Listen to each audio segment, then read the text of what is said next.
Welcome, we're so happy you tuned in tonight. Before we get started, I'd love to know, where are you watching from? Drop it in the comments.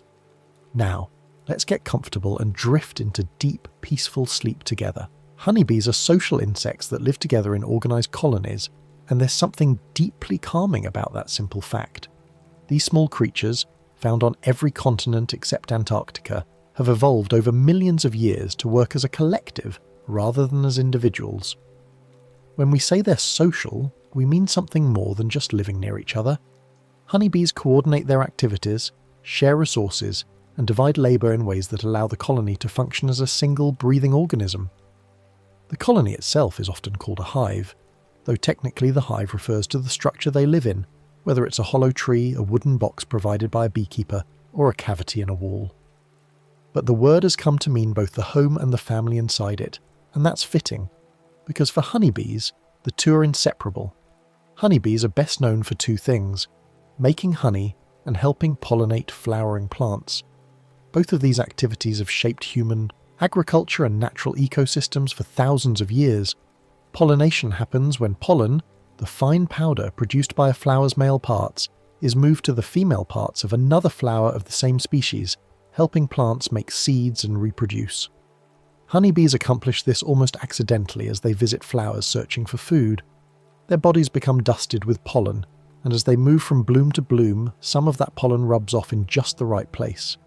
It's a gentle exchange, one that happens millions of times each day during the growing season, and it's essential for many of the crops humans depend on, and for wildflowers that sustain entire ecosystems. But honeybees are just one of many pollinators working quietly in fields and gardens around the world. Butterflies drift from flower to flower on warm afternoons. Moths visit night-blooming plants under moonlight. Hummingbirds hover with astonishing precision, their long beaks reaching deep into tubular flowers. Other species of bees, bumblebees, mason bees, leafcutter bees, each have their own strategies and preferences. Even some beetles, flies, and bats contribute to pollination in different parts of the world. The honeybee's role is significant, but it exists within this larger tapestry of pollinating creatures, each playing a part in keeping flowering plants reproducing season after season. A honeybee colony typically includes three types of individuals: a queen, many workers, and, at certain times of the year, drones. Each type has a distinct role, and together they form a system that can persist for years if conditions remain favourable. The colony's population can number anywhere from 10,000 to 60,000 bees or more, depending on the season and the health of the hive. All these individuals are bound together by shared genetics, shared labour, and shared chemical signals that flow through the hive like invisible threads.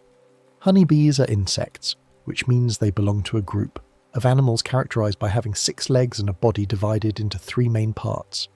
If you were to look closely at a honeybee resting on a flower, you'd see its head at the front with large compound eyes and delicate antennae. Behind the head is the thorax, the middle section where the legs and wings attach. And finally there's the abdomen, the segmented rear portion that houses much of the bee's digestive system, and, in workers and queens, the sting. This 3-part body plan is shared by all insects, from beetles to butterflies to ants, and it's proven remarkably successful over hundreds of millions of years of evolution. The antennae deserve special mention because they are incredibly important to a honeybee's experience of the world. Each antenna is covered with thousands of tiny sensory structures that detect chemicals in the air, allowing the bee to smell flowers from a distance, recognize nestmates, and perceive the pheromones that carry information through the hive. The antennae also sense vibrations and can detect air currents, helping the bee navigate and communicate.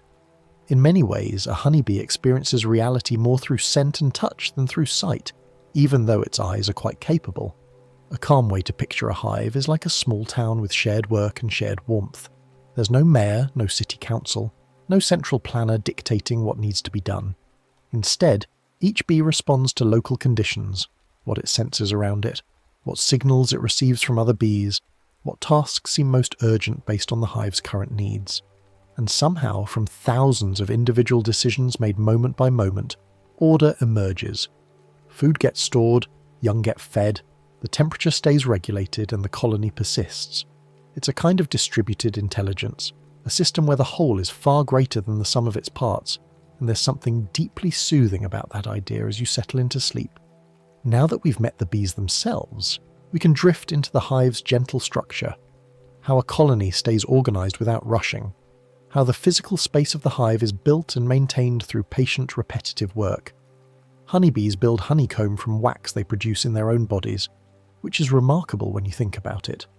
Worker bees have special glands on the underside of their abdomen that secrete tiny flakes of wax. These flakes are initially clear and soft, almost like small scales. A bee will use its legs to move a wax scale from its abdomen to its mouth, where it's chewed and mixed with saliva to make it more pliable. Then, with careful, deliberate movements, the bee adds this softened wax to the growing comb, shaping it cell by cell.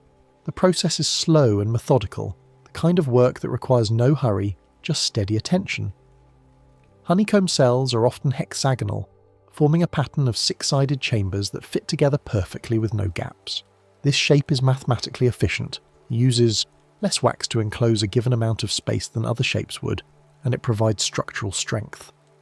Bees don't understand hexagonal geometry in an abstract sense, of course, but through their building process, guided by instinct and the constraints of physics, hexagons naturally emerge. The walls of each cell tilt slightly upward, which helps prevent liquid honey from dripping out. The overall effect is a beautiful repeating pattern that's both functional and aesthetically pleasing, like a natural work of architecture that grows organically from the bees' collective effort. The honeycomb serves multiple purposes. It's where honey is stored after being processed from nectar. It's where pollen is packed away as a protein reserve. And it's where the next generation of bees develops, with eggs laid in individual cells that become nurseries for larvae and pupae. This multi-use approach makes the honeycomb incredibly efficient. The same basic structure, built from the same basic material, can serve as pantry, nursery, and even structural support for the hive. And because wax is produced by the bees themselves from the honey they eat, the comb is entirely renewable, a closed loop of resources that the colony manages internally. The inside of a hive is usually kept warm and steady, typically around 93 to 95 degrees Fahrenheit in the area where young bees are developing. This is warmer than most people keep their homes, and maintaining it requires constant effort, especially when the outside temperature drops. Bees have evolved several strategies for temperature regulation that don't require any technology, just cooperation and the collective heat of many small bodies working together. When it's cool outside, bees can cluster together to conserve heat. They pack tightly into a ball-shaped mass, with bees on the outside forming an insulating shell and bees on the inside staying warmer. The cluster isn't static. Bees slowly rotate positions, with colder bees from the outside gradually moving inward and warmer bees moving outward, ensuring that no individual bee gets too cold. This rotation happens continuously, a slow circulation that distributes warmth throughout the cluster. Inside the cluster, bees vibrate their flight muscles without actually flying, generating heat through muscle activity. It's the same principle as shivering in humans, but much more controlled and efficient. When it's hot, the challenge reverses. Bees can help cool the hive by fanning their wings, creating air currents that move heat out of the hive and bring cooler air in. If you've ever stood near a beehive entrance on a hot day, you might feel a faint breeze. That's the collective effort of many bees fanning in coordination. Some bees position themselves at the entrance and fan air out, while others might station themselves deeper inside to keep air circulating through the combs. It's organised ventilation, achieved without any mechanical fans or electricity, just the coordinated beating of thousands of wings. Bees may also bring water into the hive to help with cooling through evaporation. Forager bees collect water from puddles, streams, or droplets on leaves, carry it back in their honey stomachs, and distribute it throughout the hive. Worker bees spread thin films of water on the comb, and as the water evaporates, it absorbs heat from the surrounding air, cooling the hive much like sweat cools a human body. On very hot days, you might see bees making many trips to water sources, carrying back tiny amounts that collectively make a significant difference in the hive's internal climate. The hive is dark inside, nearly pitch black in the deep areas away from the entrance. Very little light penetrates through the layers of comb and the mass of bee bodies, so bees rely heavily on smell and touch to navigate their home. Their antennae constantly brush against surfaces, sensing the texture of wax, the presence of other bees, and the chemical signatures that mark different areas of the hive. Smell provides a rich tapestry of information: the sweet scent of honey, the protein-rich smell of stored pollen, the distinctive odours of developing larvae, and the pheromones of the queen that permeate the colony. In this dark, fragrant world, bees move with confidence, their senses perfectly adapted to the environment they've created. A well-run hive can feel like a quiet, living building made of teamwork. Every cell of honeycomb represents hours of wax production and careful shaping.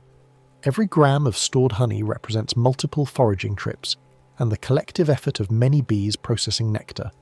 The stable temperature represents constant vigilance and the willingness of thousands of individuals to contribute their warmth or their wing beats to the common good. There's no fanfare, no celebration of achievement, just the steady hum of work continuing day after day, and that steady hum is the sound of success in the honeybee world. With the home in place, let's gently meet the three main roles in the colony: queen, workers, and drones, and understand how each contributes to the hive's continuation. The queen is the main egg layer in a honeybee colony, and in most cases she's the only individual laying eggs. Her role is absolutely central to the colony's survival, because without a constant supply of new bees, the population would gradually decline as older workers reach the end of their natural lifespan. A healthy queen can lay up to 1,500 to 2,000 eggs per day during peak season, working her way methodically through the comb, pausing at each empty cell to inspect it, and, if suitable, deposit a single egg. This is exhausting work, and the queen receives constant attention from worker bees who feed her, groom her, and clear a path for her as she moves across the comb. The queen is usually larger than worker bees in body length, though not dramatically so. Her abdomen is notably longer and more tapered, which makes sense given that it houses her enlarged reproductive organs. Her wings appear shorter relative to her body, though this is more an optical illusion created by her longer abdomen than an actual difference in wing size. If you were to see a queen on a comb surrounded by workers, you'd likely notice her immediately, not just because of her size, but because of the circle of workers usually attending her, all oriented toward her, constantly touching her with their antennae and mouth parts. The queen produces chemical signals called pheromones that help organize colony behavior. The most important of these is queen substance, a complex blend of chemicals that she secretes from glands in her head. Workers who come into contact with the queen pick up these pheromones and spread them throughout the hive by touching other bees and walking across the comb. This creates a chemical presence that permeates the entire colony, signaling that the queen is alive, healthy, and actively laying eggs. As long as this signal is strong, workers remain focused on their normal tasks. If the signal weakens, because the queen has died, become injured, or is simply getting old, workers begin preparations to raise a new queen, demonstrating how chemical communication can coordinate major colony-level decisions. Worker bees are female bees that do most of the colony's tasks. They're the foragers you see visiting flowers, the builders constructing comb, the nurses feeding larvae, the guards defending the entrance, and the undertakers removing dead bees from the hive. Workers make up the vast majority of the colony's population, and though they're anatomically capable of laying eggs, they normally don't. The queen's pheromones suppress the workers' reproductive systems, keeping them focused on supporting the colony rather than reproducing themselves. In a sense, workers are the queen's daughters who've sacrificed their own reproduction to help raise their sisters, a strategy that makes sense from an evolutionary perspective because of the unusual way genetics work in honeybees. Workers clean cells, preparing them for new eggs or for honey storage. They feed young larvae, visiting each larva multiple times per day with nutritious secretions. They build wax comb, shaping it into the precise hexagonal cells that will hold the colony's resources. They forage for food, flying out to find flowers, collect nectar and pollen, and navigate back home. They guard the hive entrance, checking incoming bees to ensure they belong to the colony, and not to a neighbouring hive intent on robbing stored honey. They regulate temperature, either clustering for warmth or fanning for cooling. They process nectar into honey, standing over open cells and fanning their wings to evaporate excess water. They remove debris, dragging out dead bees, wax scraps, and anything else that doesn't belong in the hive. This list could continue, but the point is clear. Workers do essentially everything except lay the eggs that become the next generation. Drones are male bees whose main role is to mate with a queen from another colony. This is their sole reproductive purpose, and their anatomy reflects this specialization. Drones are larger and stockier than workers, with big eyes that meet at the top of their head, giving them excellent vision for spotting queens during mating flights. They have no pollen baskets, no wax glands, and no stinger. They're built for flying and mating, not for the various tasks that occupy workers. Drones do not collect pollen or build comb. They're fed by worker bees and spend much of their time resting on the comb or taking short orientation flights to familiarize themselves with the area around the hive. The number of drones in a hive changes with the season. In spring and early summer, when new colonies might be forming and young queens taking mating flights, the colony raises hundreds or even thousands of drones. Resources are plentiful, and the chance of successful mating is worth the investment. But as summer turns to fall and flowers become scarce, drones are seen as a liability. They consume honey, but contribute nothing to the colony's winter survival. Worker bees begin to drive drones out of the hive, blocking them from returning and even pulling them out of cells if they try to hide. It sounds harsh, but it's a practical response to limited resources. Drones cannot survive on their own, and by late fall, most have died.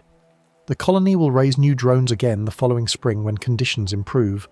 A colony's strength depends on many factors, including food supply, the health of the queen, the absence of diseases and pests, and favourable weather. A strong colony in good conditions can grow rapidly, filling box after box with comb and honey if managed by a beekeeper, or preparing to swarm if left to their own devices. A weak colony might struggle to maintain its population, falling behind in building comb or storing food, and becoming vulnerable to robbing by stronger colonies.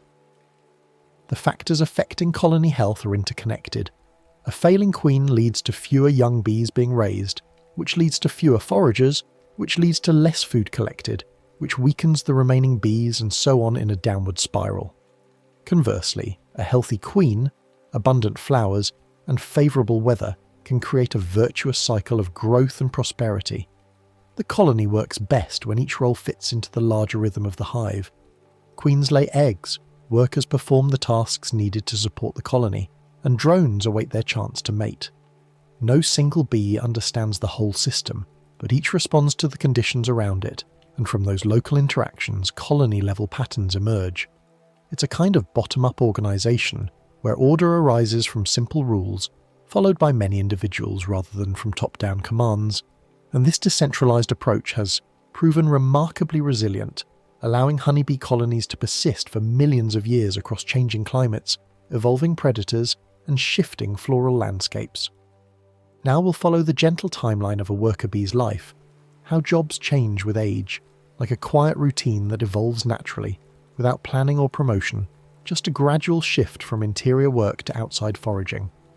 Worker bees often start with tasks inside the hive when they are young, typically within the first day or two after emerging from their cells as adults. These early tasks can include cleaning cells to prepare them for new eggs or for honey storage. A newly emerged worker might spend hours inspecting cells, removing any debris and polishing the cell walls until they're smooth and ready. This work doesn't require extensive experience or training. It's simple, repetitive, and important. Every cell that will house a developing bee or store food needs to be clean, and young bees provide that service, while they're still orienting themselves to hive life. Workers may also help keep the hive warm by joining the cluster, especially if they emerge during a cool period. Even young bees can generate heat through muscle activity, and by positioning themselves within the cluster, they contribute to the collective warmth that protects developing larvae and pupae. This is passive work in a sense. They don't need to do anything except be present and maintain their body temperature, but it's crucial for the colony's brood-rearing success. As workers age, they often move into caring for larvae, sometimes called nursing. This typically begins when workers are about 3 to 10 days old, though the exact timing varies with colony needs and individual variation. Nurse bees feed larvae with nutritious secretions produced by glands in their heads. For the youngest larvae, this secretion is called royal jelly, a protein-rich substance that's fed to all larvae for the first few days. Later, most larvae receive a mixture of pollen, honey, and glandular secretions, while larvae destined to become queens continue receiving royal jelly throughout their development.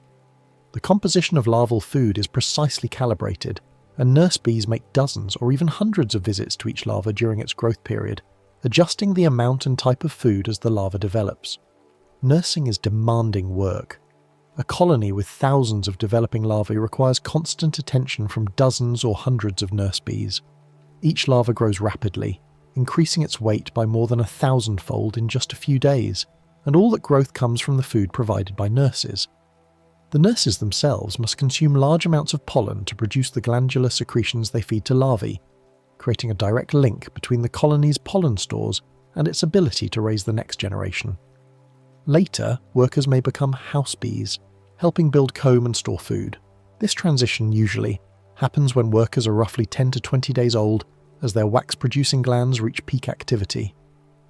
Wax building is a careful task that involves shaping small wax scales into the precise geometry of honeycomb. A builder bee takes a wax scale from her abdomen, chews it to make it pliable, and then adds it to the growing comb, using her mandibles and legs to press and shape it into place. Other bees may come along and further refine the work, smoothing walls and adjusting angles until the cell has the right dimensions. It's collaborative construction, with no blueprints or foremen, just many individuals working side by side and the structure emerging from their collective effort. House bees also receive nectar from returning foragers and process it into honey. This involves reducing the water content through evaporation and adding enzymes that transform the nectar's sugars. A house bee might take a load of nectar from a forager, hold it in her honey stomach for a while to add enzymes, and then deposit it into a cell. Later, she'll return to that cell and fan her wings to speed evaporation. She might move the nectar from cell to cell, spreading it out to increase surface area and accelerate drying. This process can take several days, and it requires constant attention from house bees who monitor the nectar's thickness and decide when it's ready to be capped with wax. Some workers guard the hive entrance, checking incoming bees to verify they belong to the colony. Guards position themselves near the entrance, antennae extended, and inspect every bee that tries to enter. They're looking for the colony's distinctive odour, a chemical signature composed of various pheromones, including the queen's, mixed with scents from the hive's wax and honey. Bees from the same colony share this odour, while bees from other colonies smell different. If a guard detects a foreign bee trying to enter, she'll block its path and, if necessary, grapple with it to drive it away. Guarding is most common among bees that are transitioning from house bee tasks to foraging, typically around 2 to 3 weeks old, though again, this varies with colony needs. Older workers often become foragers, leaving the hive to collect nectar, pollen, water, or resins.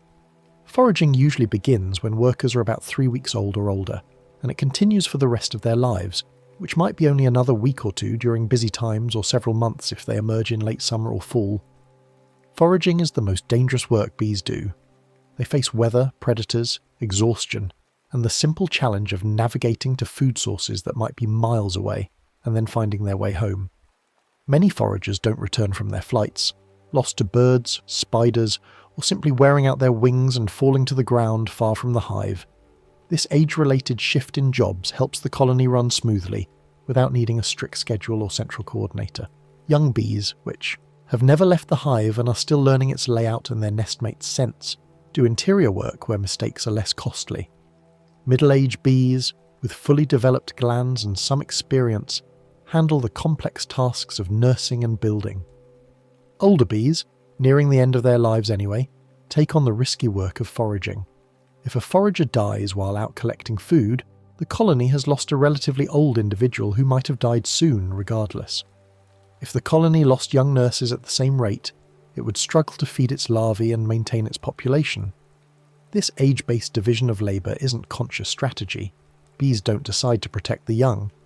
But it's an evolved pattern that improves colony survival, and that's good enough. With daily work flowing quietly through the hive, we can drift into the colony's communication systems, how bees share information in simple, gentle ways that allow thousands of individuals to coordinate without confusion. Honeybees communicate using smells, movement, and contact, creating a rich exchange of information that flows constantly through the hive. Chemical signals called pheromones can influence behaviour across the colony, even among bees that never directly encounter the source of the signal. These pheromones are produced by various glands and can signal different things depending on their composition and concentration.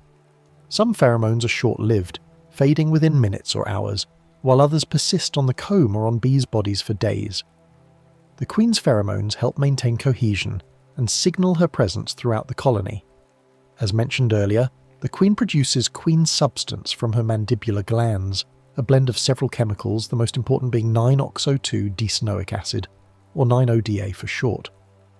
Workers that come into contact with the queen pick up these pheromones through physical touch, then spread them to other bees through contact and through the food they share. In this way, the queen's chemical presence circulates through the entire hive, even reaching bees on combs that the queen hasn't visited in days. As long as this signal remains strong, workers can be confident the colony has a healthy, actively laying queen, and they continue with their normal tasks. If the signal weakens, it triggers a remarkable response. Workers begin building special queen cells and feeding the larvae inside with royal jelly, preparing to raise a new queen before the old one fails completely. Worker bees can release alarm pheromones to alert others to threats, though this system is carefully modulated to avoid panic. The most common alarm pheromone is released from a gland near the base of the sting and smells somewhat like bananas.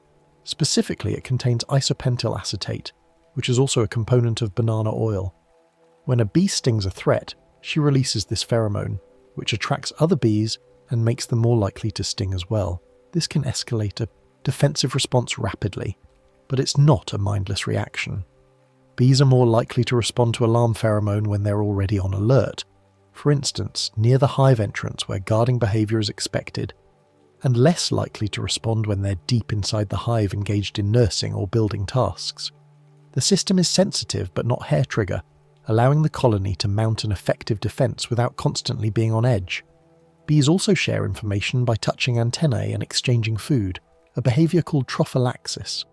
When a forager returns with nectar, she'll often pass it to a house bee through mouth-to-mouth contact, and in that exchange, both chemical information and actual food are shared. The house bee gets a sample of the nectar's quality and the scents of the flowers the forager visited, information that might influence her own future foraging choices if she transitions to foraging herself.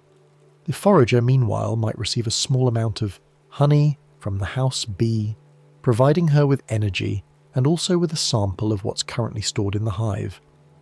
These exchanges create a network of information flow where bees sample each other's experiences and gradually develop a shared sense of the colony's state. The waggle dance is perhaps the most famous example of honeybee communication, a movement pattern bees use to indicate food sources to their nestmates. When a forager discovers a productive patch of flowers, she returns to the hive and, under the right conditions, performs this dance on the vertical comb inside the darkened hive. The dance consists of a figure-8 pattern, with the key information encoded in the middle portion, the waggle run. During this portion, the bee moves forward while waggling her body side to side, and it's the direction and duration of this waggle run that conveys information about the food source's location. The angle of the waggle run relative to straight up on the comb relates to the direction of the food relative to the sun. If the food is in the same direction as the sun, the bee waggles straight upward. If the food is 90 degrees to the right of the sun, she waggles 90 degrees to the right of vertical. The dance transposes the horizontal landscape outside into an angular code on the vertical comb, using gravity as a reference since the bees can't see the sun from inside the dark hive. It's an elegant solution to the problem of communicating three-dimensional spatial information in a completely different environment. The length of the waggle portion can relate to distance, though the relationship isn't perfectly linear. Generally, longer waggle runs indicate more distant food sources, with the bee spending more time waggling for flowers that are farther away. Recent research has shown that the exact dialect varies between honeybee subspecies and even between regions, with some bees waggling longer for the same distance than others. But within a colony, the system is consistent enough that bees can interpret each other's dances and successfully navigate to food sources they've never visited before, guided only by the information encoded in their nestmates' waggling movements. Other bees follow along with the dancing bee, touching her with their antennae and running behind her through the dance pattern. They're not just watching, they're gathering information through multiple senses, detecting vibrations, smells from the flowers clinging to the dancer's body, and possibly even sounds produced during the waggle run. After following several circuits of the dance, a follower may be recruited to visit the advertised food source. She'll fly out from the hive using the direction and distance information from the dance along with visual landmarks and the sun's position to navigate. If she successfully finds the flowers, she might return and perform her own dance, recruiting even more foragers in a positive feedback loop that focuses the colony's foraging effort on the most rewarding flower patches. Even without understanding every detail of the waggle dance or the complex chemistry of pheromones, it's soothing to know the hive has a calm language, a set of signals that allow thousands of individuals to share information and coordinate their activities without chaos. The hive's signals are like quiet notes passed between neighbours, keeping the day running smoothly without shouting, without confusion, without anyone needing to know everything. Each bee knows what she needs to know, shares what she can share, and the collective intelligence of the colony emerges from these small, repeated exchanges. Now, we'll step outside with the foragers, following the gentle path from flower to hive and back again, through the sun-warmed air and over landscapes painted with colour and scent. Forager bees visit flowers to collect nectar, a sweet liquid made by plants as an incentive for pollinators. Nectar is produced by special glands, called nectaries, usually located at the base of a flower where a visiting insect must brush past pollen-bearing stamens or pollen-receptive stigmas to reach it. The sugar concentration of nectar varies widely. Some flowers produce thin, watery nectar that's only 10 or 15% sugar, while others produce thick, syrupy nectar that might be 50 or 60% sugar. Bees show a preference for more concentrated nectar because it provides more energy for the same amount of effort, and they can sense sugar concentration using taste receptors in their mouth parts. A forager collects nectar by extending her long tongue, called a proboscis, and sucking the liquid into a special chamber in her body called the honey stomach or crop. This isn't her true digestive stomach. It's a storage tank that can be filled with nectar and later emptied back out. A bee can carry a load of nectar weighing nearly as much as her entire body, and when fully loaded she'll fly back to the hive heavy, and ungainly but driven by the promise of delivering valuable resources to her colony. Nectar is carried back to the hive and eventually becomes honey through a process of transformation that involves both chemical changes and physical evaporation. But before we dive into that process, let's stay with the forager a moment longer and consider the other resources she might collect. Foragers also collect pollen, which is a key protein source for the colony. While nectar provides carbohydrates, quick energy for flight and for maintaining body temperature, pollen provides the proteins, fats, vitamins and minerals needed for growth and development. Larvae consume large amounts of pollen, processed by nurse bees, and young adult bees also eat pollen to develop their glands and build up their strength. A colony without adequate pollen can't raise healthy brood, even if it has abundant honey, so pollen collection is absolutely essential. Pollen grains stick to bees as they move among flowers, clinging to the branched hairs that cover much of a bee's body. These hairs have a feathery structure at the microscopic level, providing lots of surface area for pollen to catch on. A bee visiting flowers quickly becomes dusted with pollen, and this accidental coating is what makes pollination possible. Some of that pollen rubs off on the next flower, potentially fertilizing it. But the bee also deliberately collects pollen by grooming herself in mid-flight, or while perched on a flower. She uses her legs to brush pollen from her head, body, and legs forward and downward, gradually accumulating it into the pollen baskets on her hind legs. Pollen baskets, or corbiculum, are smooth, slightly concave areas on the outer surface of a bee's hind legs, surrounded by long, curved hairs that help hold the pollen in place. The bee moistens the pollen with a bit of nectar or honey, making it sticky, then packs it into these baskets, building up two bright pellets that can be seen easily on a returning forager. The colour of these pollen pellets varies with the flowers being visited: bright yellow from dandelions, orange from poppies, blue-grey from phacelia, white from apple blossoms. A hive entrance during active foraging can look like a small airport, with bees arriving every few seconds sporting pollen loads of different colours, a visual testament to the diversity of flowers they're visiting. A forager may visit many flowers in one trip, sometimes dozens or even hundreds, depending on how far she's travelling and how rewarding each flower is. But here's an interesting behaviour. Bees often show flower constancy, focusing on one type of flower during a trip. A bee that starts her morning visiting clover will likely continue visiting clover for the rest of that foraging bout, even if she passes other flowers that might be equally rewarding. This behaviour has advantages for both the bee and the plants. For the bee, it means she becomes efficient at handling that particular flower type, learning exactly where the nectar is located and how to access it quickly. For the plants, It means the pollen being moved is more likely to reach a compatible flower of the same species, making pollination more successful. It's an unintentional partnership, but one that has shaped both flowering plants and their pollinators over millions of years.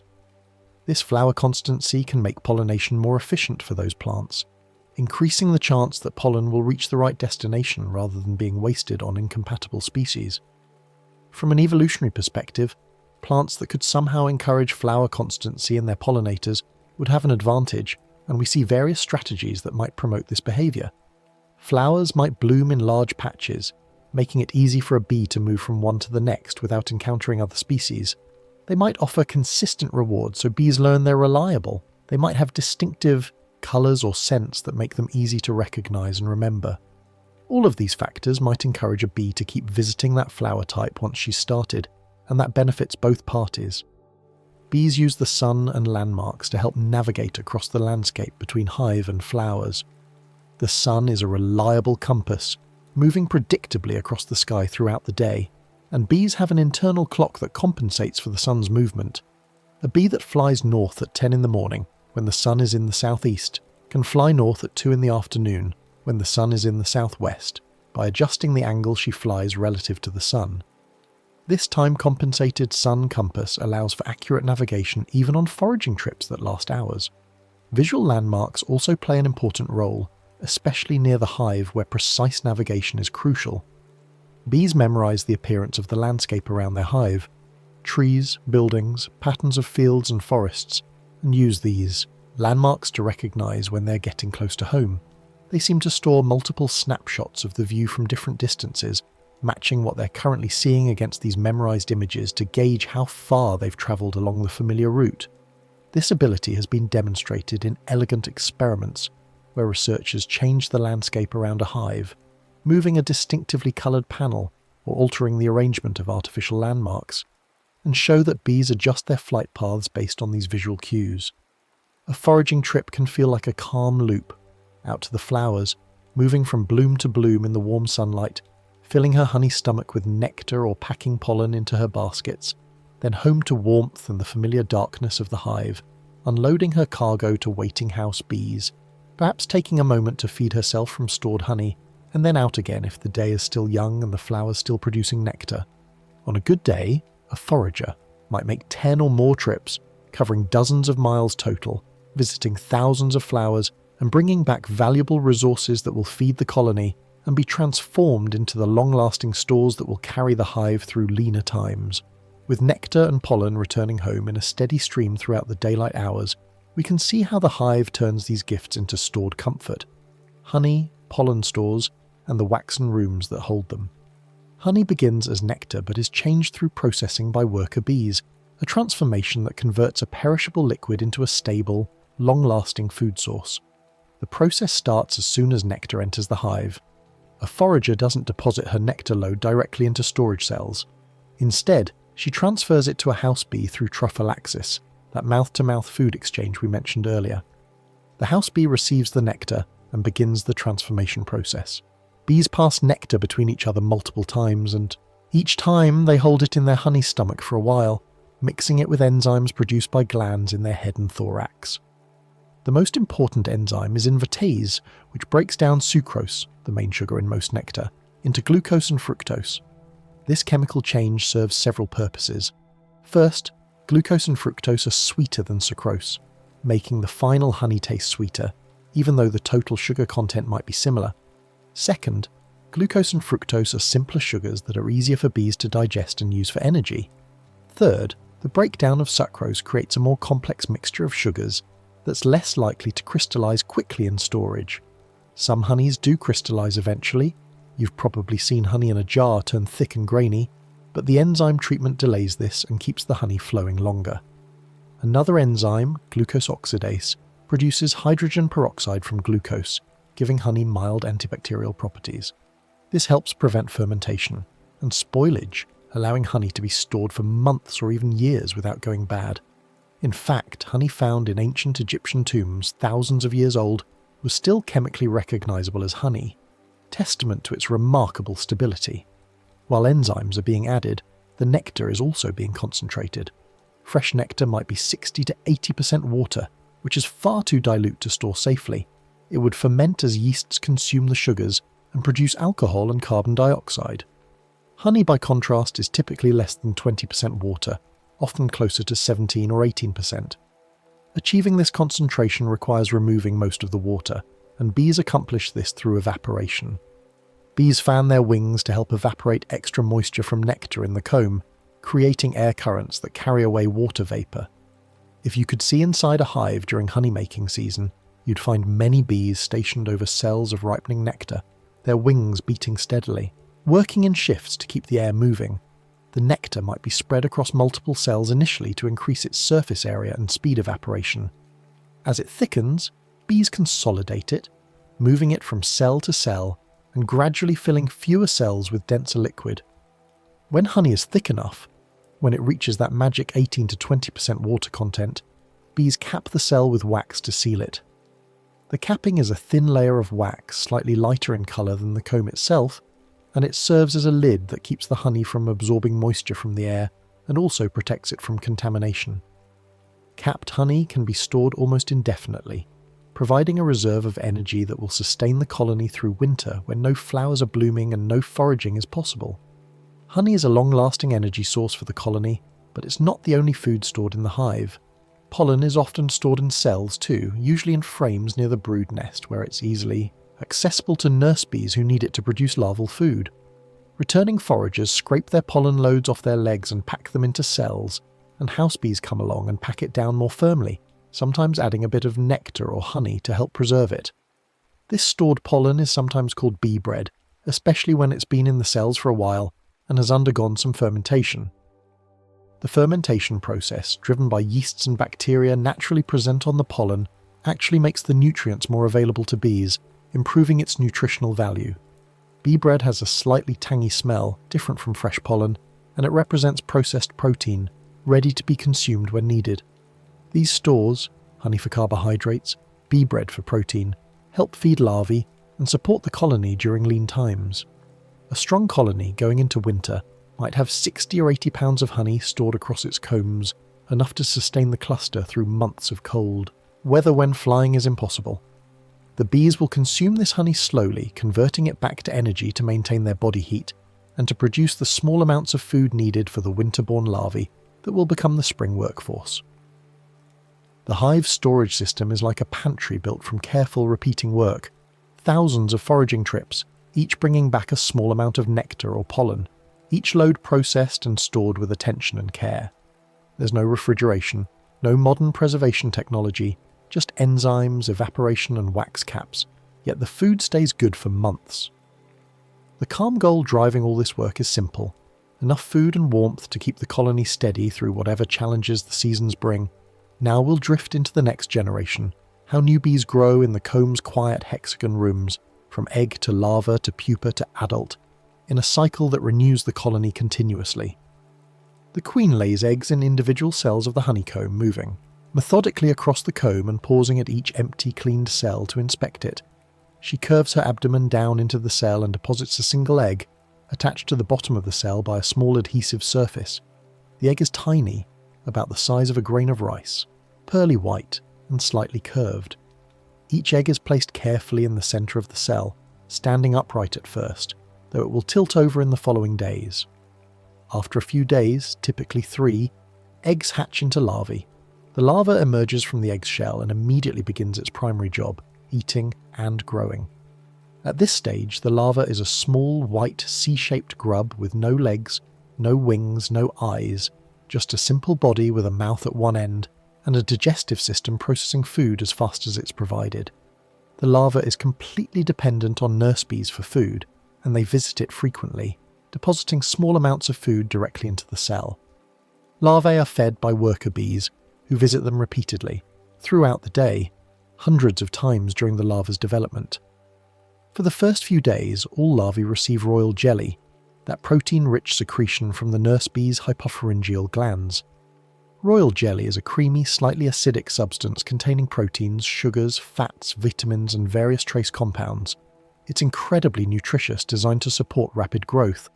A larva eating royal jelly will increase its weight dramatically, growing from an invisible speck to a substantial grub in just a few days. The food for larvae can change as they grow, depending on what they're destined to become. Larvae that will develop into workers receive royal jelly for the first 2 to 3 days, and then their diet shifts to a mixture of royal jelly, honey and pollen. This change in diet is what determines they'll become workers rather than queens. The proteins and other nutrients in this mixed diet support their development, but they don't receive the constant rich feeding that would allow them to develop into reproductive queens. Meanwhile, larvae in special queen cells, larger peanut-shaped cells that hang vertically from the comb, continue receiving pure royal jelly throughout their entire larval period. This continuous royal jelly diet triggers different developmental pathways, causing these larvae to develop functioning ovaries and other queen characteristics. It's remarkable that the same genetic material, eggs laid by the same queen, can develop into either workers or queens depending entirely on diet. This developmental flexibility, called polyphonism, allows the colony to produce the type of individuals it needs when it needs them. In normal times, with a healthy queen present, the colony raises workers. If the queen dies or weakens, workers can quickly raise a new queen from any recently laid egg by feeding the larva royal jelly instead of the standard worker diet. As larvae develop, they eventually fill their cells, their white bodies curled, into the hexagonal space, head toward the opening where nurse bees can easily feed them. After about 5 or 6 days of eating, the exact timing varies with the type of bee and environmental conditions, the larva stops feeding and prepares for its transformation. Worker bees cap the cell with wax, sealing the larva inside in a small, dark chamber. This capping is slightly more domed than the flat capping over honey cells, and experienced beekeepers can distinguish brood comb from honeycomb at a glance based on the pattern of cappings. Inside its sealed cell, the larva spins a thin silk cocoon, coating the cell walls with strands of silk produced from glands in its head. This cocoon provides a smooth surface and some protection during the vulnerable pupal stage to come. After completing the cocoon, the larva straightens out its body and enters the pupal stage. During the pupal stage, the bee's body forms into its adult shape through a process called metamorphosis. This transformation involves the breakdown and reorganization of larval tissues and the development of adult structures. Wings develop from small tissue buds, legs elongate and develop their adult segments, eyes form and darken, and internal systems are reconfigured for adult life. The pupa doesn't eat during this time. All the energy for this transformation comes from the food consumed during the larval stage. This is why adequate larval feeding is so critical. A poorly fed larva becomes a small, weak adult. The pupal stage lasts about 12 days for workers, a bit longer for drones and shorter for queens. During this time, the pupa remains motionless in its cell, visible only if the cell capping is removed. It starts out pale and soft, with its developing features barely distinguishable. Gradually it darkens, with the eyes turning from white to purple to black, the body taking on the tawny browns and blacks of an adult bee. When the bee is ready to emerge, it chews through the wax, capping from the inside, breaking free and climbing out onto the comb. The newly emerged adult is pale, fuzzy and slightly damp, with soft body parts that will harden over the next hours. Other bees mostly ignore the new arrival, who begins her adult life by wandering across the comb, familiarizing herself with her surroundings, and soon starting on those early tasks of cleaning cells and helping with heating or cooling. The hive's nursery is quiet and steady, built on patient care and repetition. The queen lays eggs, hour after hour, day after day. Nurse bees make their rounds, feeding larvae on a schedule that requires precision and dedication. House bees cap cells when the larvae are ready, and later might help newly emerged bees clean off their wings and antennae. The process continues in overlapping waves, with cells at every stage of development scattered across the brood combs, creating a patchwork of eggs, young larvae, old larvae, capped pupae, and occasionally an empty cell, just cleaned and ready for the next egg.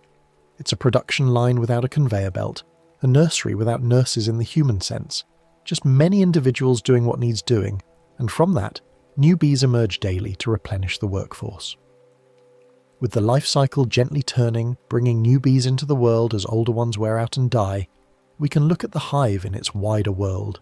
Seasons, flowering times, and the long rhythm of the year that shapes everything the colony does. Honeybee activity often changes with the seasons, following the availability of flowers and the challenges of temperature. In temperate regions where winters are cold, this seasonal pattern is dramatic. In tropical or subtropical areas where flowers bloom year-round and temperatures stay moderate, the pattern is less pronounced, but it's still there, shaped by wet and dry seasons or by subtle shifts in which plants are flowering. In spring and summer, in a temperate climate, flowers are abundant and foraging increases dramatically. This is the season of growth. The queen ramps up her egg-laying in response to longer days and increasing food supplies, and the colony's population swells. A hive that emerged from winter with perhaps 10,000 bees might grow to 40 or 50,000 by midsummer. Every available worker is busy, foragers bringing in nectar and pollen, house bees processing and storing it, nurses feeding the growing larvae, builders adding new comb to accommodate both brood and stores. The hive entrance is a constant flow of arrivals and departures, and the overall sound of the hive rises to a deeper, fuller hum as the population peaks. During this time, the colony is building up its reserves for the future. Foragers are storing honey well beyond the colony's current needs, packing it into every available cell, and, if they're in a managed hive, filling the extra boxes that beekeepers add to provide more storage space. This surplus is what beekeepers harvest, taking the honey stored in these additional boxes while leaving enough in the main hive to sustain the bees through winter. A strong colony in a good location might produce 60 or 80 pounds of surplus honey in a season, or even more in exceptional years with abundant flowers and favourable weather. In colder months, bees may stay inside more and rely on stored honey. As fall approaches and flowers become scarcer, the colony begins to contract. The queen reduces her egg-laying, and the population starts to decline as older workers die off and aren't fully replaced. Drones are expelled, as we mentioned earlier, saving resources. Foraging opportunities become limited to a few late-blooming flowers, and eventually, as frost arrives, foraging stops almost entirely. The colony enters winter in a state of semi-dormancy. They don't truly hibernate. Individual bees remain active and alert, but their activity is restricted to the space inside the hive.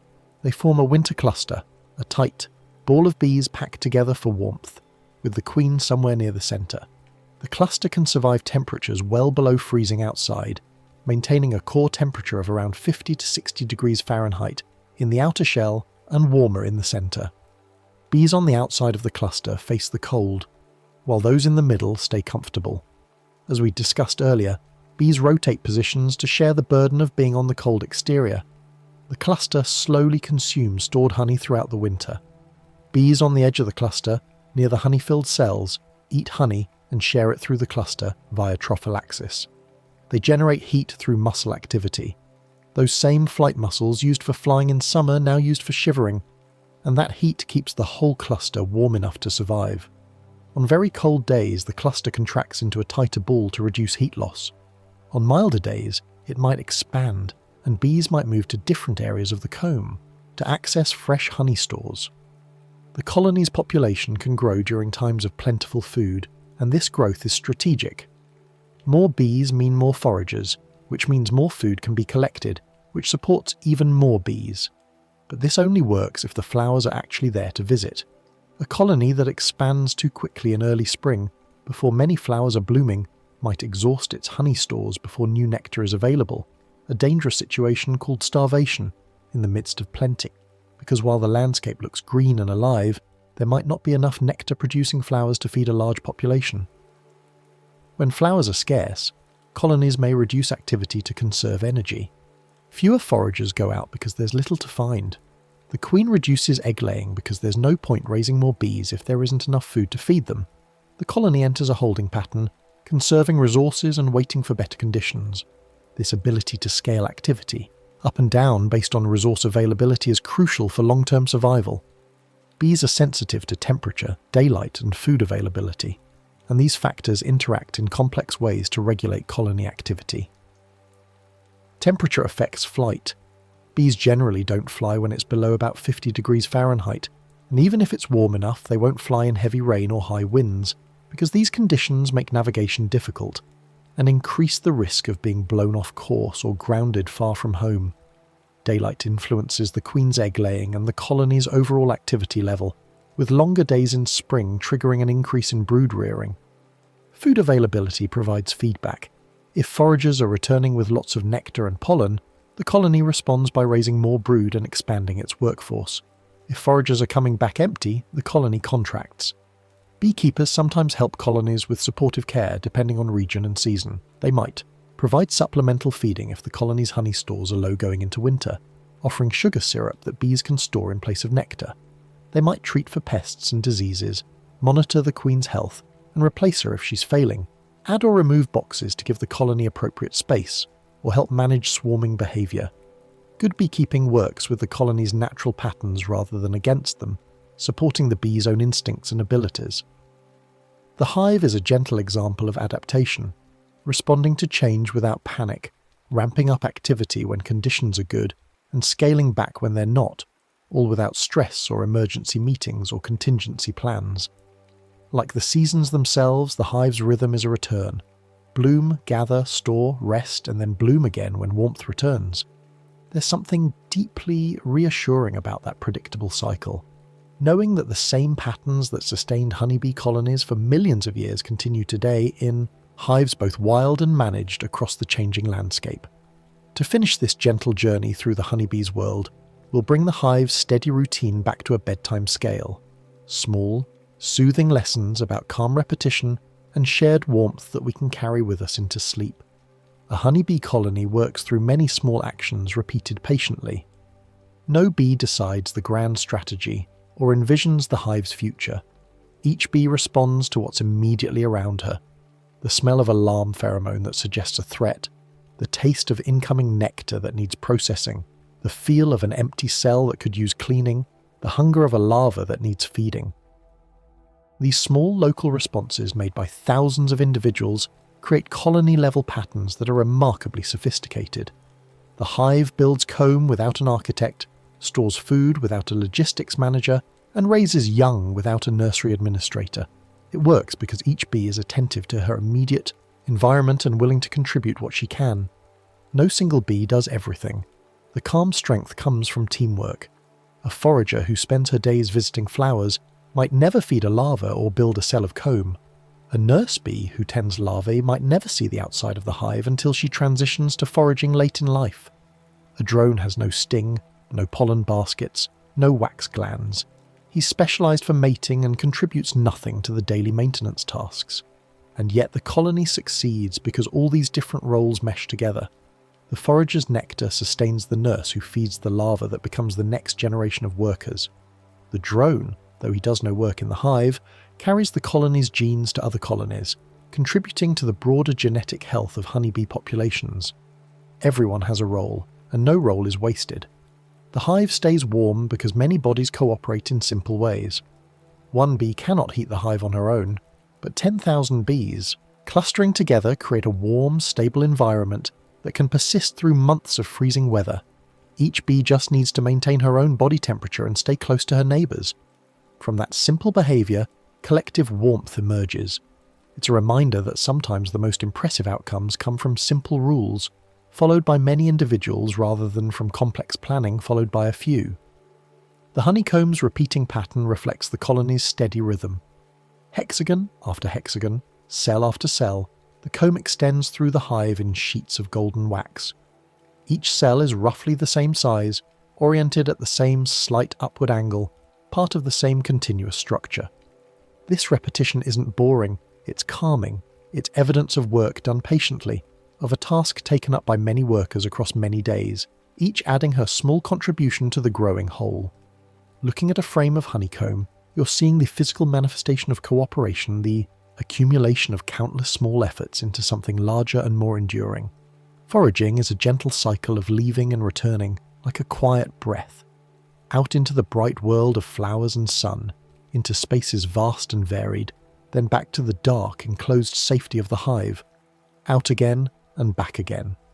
Each trip brings a small amount of nectar or pollen, never enough to feed the colony on its own, but enough to matter when multiplied by thousands of trips across hundreds of foragers throughout the day. It's the rhythm of gathering and returning home, a pattern as old as life itself, played out in miniature by creatures who navigate by the sun and remember the scent of flowers. The waggle dance shows that communication can be soft and efficient. There's no shouting, no desperate scrambling to share information. Just a bee moving in a particular pattern on the comb, her movements encoding direction and distance, while other bees follow along and learn. The information flows through, the hive in waves, not all at once, not to everyone, but to those who need it and are ready to receive it. It's communication without urgency, sharing without pressure, and it works beautifully. Honey is a slow product of time, flowers, and patient work. It cannot be rushed. The nectar must be collected flower by flower. It must be passed between bees treated with enzymes, spread across cells, and fanned until the water evaporates away. Only then, when it's thick and concentrated and stable, can it be sealed in wax and stored.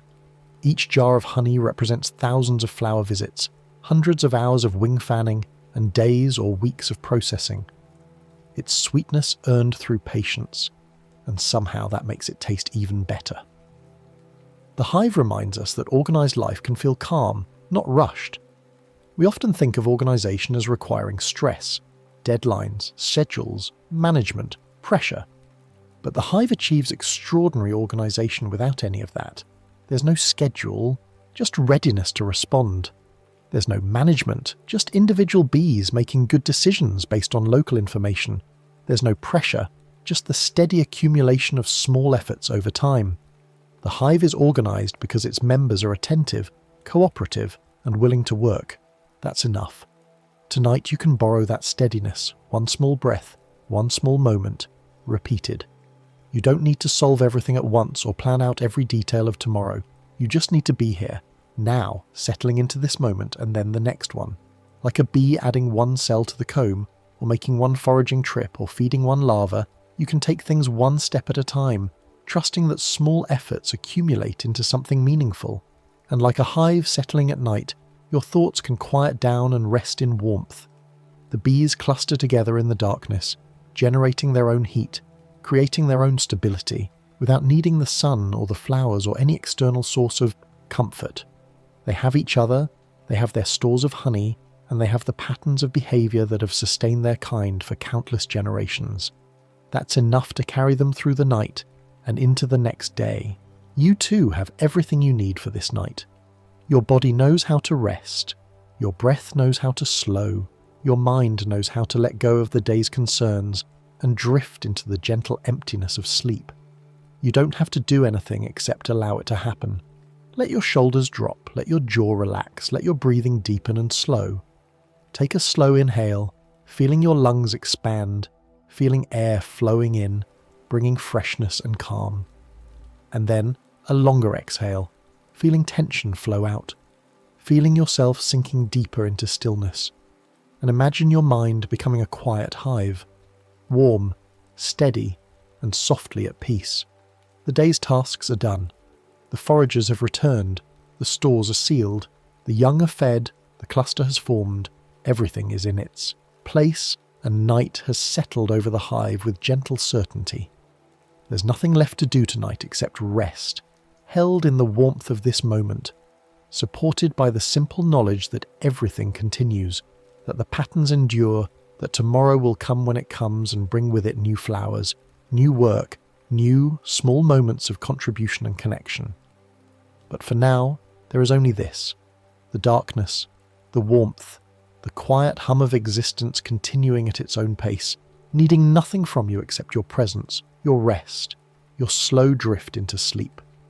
Breathe in the calm, breathe out the day, let yourself settle like bees in their winter cluster, finding your own warmth, your own steadiness, your own gentle rhythm that will carry you through this night and into the morning.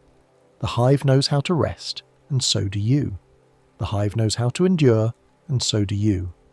The hive knows that tomorrow will take care of itself if tonight is spent in restful peace, and so you can let go now, releasing your hold on wakefulness, allowing sleep to arrive in its own time like a forager returning home, inevitable and welcome. Your breathing continues, steady and slow. Your heartbeat continues, reliable and calm.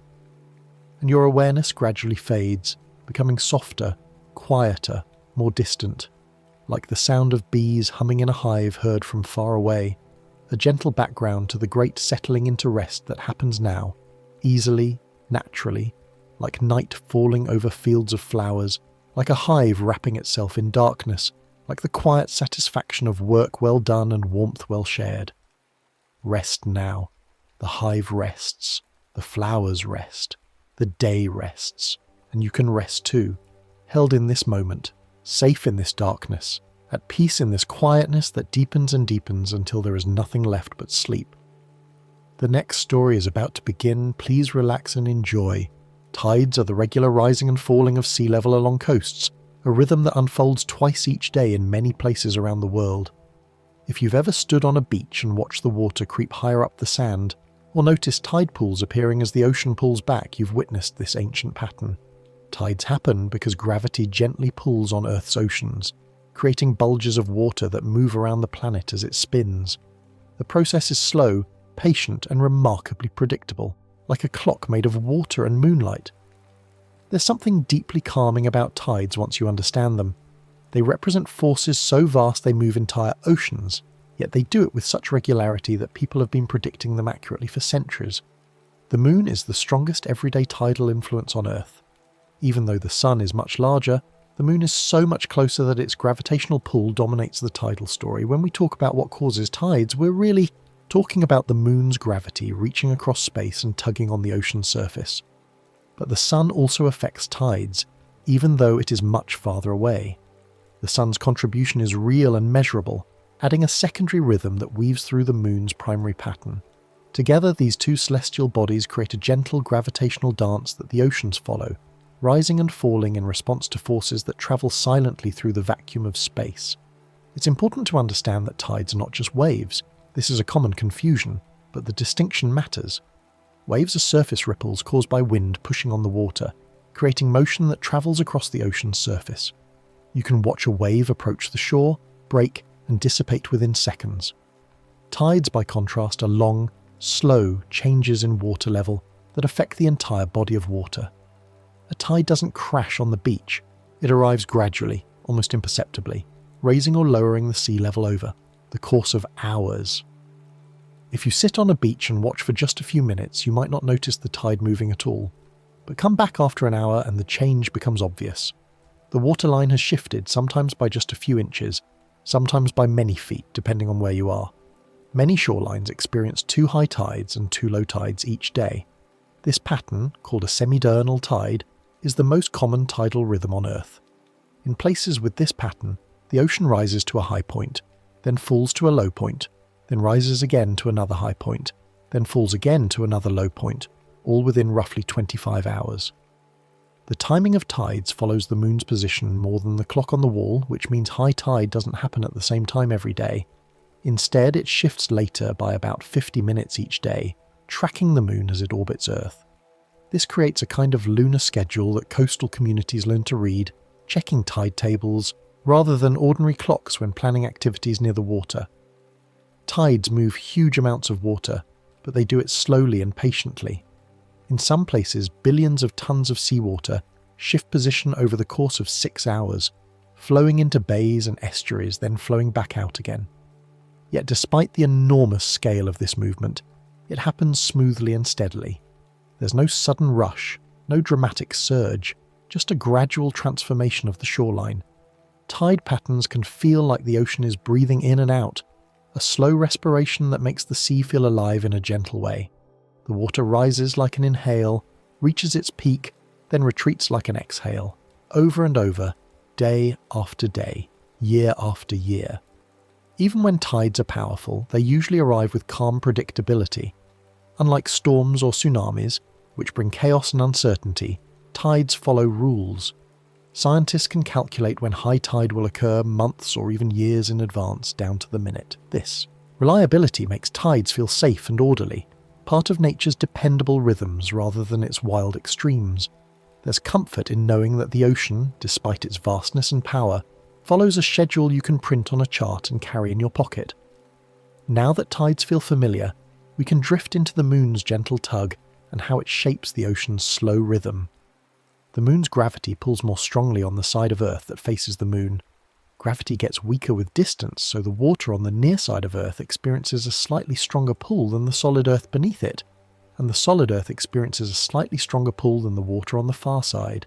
These differences in gravitational strength are called tidal forces, and though they're small compared to Earth's own gravity, they're enough to deform the ocean's surface. That stronger pull helps create a bulge of ocean water on the near side. Imagine Earth as a sphere with water coating its surface. The moon's gravity reaches down and gently lifts the water on the side facing the moon, creating a subtle dome or bulge. The water doesn't fly off into space, Earth's gravity is far too strong for that, but it does rise a bit higher than it would without the moon's influence. This bulge is spread across thousands of miles of ocean, so it's not like a mountain of water, it's more like a very gentle, broad swelling that raises sea level by a few feet over a vast area. A second bulge forms on the far side because Earth and the ocean system also lean away slightly as they orbit. This is the part that surprises people. You might expect a bulge on the side nearest the moon, but why one on the opposite side? The answer involves thinking about how Earth and the moon orbit each other. They don't actually orbit around the moon, both orbit around a common centre of mass, a point that's inside Earth but not at Earth's centre. As Earth revolves around this point, the far side of Earth experiences a kind of centrifugal effect, an outward directed tendency that slightly counteracts the moon's gravitational pull. The result is that water on the far side also bulges outward, creating a second tidal bulge opposite the first. As Earth rotates, coastlines move through these bulges. Earth spins on its axis once every 24 hours, carrying continents and oceans around with it. As a particular coastline rotates into the area where a tidal bulge exists, the water level at that coast rises. This is high tide. When a coastline passes through a bulge, it experiences a high tide. The water is literally higher there, lifted by the combined effect of the moon's gravity and Earth's motion. When it passes through a lower area between bulges, it experiences a low tide. Between the two bulges are regions where the water level is lower than average, creating low tides. This is why many places get 2 high tides and 2 low tides each day. As Earth completes one rotation, a given coastline passes through both bulges and both low areas, experiencing 2 cycles of rise and fall. Picture Earth spinning inside a football-shaped envelope of water, with the 2 ends of the football pointing toward and away from the moon. As your beach rotates through the ends of the football, you experience high tides. As it rotates through the flatter sides, you experience low tides. A tidal day is slightly longer than a regular day because the moon moves in its orbit. While Earth spins, the moon is also travelling along its orbit around Earth, moving roughly 13 degrees per day. This means that by the time Earth completes one full rotation, the moon has moved a bit farther along, and Earth has to rotate a little more to catch up. As a result, the tidal cycle takes about 24 hours and 50 minutes instead of exactly 24 hours. That's why tides shift a bit later each day. If high tide is at noon today, it will be around 50 minutes past noon tomorrow, then around 1:40 the day after that, and so on. Over the course of a month, the tidal schedule cycles through all hours of the day. The moon's pull is gentle, but it acts on the entire ocean, which makes the effect noticeable. Individually, the tidal force on any single water molecule is tiny, far too small to feel. But when you add up the effect across millions of square miles of ocean, those tiny forces create bulges hundreds or even thousands of miles wide. The ocean responds as a whole, with water flowing from low tide regions toward high tide regions, slowly and steadily redistributing itself around the planet. With the moon's rhythm settled in, let's add the sun's softer influence, like a second hand joining the same slow dance. The sun's gravity also creates tides called solar tides. The sun is massive, far more massive than the moon, but it's also much farther away. The strength of tidal forces depends not just on mass but on distance, and specifically on how quickly gravity weakens with distance. Because the sun is about 400 times farther from Earth than the moon, its tidal effect is much weaker, roughly half the strength of the moon's tidal pull. Solar tides are usually smaller than lunar tides because the sun is much farther away, but they're still significant enough to matter. When the sun and moon line up, their tidal effects combine. This happens twice each month. At new moon, when the moon is between Earth and the sun, and at full moon, when Earth is between the moon and the sun. During these alignments, the solar bulges and lunar bulges overlap, reinforcing each other. This creates higher highs and lower lows called spring tides. At spring tide, the difference between high tide and low tide, called the tidal range, is at its maximum. If a beach normally sees a 3-foot difference between high and low tide, It might see a 5-foot difference during spring tides. Spring tides happen near new moons and full moons. The word spring here means to spring up, not the season. People sometimes assume spring tides only happen in springtime, but the term actually refers to the water springing up higher than usual. Spring tides occur roughly every 2 weeks, aligned with the lunar cycle. When the sun and moon form a right angle with Earth, their effects partially cancel. This happens at the first and third quarter moons, when the moon appears half illuminated from Earth.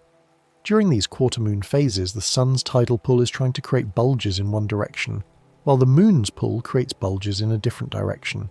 The result is that the bulges partially cancel each other out. This creates smaller tidal ranges called neap tides.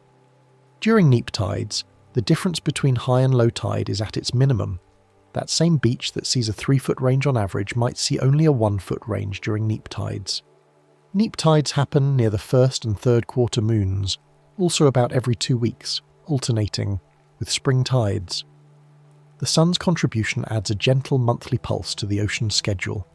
If you track the tides over a month, you'll see the range grow and shrink in a regular pattern. Larger during new and full moons, smaller during quarter moons, then larger again, then smaller again, in an endless cycle.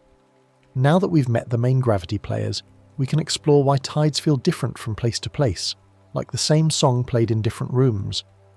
Tides are not the same height everywhere on Earth. If the ocean were simply a smooth layer of water covering a perfect sphere, and if Earth didn't rotate, tides would be relatively uniform. But Earth is complex. Continents block the flow of water, ocean basins have different shapes and depths, and Earth's rotation adds complications. All of these factors mean that tidal patterns vary dramatically from one coastline to another. The shape of coastlines can make tides bigger or smaller. A straight, open coastline facing deep, ocean might experience moderate tides that closely match the theoretical predictions. But a coastline with complex geography, bays, inlets, peninsulas, islands, can see tides that are amplified or dampened by the local shape of the land. The depth of the water also affects how tides move. Tidal bulges travel across the ocean as extremely long waves, with wavelengths measured in hundreds or thousands of miles. When these tidal waves encounter shallow water, they slow down and grow taller, just like wind-driven waves do when they approach a beach. Narrow bays can amplify tides by funneling water inward. Imagine a bay shaped like a funnel, wide at the ocean entrance and narrow at the inland end. As the tidal bulge pushes water into the wide mouth of the bay, that water has to flow toward the narrow end. Because the same volume of water is being squeezed into a smaller area, the water level rises higher. This is why some of the world's largest tidal ranges occur in funnel-shaped bays. The Bay of Fundy between New Brunswick and Nova Scotia in Canada is famous for having the highest tides in the world, with ranges exceeding 50 feet during spring tides. The bay's shape acts like a natural amplifier for the tidal signal. Some places have very large tidal ranges because of local geography. In addition to funnel-shaped bays, other geographical features can create extreme tides. Long, narrow channels can produce similar effects. Shallow continental shelves can cause tidal waves to build up. Even the orientation of a coastline relative to the path of the tidal bulge can matter. All of these factors combine to create the local tidal character of a place. In contrast, some coastlines experience smaller, quieter tidal changes. Islands in the middle of deep ocean, far from continental shelves, often have very small tidal ranges, sometimes just a foot or two. The water can rise and fall freely in all directions, so there's less amplification. The timing of tides can differ greatly between nearby locations. Two towns on opposite sides of the same bay might experience high tide hours apart because of the way tidal currents flow through the bay. The shape of the seafloor, the presence of islands or headlands, and the width of channels all influence when the tidal wave arrives at different locations. This is why tide tables are always specific to a particular place. The predictions for one harbour won't accurately describe the tides even a few miles away. Ocean basins can slosh in patterns like water in a bathtub. This phenomenon is called tidal resonance. Every body of water has a natural sloshing frequency determined by its size and depth. If you've ever carried a basin of water and noticed how the water sloshes back and forth at a particular rhythm, you've experienced this. Ocean basins do the same thing, but on a much larger scale and much more slowly. If the tidal forcing from the moon and sun happens to match the natural sloshing frequency of a basin, resonance occurs and the tides are amplified dramatically. These patterns are influenced by the size of the basin and Earth's rotation. Earth's rotation adds another complication through something called the Coriolis effect, which causes moving water to curve to the right in the northern hemisphere and to the left in the southern hemisphere. This creates rotating tidal patterns in some ocean basins, where the tidal bulge moves around the basin in a circular fashion, rather than simply sloshing back and forth. Local tide behaviour is a blend of celestial pulls and earthly shapes. The moon and sun provide the forcing, the fundamental rhythm that drives the tides.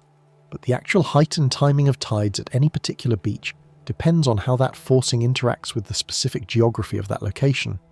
It's like how a musical note sounds different when played on different instruments.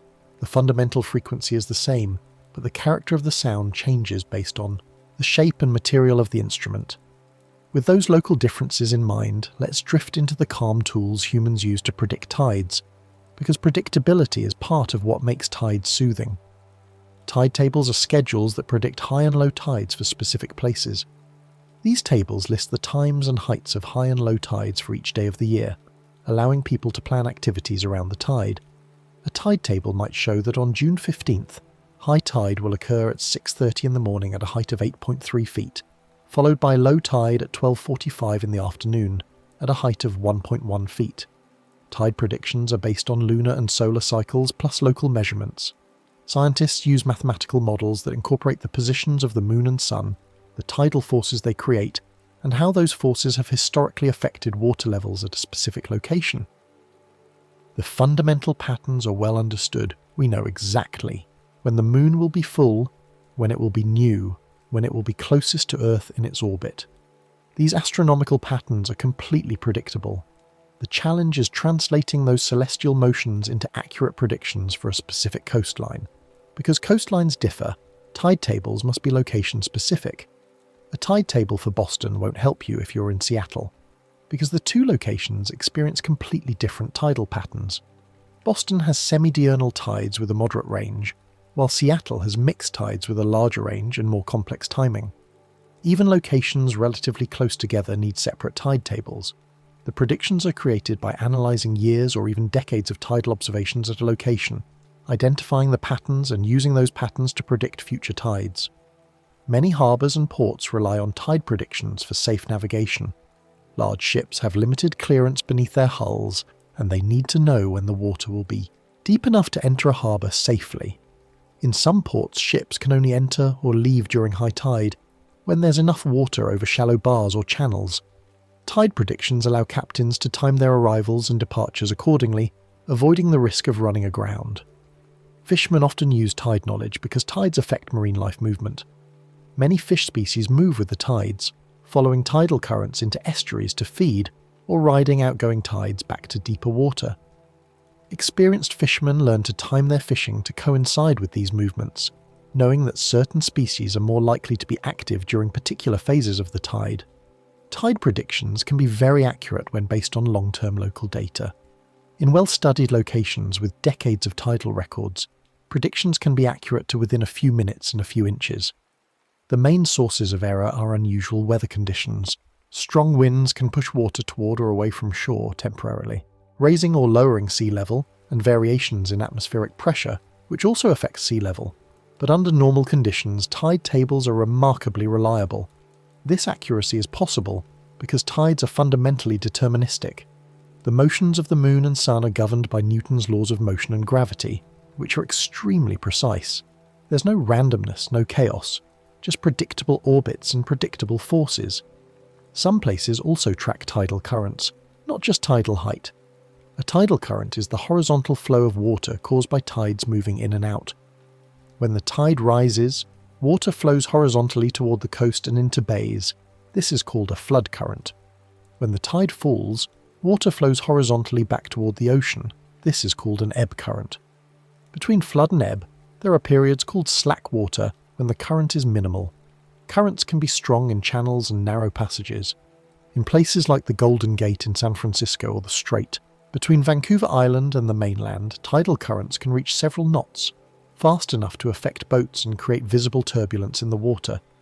Knowing the tide can make the coastline feel like a place with a gentle routine.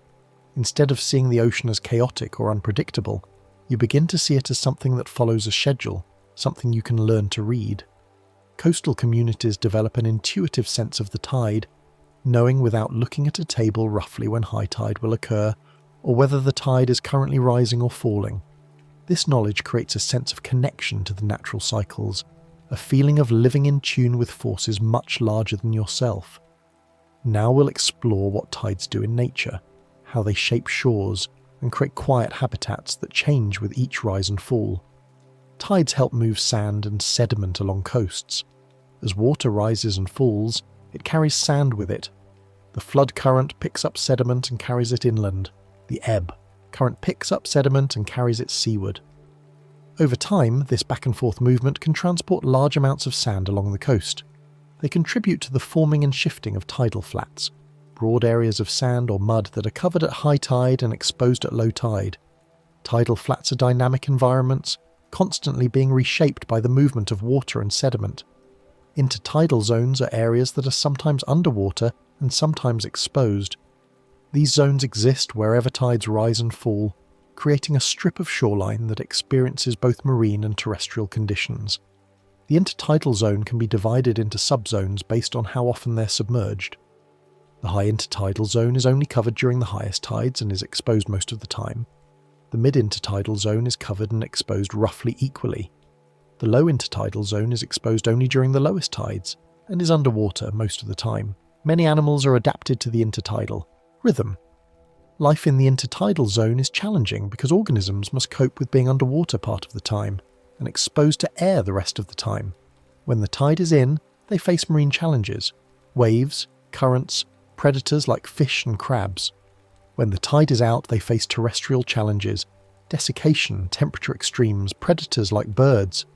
Animals like barnacles have evolved to seal themselves inside their shells when the tide is out, protecting themselves from drying out. Mussels cluster together to retain moisture. Sea stars and anemones often shelter in crevices or under rocks during low tide. Tide pools can form when water is trapped in rocky areas during low tide. As the tide recedes, depressions in the rock hold seawater, creating small pools that persist until the next high tide. Tide pools become tiny habitats with their own small ecosystems. A single tide pool might contain algae, sea anemones, small fish, sea urchins, crabs, and various mollusks, all coexisting in a space no larger than a bathtub. These pools are accessible to humans during low tide, offering a window into the underwater world without the need for diving equipment. Children and adults alike are drawn to tide pools, peering into the clear water to watch hermit crabs scuttle across the bottom or sea anemones wave their tentacles. Some shorebirds feed in intertidal zones when the tide exposes food. Species like sandpipers, plovers, and curlews use their long bills to probe the sand and mud for worms, clams, and other invertebrates that live buried in the sediment. These prey items are only accessible during low tide when the sediment is exposed. As a result, shorebirds often feed in sync with the tides, gathering on mud flats at low tide to feast, then resting or moving elsewhere during high tide. Many plants in coastal marshes are adapted to regular saltwater flooding. Salt marshes exist in the upper reaches of the intertidal zone, areas that are flooded during high tides but exposed during low tides. The plants that live here, like cordgrass and pickleweed, can tolerate salt water and can survive being submerged for hours at a time. These marshes are incredibly productive ecosystems, serving as nurseries for fish and shellfish, and as feeding grounds for birds. Over long periods, tides can help shape estuaries where rivers meet the sea. An estuary is a partially enclosed body of water where fresh water from a river mixes with salt water from the ocean. Tides push salt water upstream into estuaries during flood tides and allow fresh water to push downstream during ebb tides. This creates a complex mixing zone where salinity varies with the tide, creating unique habitats. The shoreline is always gently being redrawn, like a soft sketch that changes daily. If you visit the same beach every day, you'll notice subtle changes. A sandbar that appeared overnight, a patch of seaweed deposited by the high tide, the exposure of rocks that were submerged yesterday. These changes are the visible signature of the tides at work, endlessly reshaping the boundary between land and sea. As the coast quietly shifts, we can float deeper into the idea of tidal currents, moving water that feels like the ocean's slow, steady circulation. Tidal currents happen because water flows toward high tide areas and away during low tide. Water seeks its own level, so when a tidal bulge creates higher sea level in one area, water flows horizontally toward that area from surrounding regions where sea level is lower. In bays, tidal currents bring water in on the rising tide and carry it out on the falling tide. If you watch the surface of the water in a bay or estuary during the tidal cycle, you might see the current change direction. For several hours, the current flows inward as the tide rises. Then, around high tide, the current slows and stops. This is slack water. Then the current reverses and flows outward as the tide falls in narrow channels. These currents can become especially strong.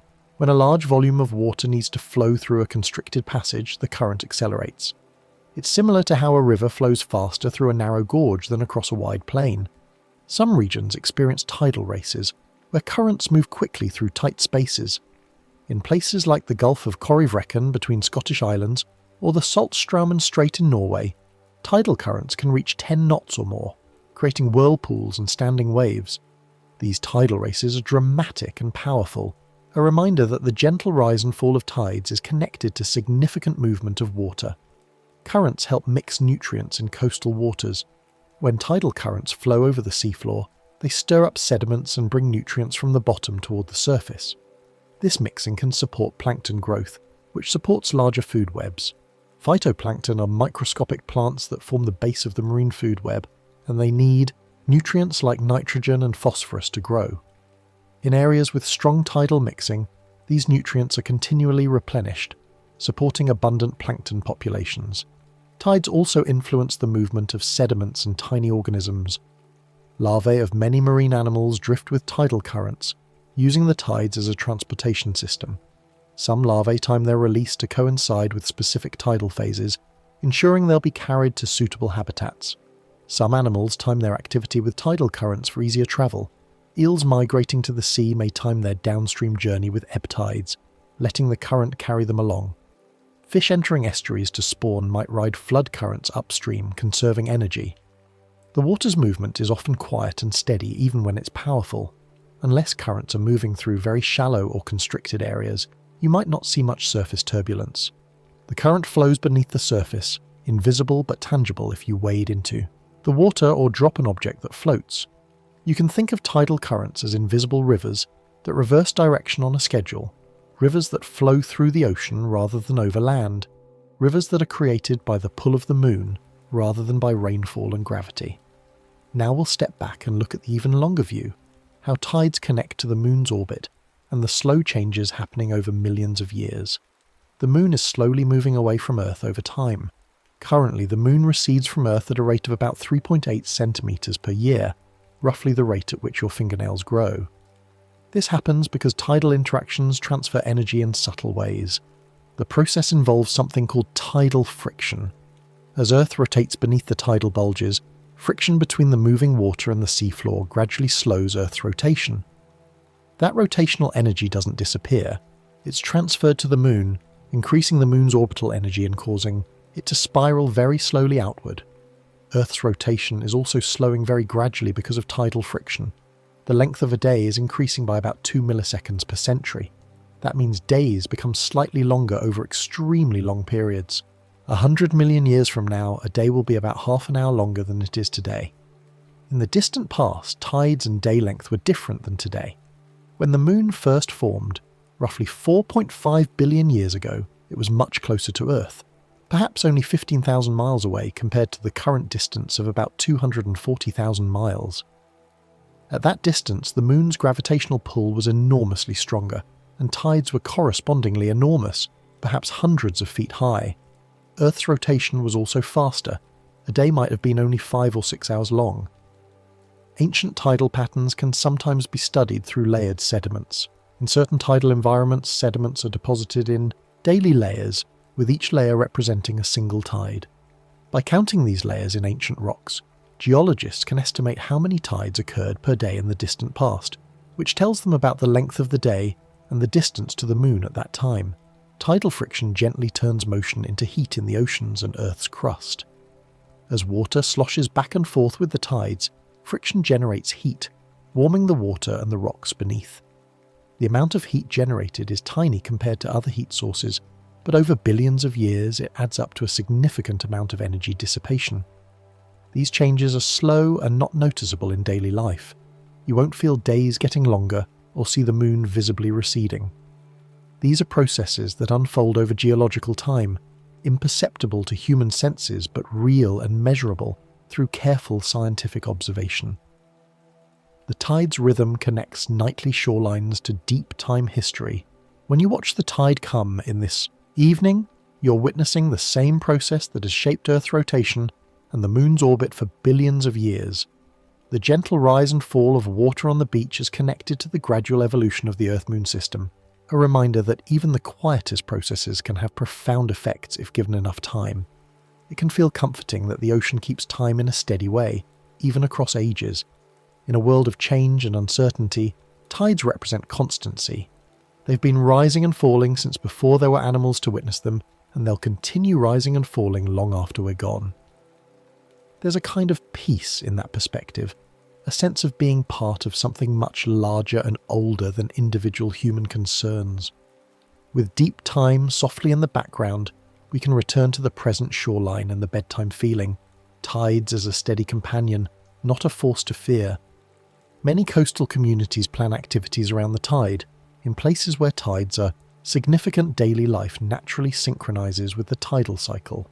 Fishing boats depart and return with the tide. Markets selling fresh seafood might open around the times when fishing boats come in, which depends on the tide. Beach access might be easier at low tide when there's more exposed sand. Some beaches are wider at low tide and narrower at high tide. If you want to walk along a particular beach, you might check the tide table first to ensure there will be enough dry sand. In some locations, entire beaches disappear at high tide, with waves reaching all the way to the base of cliffs or seawalls. Tide timing can shape when people explore tide pools safely. Tide pooling is safest during low tide, especially during very low spring tides, when the maximum area of intertidal zone is exposed. During these times, tide pools that are usually submerged become accessible, revealing creatures that are otherwise hidden underwater. Timing your visit to coincide with a low tide can make the difference between seeing a few common animals and discovering a rich community of unusual species. Surfers sometimes pay attention to tides because tide height affects waves in certain spots. Waves break differently, depending on how much water is over a reef or sandbar. At high tide, a particular surf break might produce small, mushy waves. At low tide, the same break might produce larger, hollower waves that are better for surfing. Experienced surfers learn the tidal characteristics of their favourite spots, knowing which tides produce the best conditions. Sailors often consider tides for docking and passing shallow areas. A sailboat with a deep keel might be unable to enter a harbour at low tide but can do so easily at high tide. Sailors also use tidal currents to their advantage, timing their passages through channels to coincide with favourable currents that will push them in the direction they want to go.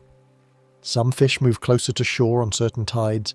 Many species follow the tide in and out, feeding in shallow waters during high tide and retreating to deeper water during low tide. Anglers who understand these patterns can position themselves accordingly, fishing in different locations at different tidal stages to target specific species. Crabs and other intertidal animals may hide or forage depending on water level. When the tide is in, crabs can move freely, searching for food and avoiding predators.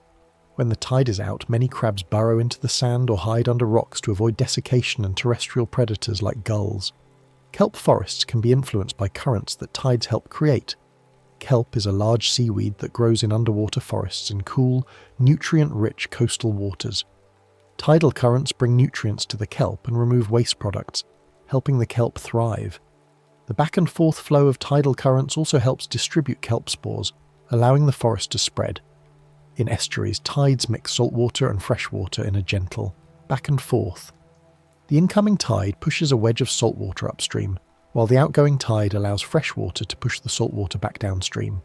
This creates a zone where salinity gradually changes from fresh to salt, and this zone moves up and down the estuary with the tide. Different organisms thrive at different salinity levels, so the estuary supports a diverse array of species. The tide schedule becomes part of the quiet routine of life near the sea. People who live near the coast often develop an intuitive awareness of the tide. glancing at the water and knowing without thinking whether it's rising or falling, whether it's near high or low. This awareness becomes woven into daily life, as natural as knowing whether it's morning or afternoon. To finish, we'll let the ocean's breathing return to your own breathing. Slow, steady, and safe. Tides remind us that big movements can still be slow and predictable. The ocean is vast, containing more water than all the lakes and rivers on Earth combined, yet it rises and falls with a regularity that can be charted on a calendar. The forces that move it, gravity from the moon and sun, are immense, yet they act gently, creating bulges rather than catastrophes. The moon's pull is gentle, yet it shapes the sea with steady patience.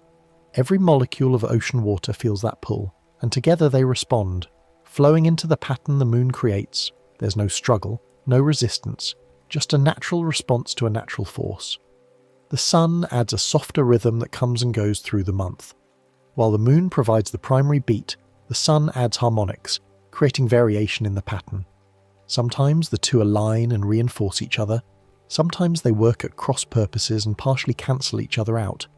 The result is a rhythm that has texture and variation, not just monotonous repetition. Spring tides and neap tides are like louder and quieter verses of the same song. The melody is always the same, the rise and fall of water, but the amplitude changes, keeping the pattern interesting without making it unpredictable.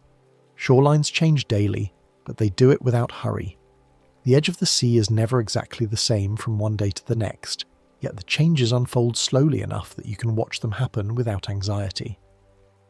A sandbar might appear over the course of a week as tides and currents deposit sand in a new location.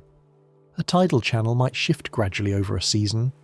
These are not violent transformations, but gentle adjustments, the earth rearranging itself patiently. Tidal patterns can make the world feel organized, like nature's quiet timetable. In a world that often feels chaotic, tides offer structure. They remind us that nature follows rules, that patterns exist, that order underlies apparent randomness. Even if you're far from the ocean, you can imagine that slow rise and fall. You don't need to live on the coast to appreciate tides. You can picture a beach you once visited or a beach you've seen in photographs and imagine the water creeping slowly up the sand, reaching its highest point, then creeping slowly back down. The image alone can be calming, a mental anchor that helps quiet a busy mind. The image of tides can help thoughts loosen, like sand smoothing underwater. When waves wash over sand, they erase footprints and fill in holes, leaving the surface smooth and undisturbed. In the same way, imagining tides can help smooth out the roughness of accumulated thoughts and worries, letting them settle and recede. Tonight, you don't need to control anything. Just let the rhythm return on its own. Sleep is like a tide. You can't force it to arrive any more than you can force the ocean to rise. But if you stop trying to control it and simply allow yourself to relax, sleep will come naturally, just as the tide returns twice a day, every day, without fail. And like the tide, you can simply arrive at rest, naturally and gently. There's no effort required, no striving, no struggle. Just as the ocean rises because the moon pulls on it, sleep comes because your body and mind are ready for it. All you need to do is allow it, creating the conditions for rest to arrive on its own schedule. The tides continue their ancient pattern tonight, as they have for billions of years. Somewhere in the world at this very moment, the tide is rising. Water is flowing slowly up a beach, climbing a few inches every minute, covering sand that was dry moments ago. Somewhere else, the tide is falling, exposing rocks and shells that were submerged an hour ago. This process is happening all the time, all around the world, an endless cycle of rise and fall, advance and retreat, inhale and exhale. If you could see the entire Earth from space, you would see the tidal bulges moving across the planet's surface as it rotates, the moon's invisible hand sculpting the ocean's shape. You would see water flowing into bays and estuaries, then flowing back out. You would see beaches appearing and disappearing, tide pools forming and merging back into the sea. All of this happens without drama, without urgency, just the patient unfolding of natural forces that have been at work since before there was land, since before there was life. The moon is still there, even if you can't see it. Even on a cloudy night when the sky's dark, the moon is above the clouds, pulling on the ocean, maintaining the rhythm. Even on a new moon night when the moon is dark, it's still there, still exerting its gravitational pull, still shaping the tides. The moon is a constant presence, a companion to Earth that has been with us since nearly the beginning, and it will be with us until the end. The tidal bulges are always there too, even though you can't see them from the shore. If you drew a diagram of Earth's oceans, you could mark where the bulges are at this moment. One on the side facing the moon, one on the opposite side, and you could predict where they'll be an hour from now, or tomorrow, or next month. The bulges don't stop moving, and they don't become irregular. They follow the moon around the Earth with complete reliability. This reliability is deeply comforting when you think about it. In a universe that can seem chaotic and unpredictable, tides represent order. They are a promise kept every day, twice a day, without exception. No matter what else is happening in the world, the tides continue. They continue through ice ages and warm periods, through the rise and fall of civilizations, through extinctions and explosions of life. They'll continue tomorrow, and next week, and 1,000 years from now. Understanding tides helps you understand that you're part of a system much larger than yourself. The same force that pulls on the ocean pulls on you, though you're far too small to feel it. The same moon that creates tidal bulges shines on you at night. The same sun that contributes to spring tides warms your face during the day. You're connected to these cosmic processes, even if you live far inland, even if you never see the ocean. The Earth you stand on is rotating through the same space that the tides move through. You're part of the pattern. There's a kind of humility in this realization, but it's a gentle humility, not a diminishing one. Yes, you're small compared to the ocean and the moon, but you're not separate from them. You're part of the same universe, governed by the same laws, participating in the same great cycles. The water in your body came from the ocean, long ago, and it still responds to the same chemistry, the same physics, the same biological rhythms that govern life in the sea. Many biological rhythms are tied to tides, even in organisms that no longer live in the ocean. Some crabs that have been kept in laboratories far from the sea still show activity patterns that match the tidal schedule of their native beaches. Something in their biology remembers the tide, even when they can't sense it directly. Humans too may retain subtle tidal connections. Some studies have suggested correlations between tidal cycles and human behaviour or physiology, though the evidence is mixed and the effects, if they exist, are small. But it's pleasant to imagine that we still carry some faint memory of our oceanic origins, some echo of the tides in our biology. Even if we don't have biological tidal rhythms, we can certainly have psychological ones. The image of tides is powerful because it matches patterns we recognise in our own lives. Energy rises and falls, moods come and go, motivation ebbs and flows. Just as the tide is predictable but not constant, human experience includes natural cycles. Trying to fight these cycles is often counterproductive. Accepting them, working with them, can bring a sense of ease. The coastline changes with the tide, but it's still the same coastline. The essence of the place remains even as the details shift. Similarly, you change from day to day, from year to year, but there's a continuity beneath the changes. You're still you, even as circumstances rise and fall around you. The tide doesn't erase the beach, it just temporarily covers it. When the tide falls, the beach is still there, unchanged in its fundamental nature. This is a useful metaphor for difficult periods. When challenges rise like a high tide, it can feel like they're covering everything, leaving no room to breathe. But high tide doesn't last. It reaches its peak and then begins to fall.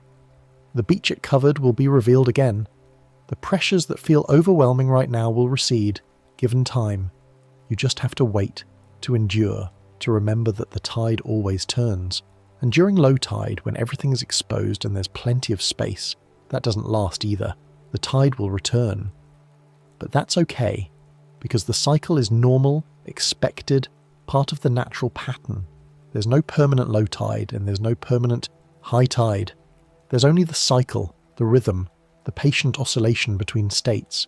Sleep is a kind of low tide for consciousness.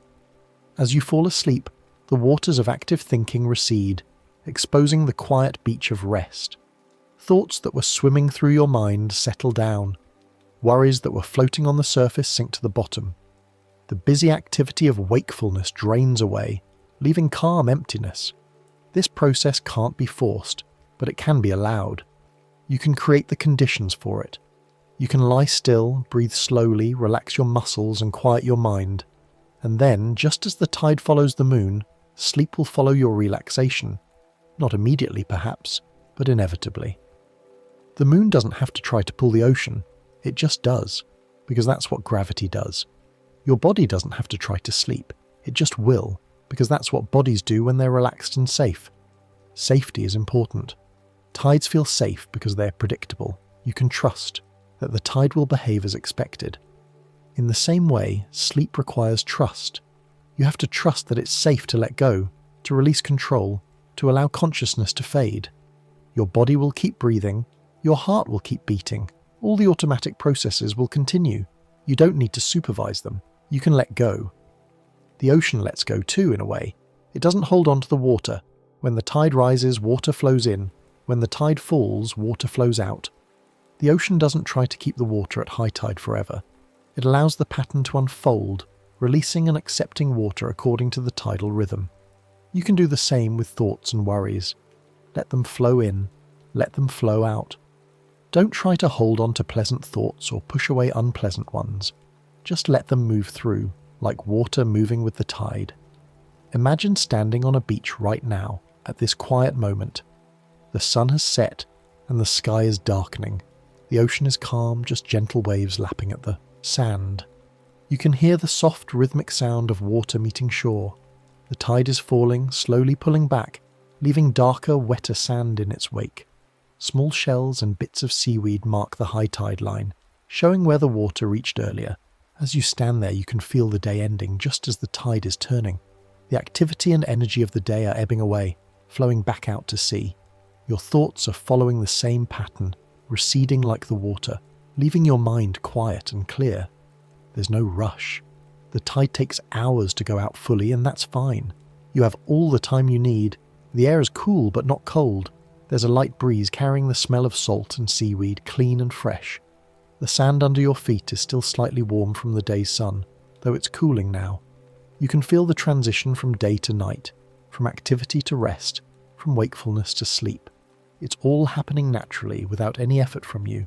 The moon is rising. Somewhere, though you might not be able to see it yet. But it's there, pulling gently on the ocean, creating the tide that's now retreating from the shore. That same gentle pull is acting on you, drawing you towards sleep. Not demanding, not forcing, just a quiet invitation to rest. You notice a tide pool nearby, left behind by the receding water. It's calm, sheltered from the waves, reflecting the darkening sky. The water in the pool is perfectly still, like a mirror. Nothing disturbs it. This is what your mind can become. A still pool, reflecting the sky, calm and undisturbed. Thoughts may drift across the surface occasionally, like a small cloud moving across the reflection, but they don't create ripples. The stillness remains. The sound of the waves is becoming a rhythm, a gentle pulse that matches your breathing.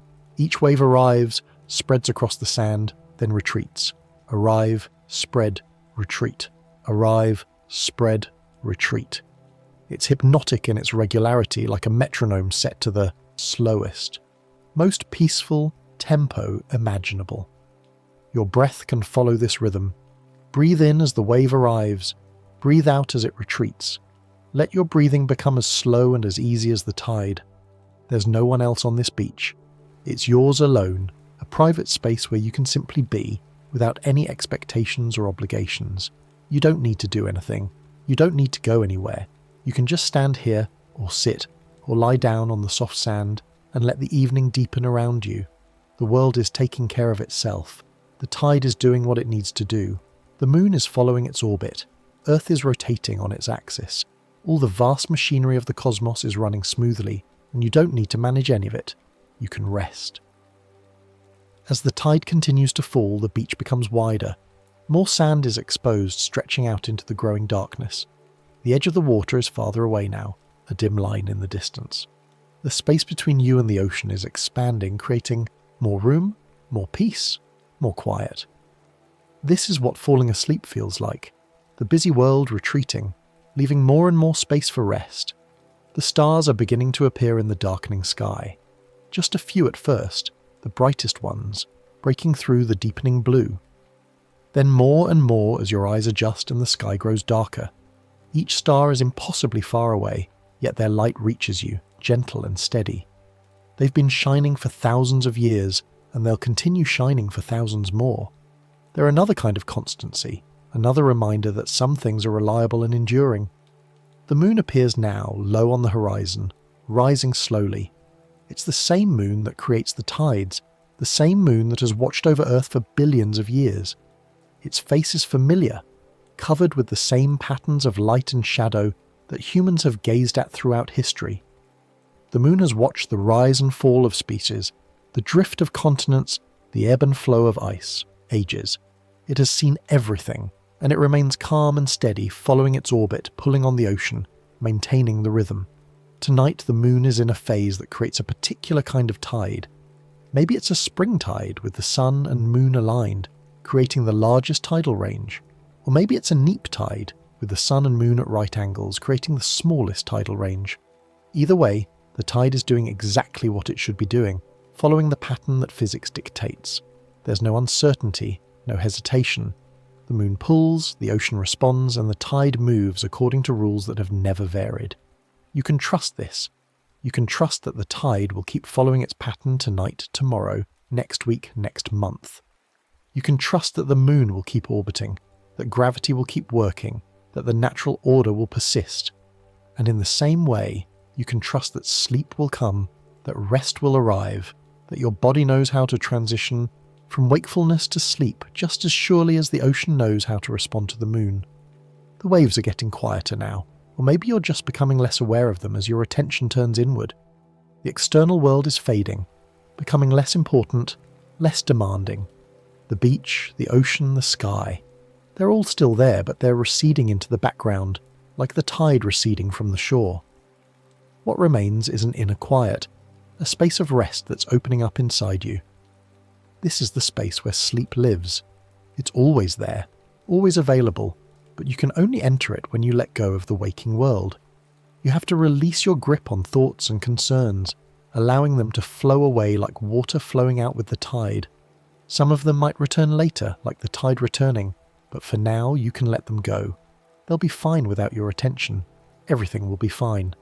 The temperature is dropping slightly as the night deepens, but you're comfortable. Your body is regulating itself, adjusting to the changing conditions without any conscious effort from you. Your heart is beating steadily. Your lungs are breathing rhythmically. Your muscles are relaxing, releasing the tension they held during the day. All of this is happening automatically. Part of your body's wisdom, part of the natural pattern. You realize that you are like the ocean. You have tides too, tides of energy and wakefulness that rise and fall throughout the day. Right now, your tide is falling, your energy ebbing away, your alertness receding. This is natural and good. It means your body is preparing for sleep, entering the part of the cycle where rest happens. You don't need to fight this or resist it. You can welcome it, the way a beach welcomes the receding tide, knowing that space and rest are being created. The moon continues its slow arc across the sky. It moves so gradually that you can't perceive the motion, yet it's moving nonetheless, travelling along its orbit at thousands of miles per hour. The motion is smooth and silent, undisturbed by anything. The moon doesn't struggle or strain. It simply follows its path, pulled by Earth's gravity, pulling on Earth in return, locked in an eternal dance that requires no effort, no thought, no will. It just happens, naturally and inevitably. Your transition into sleep can be like this, effortless, natural, inevitable. You don't have to make it happen. You just have to allow it, to stop resisting, to let yourself follow the natural path into rest. The moon doesn't try to orbit Earth. It just does. You don't have to try to sleep. You just will, when the time is right, when the conditions are ready. Those conditions are gathering now. The day has ended, the light has faded, the world has grown quiet. Your body is relaxed, your mind is calm. The tide of wakefulness has almost completely receded, leaving behind a broad, peaceful expanse of rest.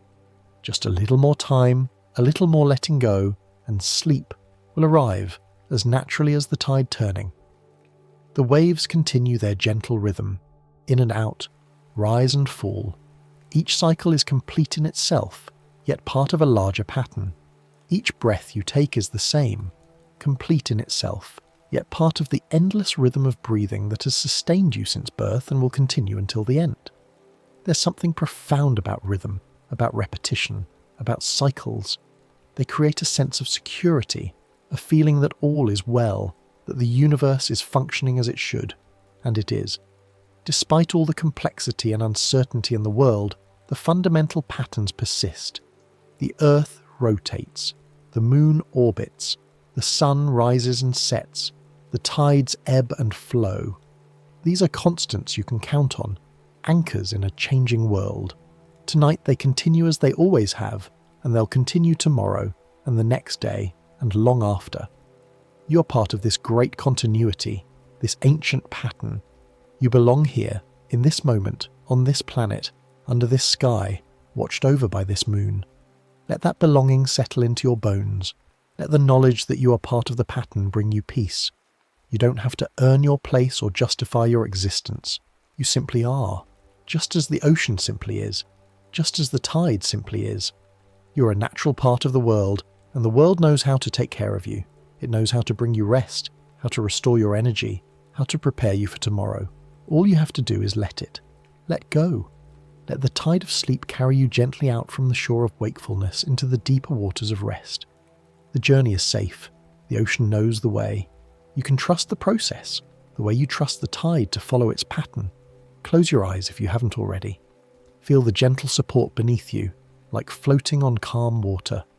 Feel your body becoming heavier, sinking into relaxation, releasing into rest. The moon pulls gently, and the tide responds.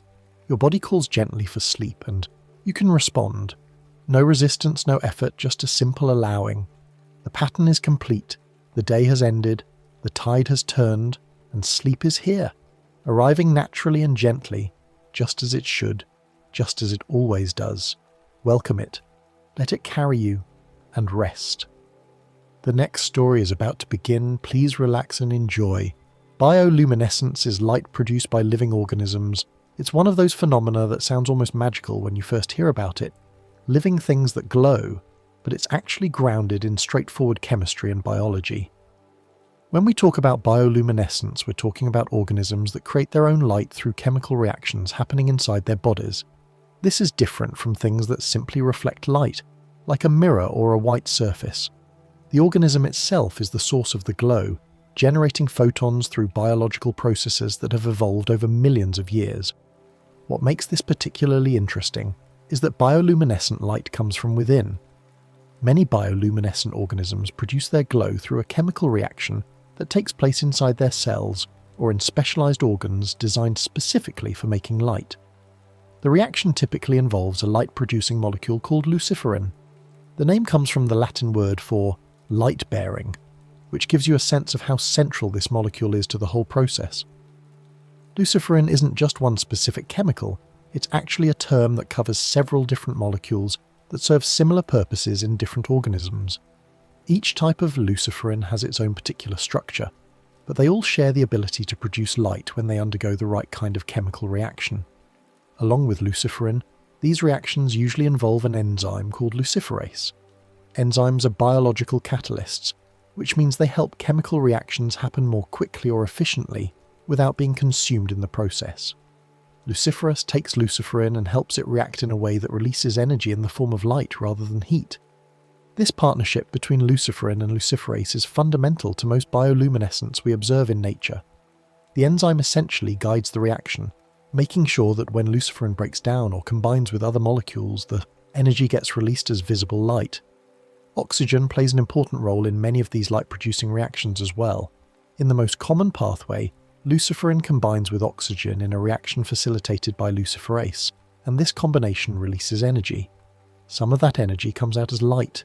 The exact details vary depending on the organism and the specific type of luciferin involved, but oxygen is frequently a key ingredient in the mix. Without it, many organisms simply wouldn't be able to glow. One of the most fascinating aspects of bioluminescent light is that it's often called cold light. This term refers to the fact that bioluminescence produces very little heat compared to the light it generates.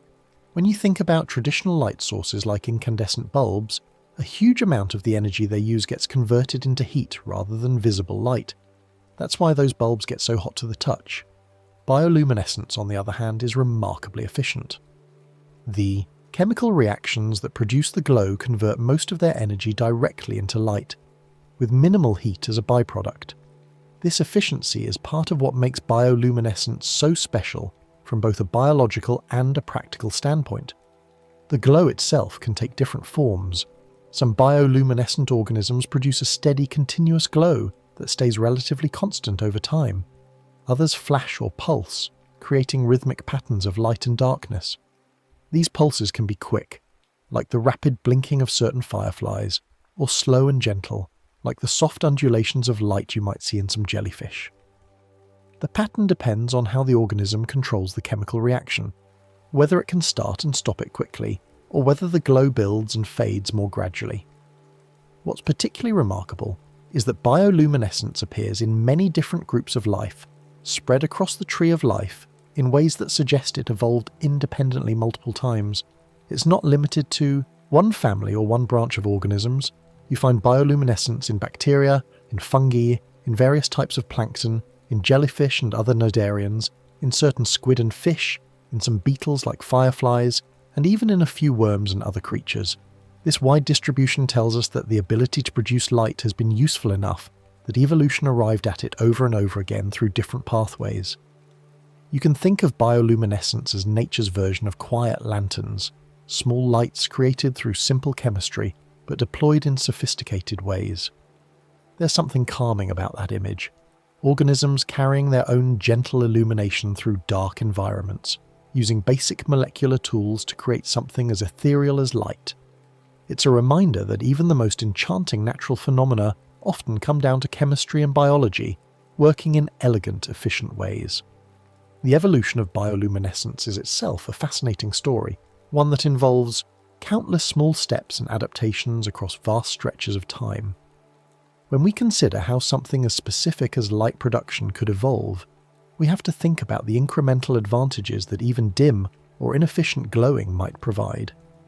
Perhaps the earliest forms of bioluminescence were accidental, waste products of certain metabolic reactions that happened to emit a few photons. If those photons provided even a slight advantage, maybe startling a predator just enough to create a moment's hesitation, then organisms with that trait might survive slightly better than those without it. Over generations, natural selection would favour improvements to this system. Mutations that made the light brighter, or that allowed better control over when the light appeared, or that changed the colour of the light to something more useful in a particular environment. These would spread through populations. Eventually, what started as a barely noticeable glow could become a sophisticated, signalling system or an effective form of camouflage. The fact that bioluminescence evolved independently in so many different lineages tells us something important about the nature of evolution itself. When similar environmental pressures exist, darkness, the need to communicate, the challenge of finding food or mates, evolution often finds similar solutions, even starting from completely different genetic and biochemical starting points. This is called convergent evolution, and bioluminescence is one of the clearest examples of it. Now that we've established what bioluminescence is at its most basic level, it's worth exploring where this living light is most commonly found, and why certain environments seem to favour these glowing organisms. The ocean, particularly the deeper parts of it, is where bioluminescence truly flourishes. The prevalence of light-producing organisms in marine environments isn't random. It's deeply connected to the physics of light and water and to the challenges of living in a place where sunlight becomes increasingly scarce. Bioluminescence is extremely common in the ocean, especially as you descend into deeper waters. Near the surface, where sunlight penetrates easily, bioluminescence exists but isn't as essential. As you go deeper, though, sunlight fades quickly.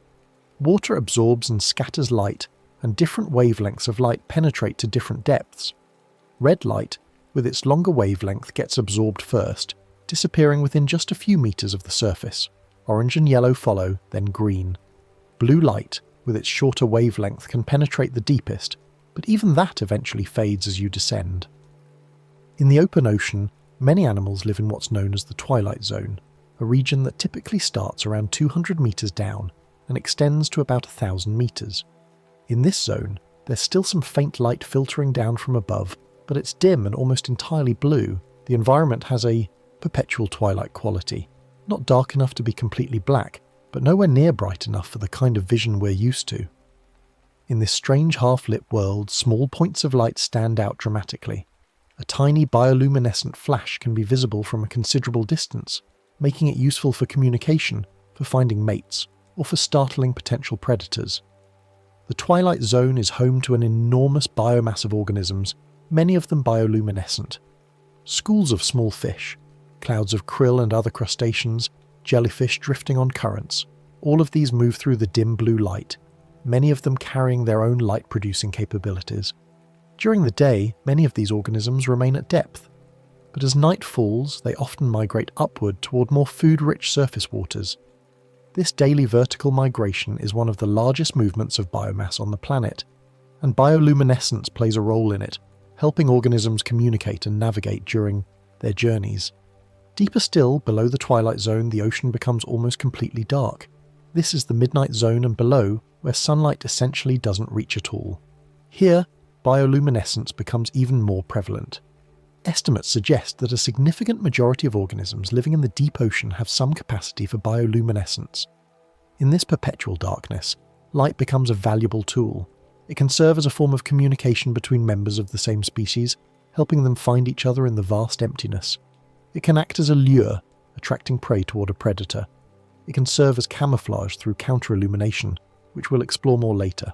The point is that in an environment without sunlight, the ability to produce your own light becomes remarkably useful. Many bioluminescent creatures in the ocean are small, tiny plankton, small fish, diminutive squid, but their light can still be quite noticeable in the darkness. Some of these glows appear as tiny sparkles, like underwater stars scattered through the water column.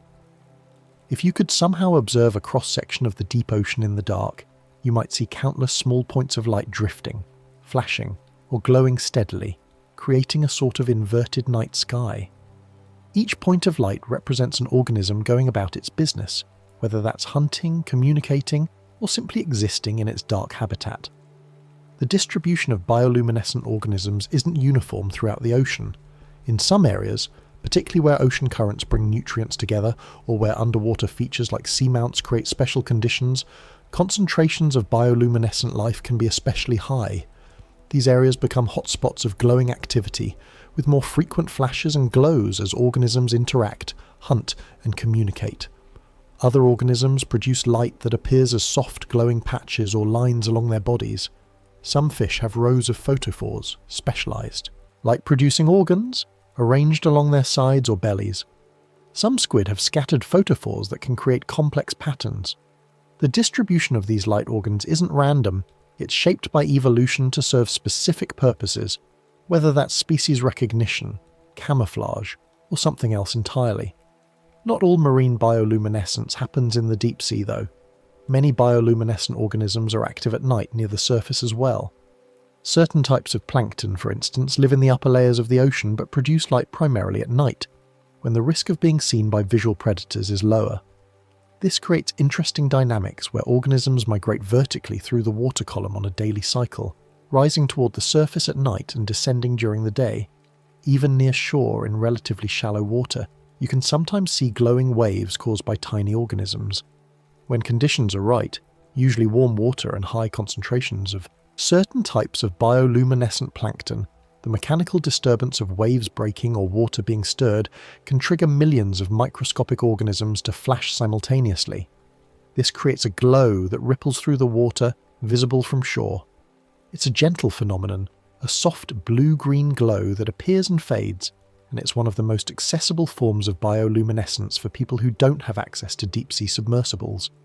The prevalence of bioluminescence in marine environments compared to terrestrial ones is striking. While we do have fireflies and glowing fungi on land, the percentage of species that are bioluminescent is much higher in the ocean. This makes sense when you consider the environments. On land, there's usually at least some ambient light from the moon and stars, even on the darkest nights. In many terrestrial environments, there are also places to hide, under leaves, in burrows, behind rocks. In the open ocean, especially at depth, there's nowhere to hide and often no ambient light at all. Bioluminescence fills a niche that exists more urgently in the ocean than on land. With this understanding of where bioluminescence is most common, especially in the ocean's quiet darkness, we can now turn our attention to the question of why organisms glow. What purposes does living light serve? The answers are practical and grounded in the day-to-day challenges of survival, but they're no less interesting for being pragmatic. One of the most straightforward reasons for bioluminescence is communication between members of the same species. In a dark environment, visual signals have to produce their own light to be seen. If you're a bioluminescent organism looking for others of your kind, a recognizable pattern of light can serve as a beacon. This is particularly important for reproduction. Many bioluminescent organisms use light to attract mates, producing specific patterns that members of their own species can recognize. These patterns function like visual mating calls, allowing individuals to find each other even when scattered across large distances in the dark ocean. The specificity of these patterns is important. In any given area of ocean, there might be dozens or even hundreds of different species living in proximity. If they all produce the same pattern of light, the signal would become useless. Too much noise, not enough clear information. So evolution has favoured the development of species-specific patterns. One species might produce 3 quick flashes followed by a pause, another might produce a steady glow that pulses in intensity. A third might create a complex pattern of flashes from different photophores on its body in sequence. These different patterns allow organisms to recognize their own species reliably. Some organisms use light to startle or confuse predators, giving themselves a crucial moment to escape. Imagine you're a predator hunting in the dark using whatever limited vision you have. Suddenly, the creature you're approaching produces a bright flash of light. The unexpected stimulus might cause you to hesitate or recoil, and that split second of confusion could be all the prey needs to dart away. Some squid and shrimp employ this strategy, producing sudden bursts of light or even releasing clouds of glowing fluid that create visual chaos while the animal escapes into the darkness. The effectiveness of this strategy depends partly on the element of surprise. If a predator encountered glowing prey all the time, it might become desensitized to the flashes. But because most organisms conserve their bioluminescence and only use it when necessary, each flash retains its capacity to startle. The predator doesn't know exactly when the flash will come, which maintains the defensive value of the light. Conversely, some organisms use light to lure prey closer. The most famous example is probably the anglerfish, with its bioluminescent lure dangling in front of its mouth. The lure acts like a small beacon in the dark, attracting smaller fish or invertebrates that are drawn to the light. When prey comes close enough to investigate, the anglerfish can strike. This strategy turns the prey's own attraction to light into a vulnerability. The anglerfish lure is a modified fin spine that has evolved into a fishing rod of sorts, complete with a glowing tip. The glow comes from bioluminescent bacteria living in a specialized bulb at the end of the lure. The anglerfish can control the lure's position, waving it enticingly to mimic the movement of small prey organisms. In the absolute darkness of the deep sea, this small glowing object might be the only visible thing for meters in any direction, making it incredibly attractive to potential prey that are accustomed to following light signals. Different species of anglerfish have evolved different lure shapes and behaviors, presumably to attract different types of prey or to fish in different ways. Some lures are simple bulbs, others have elaborate appendages or complex shapes. The diversity of lures reflects the diversity of deep-sea environments and the different ecological niches these fish occupy. Then there's the fascinating phenomenon of counter-illumination, which is a form of camouflage that uses light in a counterintuitive way. If you're a fish or squid living in the twilight zone, there's a faint blue glow coming from above due to the filtered sunlight. If you're seen from below against this faint background, you appear as a dark silhouette. Predators hunting from below can use this silhouette to locate prey. Counter-illumination solves this problem by producing light on the underside of the body that matches the intensity and colour of the faint light from above. This effectively erases the silhouette, making the organism much harder to detect from below. It's camouflage through matching the ambient light, rather than through matching the surrounding visual texture. The precision required for effective counter-illumination is remarkable. The organism needs to produce light that matches not just the colour of the downwelling light, but also its intensity, and that intensity changes depending on depth, time of day, and weather conditions at the surface. Many organisms that use counter-illumination have sophisticated control systems that allow them to adjust their ventral light output continuously. Some have light-sensing organs on their backs that measure the downwelling light, and neural circuits that adjust the ventral photophores to match. This creates a sort of active camouflage system, constantly updating to maintain invisibility. It's energetically expensive. The organism has to produce light continuously while in the twilight zone. But the survival advantage of being invisible to predators below is apparently worth the cost. Some bioluminescent displays may serve as warnings to predators. Certain organisms that are toxic, unpalatable, or difficult to eat produce light that could signal their unsuitability as prey. This is similar to how some brightly coloured land animals use their appearance to advertise that they're not worth eating. The bioluminescence becomes a warning sign in an environment where colour as we usually think of it isn't visible. This type of warning coloration, called a persematism, is common on land but less well documented in the deep sea, partly because it's harder to study. However, there's evidence that some glowing organisms are indeed avoided by predators that have learned to associate certain light patterns with bad experiences. Some bioluminescent jellyfish, for instance, have stinging cells that make them unpleasant to eat, and their glow may help predators learn to avoid them. Other uses of bioluminescence involve creating confusion through multiple moving points of light. Some organisms can release glowing material into the water, creating a cloud of light that obscures their actual position. While the predator is distracted by or focused on this glowing cloud, the organism can escape. It's a decoy strategy that uses light as misdirection. Certain deep-sea squid are particularly adept at this. They can eject glowing mucus or ink from specialized glands, creating a luminous cloud roughly the same size and shape as the squid itself. The cloud hangs in the water, glowing, while the squid jets away in a different direction. A predator, seeing this glowing blob, might attack it, only to discover it's inedible mucus rather than squid. In some cases, bioluminescence may help organisms illuminate their immediate surroundings slightly, though this use is more debated. The light levels produced by most bioluminescent organisms are quite faint, and wouldn't provide much in the way of useful illumination for seeing objects. However, for organisms with extremely sensitive eyes adapted to near total darkness, even a faint glow might provide some useful information about the environment. Some deep-sea fish have photophores near their eyes, positioned in ways that could potentially illuminate objects directly in front of the fish. Whether this actually helps them see better is uncertain. The light levels are very low, but it's a hypothesis that researchers continue to investigate. It's also possible that these near-eye photophores serve some other function, like signalling or species recognition, rather than illumination. What's striking about all these uses is how subtle they tend to be. Bioluminescence in nature is rarely about creating massive amounts of light or illuminating large areas. It's more about precise, targeted use of small amounts of light for specific purposes. The light serves as a whisper rather than a shout, a gentle signal in the darkness that conveys information efficiently and economically. Each flash, each glow, each pattern represents energy spent for a purpose, and evolution has shaped these displays to be as effective as possible with minimal waste. The energy economy of bioluminescence is worth considering in more detail. Producing light requires resources. The organism has to synthesize luciferin, which involves metabolic pathways that consume energy and raw materials. It has to produce and maintain luciferase enzymes. It has to build and maintain specialized light organs if it has them. All of this represents an investment that has to pay off in survival or reproductive benefits. For organisms living in food-poor environments like the deep sea, every calorie matters.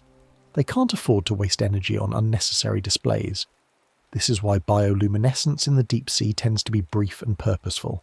An organism might flash for a fraction of a second to startle a predator, or glow for a few seconds while searching for a mate, but it won't maintain a continuous bright glow unless that serves a specific function like counter-illumination.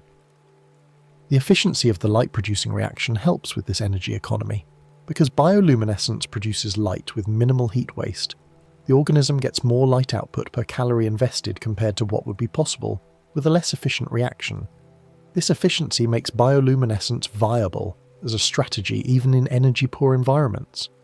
Now let's return to the chemistry itself and explore in a bit more detail how the glow actually happens inside these organisms. We've mentioned luciferin and luciferase, but there's more to the story, including how organisms control their light and why different creatures glow in different colours. The luciferin-luciferase reaction is the most common mechanism for bioluminescence, but the specifics can vary quite a bit from one organism to another. Different species have evolved different types of luciferin molecules. These molecules might look quite different chemically, but they share the common property of being able to release light when they react. In fireflies, for example, the luciferin is a specific compound called firefly luciferin, which has a particular chemical structure unique to beetles. In certain marine organisms, the luciferin might be a compound called colentrazine, which is widespread among jellyfish, some squid, some fish, and various other creatures. There are other types as well, each evolved independently, and each with its own chemical properties. Colentrazine is particularly interesting because it's so widespread among marine organisms, appearing in animals from different phyla that aren't closely related. This suggests that either colentrazine-based bioluminescence evolved very early and was inherited by many descendant groups, or that different lineages independently evolved the ability to use this particular molecule. The molecule itself can be synthesized by some organisms, while others obtain it through their diet, eating prey that contain colentrazine and then using it for their own bioluminescence. The reaction mechanism for colentrazine-based bioluminescence is well understood. The molecule reacts with oxygen in the presence of a luciferase enzyme, forming an unstable intermediate compound. This intermediate breaks down, releasing carbon dioxide and a photon of light. The specific wavelength of that photon, which determines its colour, depends on the detailed structure of the luciferase enzyme and the environment around the reaction. Firefly luciferin works through a similar but chemically distinct pathway. In the presence of ATP, the cell's energy currency, magnesium ions, oxygen, and firefly luciferase, firefly luciferin undergoes a series of reactions that ultimately produce light. The efficiency of this reaction is extraordinary. In laboratory conditions, firefly luciferase can convert chemical energy to light with quantum efficiency approaching 90%, meaning that nearly every luciferin molecule that reacts produces a photon. This is far more efficient than any artificial light source humans have developed. The colour of the light an organism produces depends on several factors, including the specific chemistry of the light-producing reaction and the structure of the proteins and molecules involved. When luciferin reacts and releases energy, that energy comes out as photons, particles of light. The wavelength of those photons, which determines what colour we perceive, depends on the amount of energy in each photon. Higher energy photons appear more blue or violet. Lower energy photons appear more red or orange. The structure of the luciferase enzyme and the environment around the luciferin can affect how much energy each photon carries, which in turn affects the colour of the light.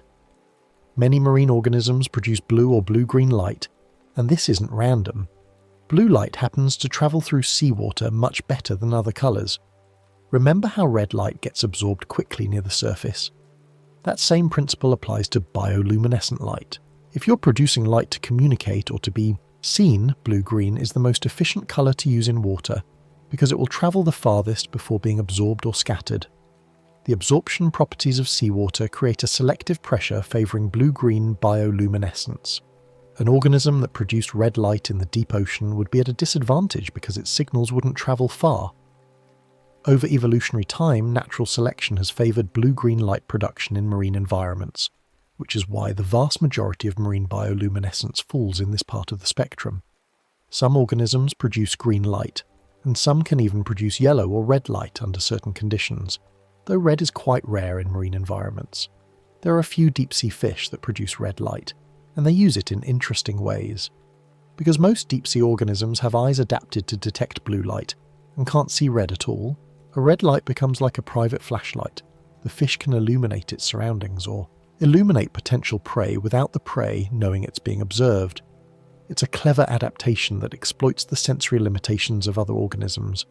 On land, fireflies often produce yellow-green or yellow light, which is visible in air and doesn't need to travel through water. The colour is optimised for their specific environment and their specific needs. Different species of fireflies produce slightly different colours, ranging from yellow to orange to green, depending on small variations in their luciferase enzymes. These colour differences can contribute to species recognition. A female firefly is more likely to respond to the precise colour and flash pattern of her own species. Producing light requires energy, just like any other biological process. The organism has to synthesize luciferin, maintain the luciferase enzyme, and provide the conditions for the reaction to occur. Because of this energy cost, organisms have evolved ways to control when they glow. It wouldn't make sense to glow continuously if you don't need to. That would waste resources that could be used for growth, reproduction, or other vital functions. Some organisms can switch their light on and off very quickly. Fireflies are masters of this, able to produce rapid, precisely timed flashes. The control mechanism in fireflies involves nerve signals that trigger the light organ to produce the chemical conditions necessary for the reaction. When the signal arrives, the cells in the light organ emit oxygen, which combines with luciferin in the presence of luciferase, and light is produced. When the signal stops, the oxygen supply is restricted and the light goes out. This allows for the rapid flashing patterns that make fireflies so distinctive. The light organ in a firefly is a complex structure with multiple cell types working together. There are photocytes, which are the cells that actually produce the light. These are surrounded by reflector cells that contain uric acid crystals, which help direct the light outward rather than letting it scatter in all directions. The whole organ is connected to the tracheal system, the network of tubes that fireflies use to breathe, and neural control of the tracheal endings regulates oxygen delivery to the photocytes. It's an elegant system that allows precise on-off control. In some marine organisms, the control is mediated by neural signals as well. Certain squid, for instance, can control their photophores with remarkable precision, turning individual light organs on and off to create complex patterns. The neural control is similar in principle to how we might control our muscles. A nerve impulse triggers a change in the organ that leads to light production. Some squid have dozens or even hundreds of individual photophores scattered across their bodies, each one potentially under independent neural control. This allows them to create complex moving patterns of light, like animated displays. The purpose of these elaborate patterns isn't always clear, but they likely serve in communication, perhaps helping squid recognize each other or coordinate behavior in groups. In other organisms, the glow may be more constant or slow-changing. Some jellyfish, for example, produce a glow that pulses slowly, fading in and out over seconds rather than flashing rapidly. The control mechanism here might be less about nerve signals and more about the gradual accumulation and depletion of the chemicals needed for the reaction, or about slower changes in the chemical environment inside the light-producing cells. In jellyfish that produce light in response to physical disturbance, the trigger is often mechanical. Specialized cells detect pressure or vibration, and this mechanical stimulus initiates a cascade of events that leads to light production. The system is self-limiting. After producing a flash, the cells need time to reset before they can flash again. This creates the characteristic pulsing pattern you see when you disturb bioluminescent jellyfish. This ability to control light is like having a tiny dimmer switch or on-off switch built into the organism's biology. It allows for sophisticated use of light as a tool, enabling organisms to send signals, create patterns, or save energy when light isn't needed. The precision of this control is a testament to how evolution can fine-tune even something as seemingly simple as a chemical reaction to serve complex purposes. The cellular machinery that enables this control is itself fascinating.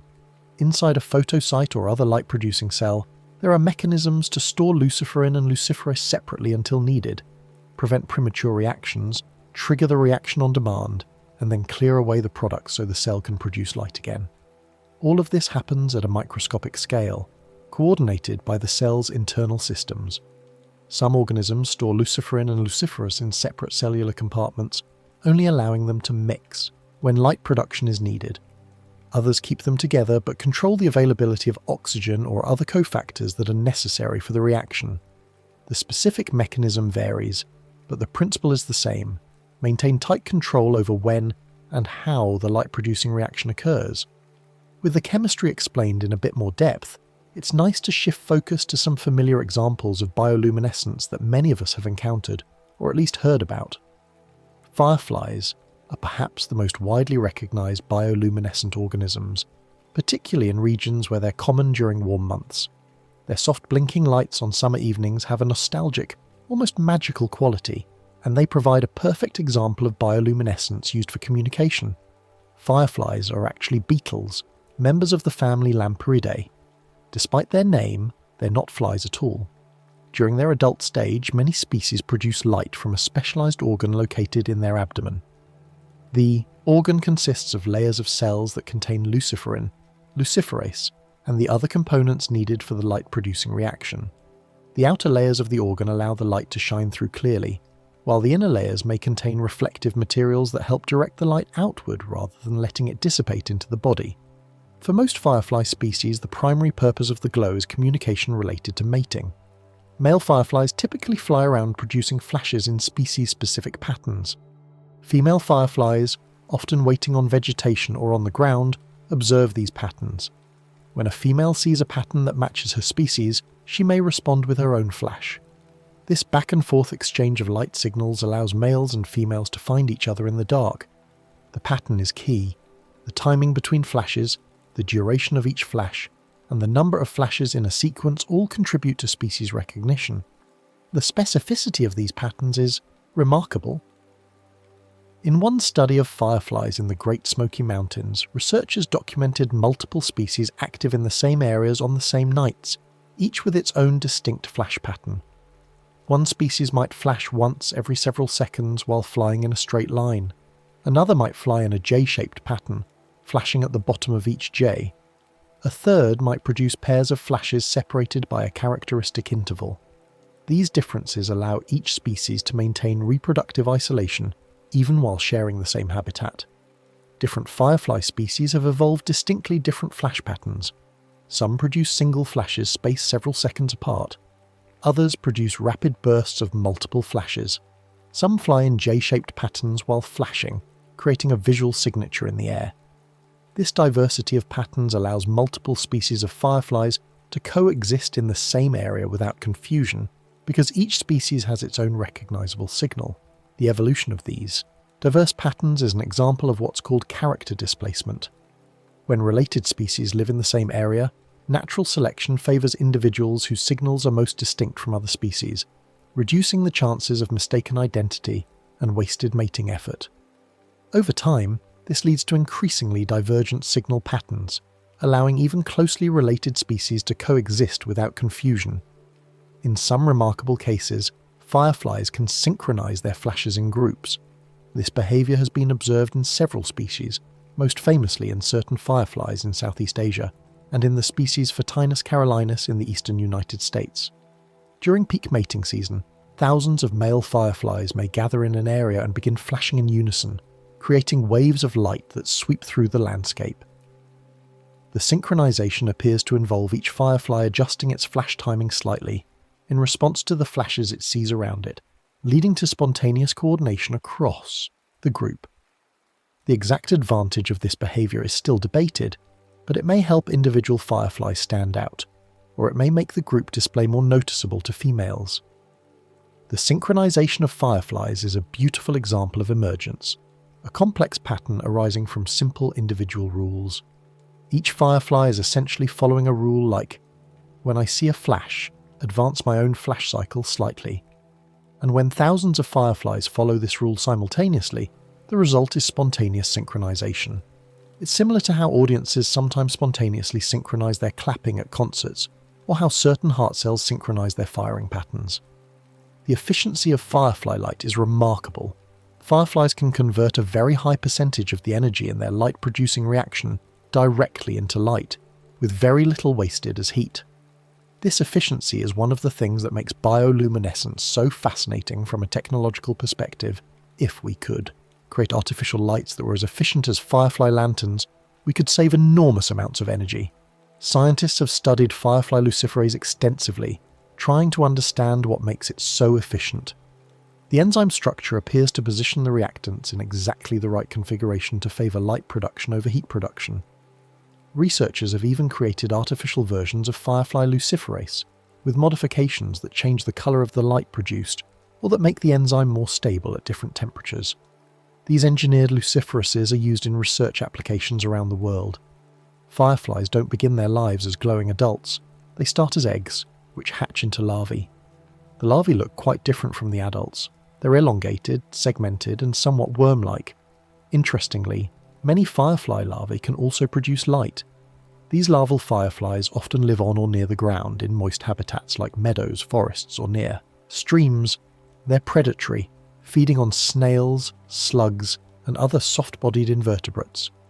The glow in larvae may serve as a warning to predators that they're unpalatable, as many firefly larvae contain defensive chemicals. The larval stage can last a year or even 2 years for some species, during which time the larvae feed and grow through several molts. When they've accumulated enough energy and reach the appropriate size, they enter a pupal stage. During pupation, the larval body is reorganized into the adult form, complete with wings, adult light organs, and reproductive structures. The adult stage is relatively short for many species, just a few weeks during which the primary goal is reproduction. After mating and laying eggs, the adults die and the cycle begins again. Some adult fireflies don't eat at all, relying entirely on energy stored during their larval stage. Their sole purpose as adults is to find mates and reproduce. Other species do feed as adults, consuming nectar or pollen to fuel their mating flights and egg production. The diversity of firefly life histories reflects their adaptation to different environments and ecological niches. Watching fireflies drift through a warm summer evening has a deeply calming quality. Their lights appear and disappear in gentle rhythms, creating patterns against the darkening sky and landscape. It's easy to stand and watch them without any particular goal, just observing the quiet conversation of a light happening around you, the slow pace, the soft glow, the peaceful setting. It all combines to create an experience that feels restorative. It's a reminder that nature often communicates in gentle ways, and that even when it produces something as eye-catching as light, it can do so softly without harshness or glare. There's something meditative about watching fireflies. Your eyes naturally follow individual lights as they appear, trace their paths through the air and then watch them blink out. Then, another catches your attention, and another, creating a gentle exercise in focused yet relaxed attention. It's not unlike meditation practices that involve watching candles or other gentle visual stimuli. The experience slows down your thoughts and brings you into the present moment. In many cultures, fireflies have symbolic significance, often representing transience, beauty, or the presence of spirits or souls. In Japan, firefly viewing is a traditional summer activity, and certain rivers and parks are famous for their firefly displays. The insects are celebrated in poetry, art, and literature, often evoking themes of summer, love, and the fleeting nature of beauty. Now let's drift back toward the water and explore another context where bioluminescence creates beautiful displays, glowing waves and bioluminescent bays, where the simple disturbance of water can trigger millions of tiny organisms to flash, creating what looks like liquid light. Some of the most enchanting, bioluminescent displays occur when ocean waves appear to glow, sparkling with blue-green light as they roll and break. This phenomenon is caused by microscopic organisms called dinoflagellates, which are a type of plankton. Dinoflagellates are single-celled organisms that drift in the water, and while there are many species of dinoflagellates, several are capable of producing light when mechanically disturbed. The dinoflagellates responsible for glowing waves often belong to species like Noctiluca scintillans or Lingulodynium polyedrum. These organisms are quite small, typically less than a millimetre in diameter, but when present in high concentrations their collective glow can be spectacular. During the day you might not notice them at all, or you might see the water take on a slightly reddish or brownish tint if their population is particularly dense. At night though, when the water is disturbed, they flash. Noctiluca scintillans is particularly interesting. Its name means nightlight and sparkling, which is wonderfully descriptive. Unlike some other bioluminescent dinoflagellates, Noctiluca is relatively large for a single-celled organism. Visible to the naked eye if you look closely at disturbed water during a bloom, the cell is roughly spherical with a trailing tentacle that it uses to capture food particles. Inside the cell are scintillans, tiny organelles that produce the flash when stimulated. The flash itself is a defense mechanism, or at least that's the leading hypothesis. When a dinoflagellate is jostled or disturbed, by a wave, by a swimming fish, by a passing boat, or even by your hand moving through the water, it produces a brief flash of light. This flash may serve to startle small predators that are trying to eat the dinoflagellate, giving it a momentary advantage. Alternatively, or additionally, the flash might attract the attention of larger predators that could eat whatever disturbed the dinoflagellate, essentially calling in help. This burglar alarm hypothesis suggests that the dinoflagellate uses light to draw attention to its attacker. Research on this burglar alarm hypothesis has shown that copepods, small crustaceans that eat dinoflagellates, do sometimes get eaten by larger predators when they trigger bioluminescent flashes. Fish hunting in the dark can see the flashes and home in on them, catching the copepods rather than the dinoflagellates. This provides evidence that the flashing does indeed help the dinoflagellates survive, though probably not every time. Regardless of the evolutionary reason, the effect is beautiful.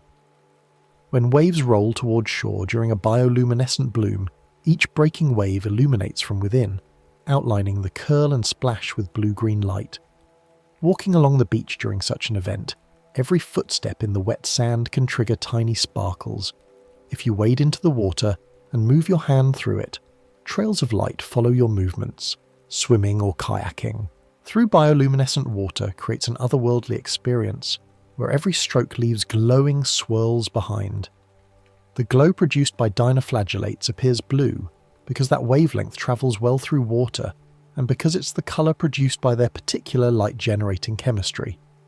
The specific molecules and structures involved create photons in the blue-green range of the spectrum. The light is relatively bright for a single-celled organism, but still quite faint overall. It's most visible in very dark conditions, away from artificial lights. The duration of each flash is very brief, typically lasting only a fraction of a second. The scintillons inside the dinoflagellate cell respond to mechanical disturbance by rapidly releasing their light-producing chemicals, creating a quick flash, and then the cell needs time to reset before it can flash again. This means that if you stir the water continuously, the flashing will gradually dim as more and more cells enter their refractory period. These bioluminescent events are most common in warm waters where nutrient conditions support large populations of dinoflagellates. They can be somewhat seasonal, often peaking in late summer or early fall in temperate regions. Certain bays and coastal areas have become famous for their reliable bioluminescent displays. Bioluminescent bays in places like Puerto Rico, Jamaica, and other tropical locations have high concentrations of dinoflagellates year-round, and attract visitors who want to experience the glowing water. In these bays, the water is typically calm and sheltered, which helps maintain the dinoflagellate population. On a dark night, paddling through these bays in a kayak can make you feel like you're moving through liquid starlight. Mosquito Bay in Vieques, Puerto Rico, is often cited as the brightest bioluminescent bay in the world. The bay has several features that make it ideal for bioluminescent dinoflagellates: a narrow opening to the ocean that reduces water exchange, mangrove forests around the edges that drop leaves and other organic material into the water, providing nutrients, and warm, shallow water. The dinoflagellate species here is Pyridinium bahamense, which produces a particularly bright blue flash. The conditions that lead to bioluminescent blooms are specific. The water temperature needs to be within a certain range, nutrients need to be available in the right concentrations, and the water generally needs to be relatively calm to allow the dinoflagellates to concentrate. Sometimes blooms appear unexpectedly, other times they're predictable based on seasonal patterns. Local knowledge often helps. People who live near bioluminescent areas usually have a sense of when conditions are most likely to produce displays. Red tides, which are blooms of certain dinoflagellate species that can be toxic to marine life and humans, are related to bioluminescent blooms but distinct. Some red tide species do produce bioluminescence, which can create the unusual and somewhat eerie sight of toxic, glowing red-brown water at night. However, not all bioluminescent blooms are harmful, and not all harmful blooms are bioluminescent.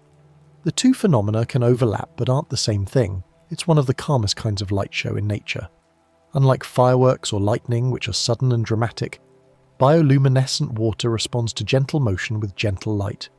The faster and more turbulent the water movement, the more light is produced, but even vigorous splashing creates a soft glow rather than anything harsh or glaring. You can sit by the water's edge during a bloom and watch the subtle sparkles appear and fade with each wave.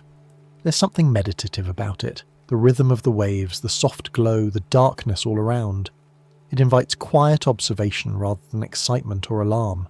The experience of swimming in bioluminescent water is one that people often describe as transformative or magical, even those who understand the scientific explanation. There's something profound about being surrounded by living light, about moving through water and watching your movements create trails of luminescence. It connects you to the natural world in a visceral way, reminding you that you're part of an ecosystem full of other living things, each responding to the environment in their own ways. With those sparkling waters in mind, let's descend once more into deeper parts of the ocean and meet some of the creatures that carry their own lanterns through the midnight depths. The deep sea is home to a remarkable diversity of bioluminescent organisms, and among them, lanternfish and other small deep-sea creatures create a landscape of living light in what would otherwise be complete darkness. Lanternfish are a group of small fish belonging to the family Myctophidae, and they're one of the most abundant types of fish in the ocean. Despite their abundance, most people never encounter lanternfish because these fish live in deep water and only occasionally come near the surface, usually at night. They're typically just a few inches long, with large eyes adapted to low light conditions and bodies covered with specialized light-producing organs called photophores. The abundance of lanternfish is hard to overstate. They're found in oceans around the world, from tropical to polar waters, and in such vast numbers that they represent a significant portion of all fish biomass in the ocean. Estimates suggest there may be trillions of individual lanternfish worldwide. Despite this abundance, they remain largely unknown to most people because they live in the deep ocean's mid-water zone, an environment that's difficult for humans to access and observe. Photophores are sophisticated structures. Each photophore is essentially a tiny biological lamp, containing light-producing cells, often backed by a reflective tissue to direct the light outward and sometimes fronted by a lens-like structure that focuses or filters the light. In lanternfish, photophores are arranged in specific patterns along the sides and underside of the body. These patterns vary between species, functioning as a kind of identification system.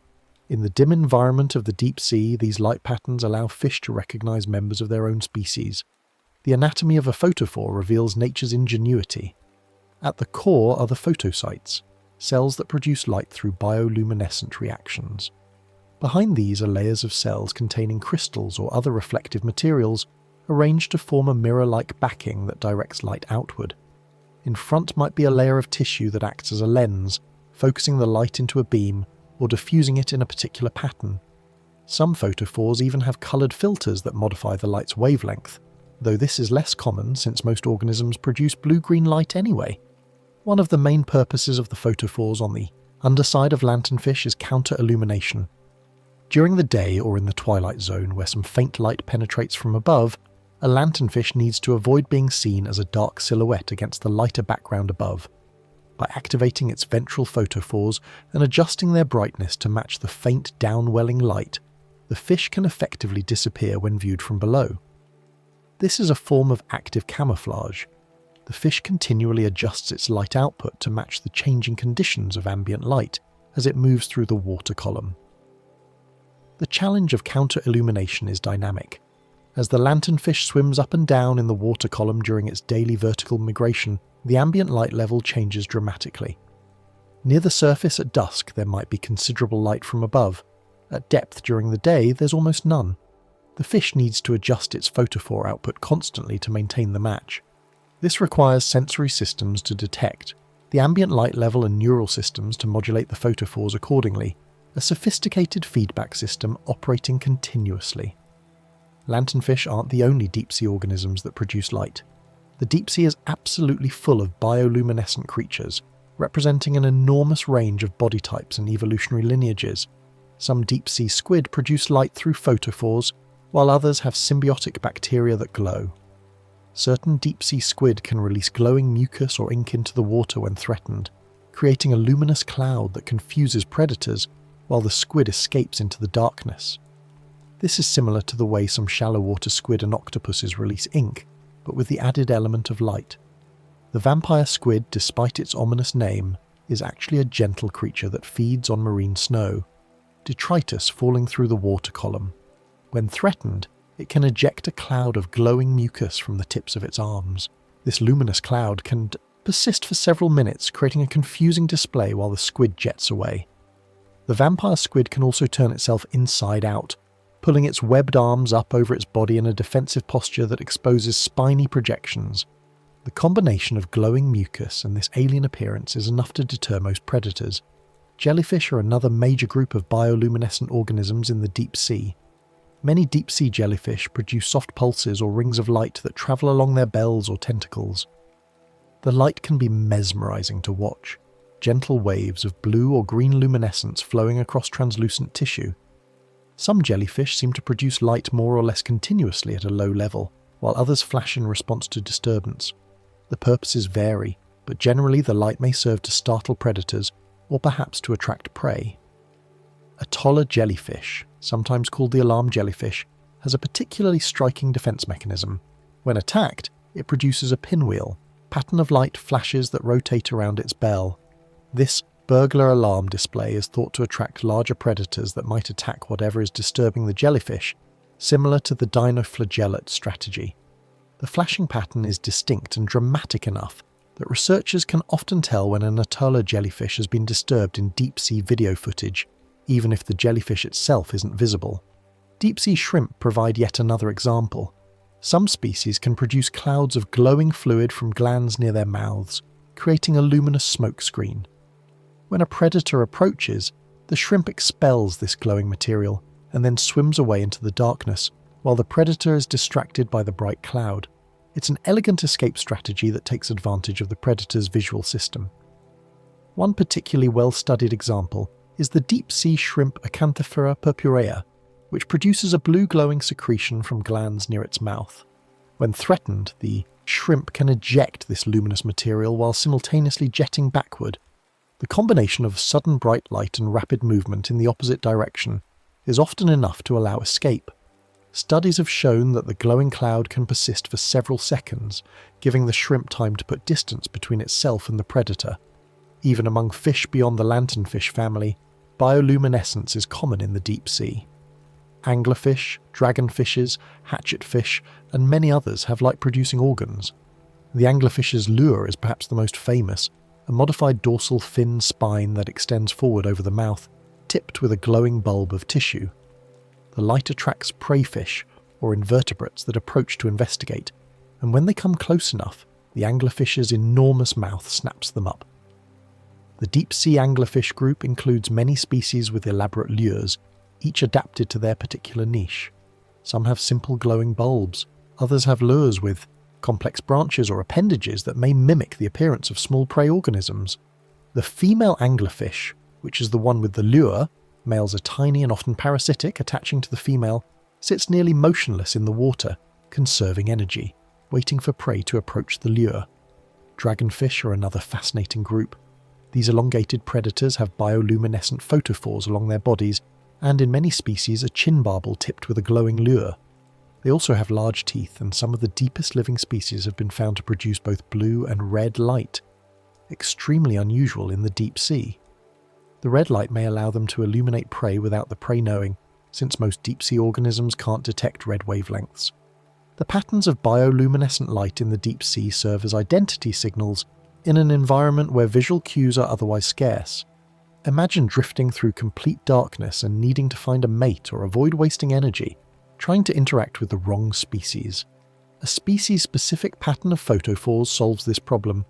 Each species has its own arrangement and timing of lights, creating a visual signature that can be recognized even from a distance in the dark. This is especially important in the deep sea where population densities are often quite low.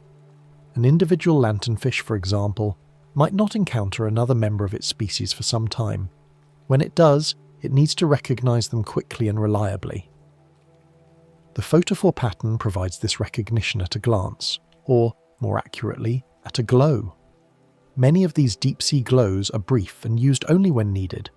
Producing light costs energy, and food is often scarce in the deep ocean.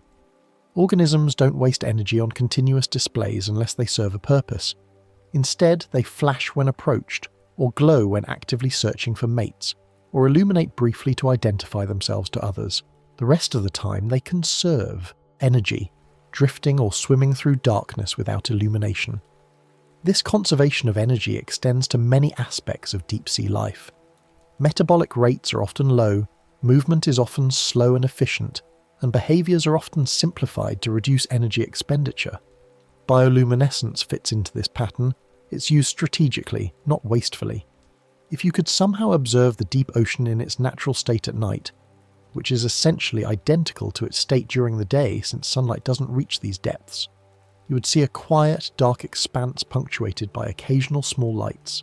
A flash here, a steady glow there, a pattern of photophores drifting past.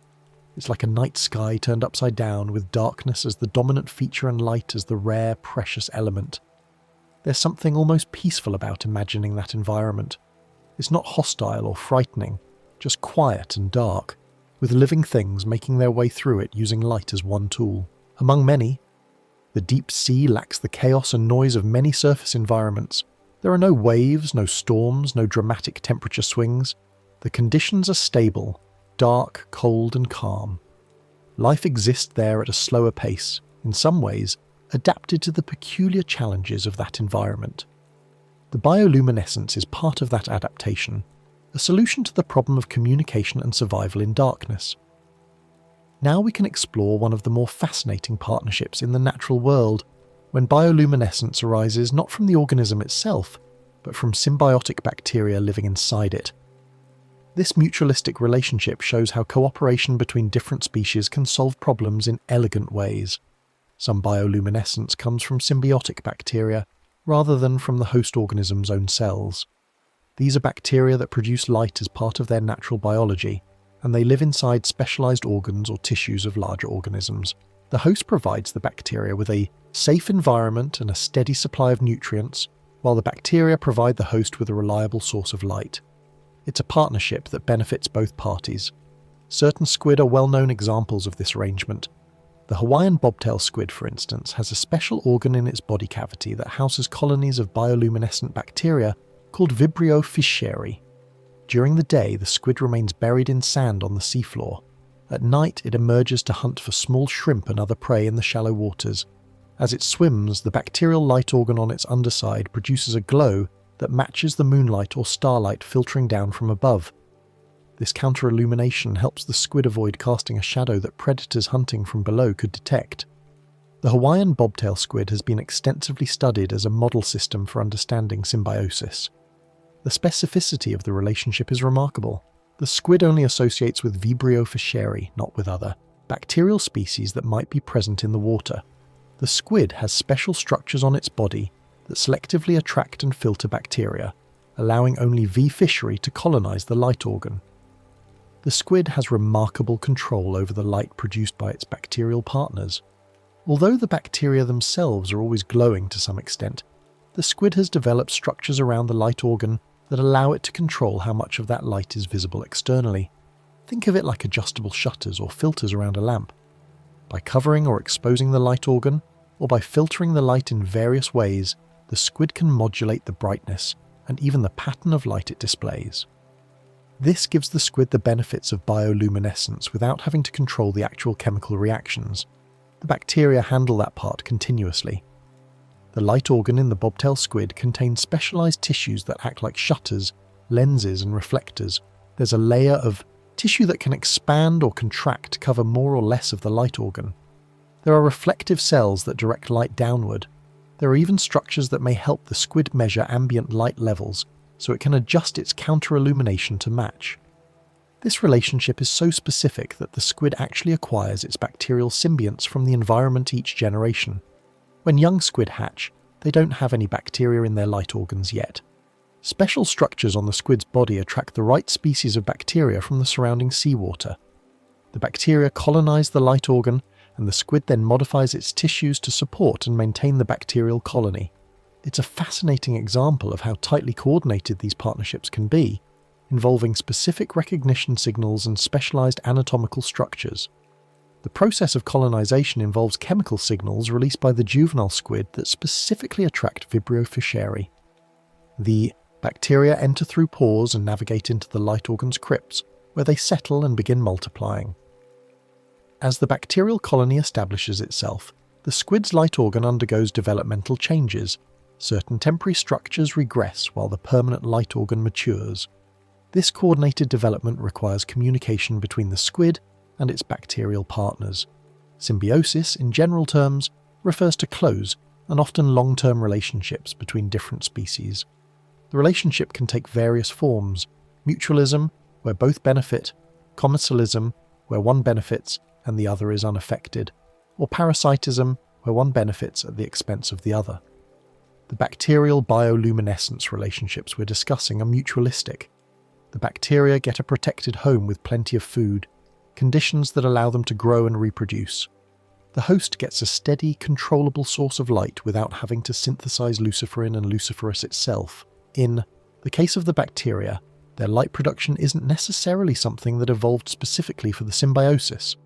Many of these bioluminescent bacteria can live freely in the ocean as well, producing light outside of any host. The reasons bacteria produce light when living freely aren't entirely clear, but hypotheses include using light as a signal to attract larger organisms that might consume them, thereby gaining transport to new areas, or using light as a way to create opportunities for colonization of hosts. Regardless of the evolutionary origin, the bacteria's ability to produce light has become integrated into mutualistic relationships with various hosts. One hypothesis is that bioluminescent bacteria produce light as a way of indicating when their population density is high enough for effective colonization. The light production is controlled by quorum sensing, a process where bacteria detect the density of their own population through chemical signals. When enough bacteria are present, they collectively decide to produce light. This might serve as a signal to potential hosts that a substantial bacterial colony is available for colonization. The host organism, in turn, has evolved structures and behaviors that maximize the usefulness of the bacterial light.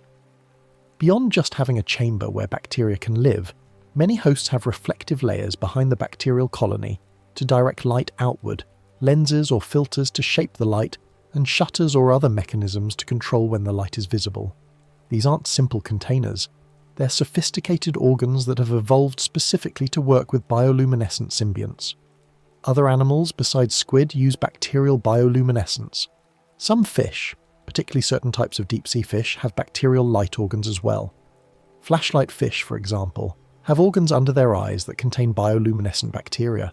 The fish can cover and uncover these organs using dark flaps of tissue, creating a blinking effect. This may confuse predators or help the fish communicate with others of its kind. Flashlight fish are particularly interesting because they use their bacterial light organs in multiple ways. They can flash the lights rapidly to confuse predators. They can use steady light to illuminate the area around them while feeding on plankton. They can use the lights to communicate with each other, possibly coordinating group movements. The versatility of the system shows how a simple symbiotic partnership can be adapted to serve multiple functions. Ponyfish, or slipmouth fish, have bacterial light organs in their esophagus.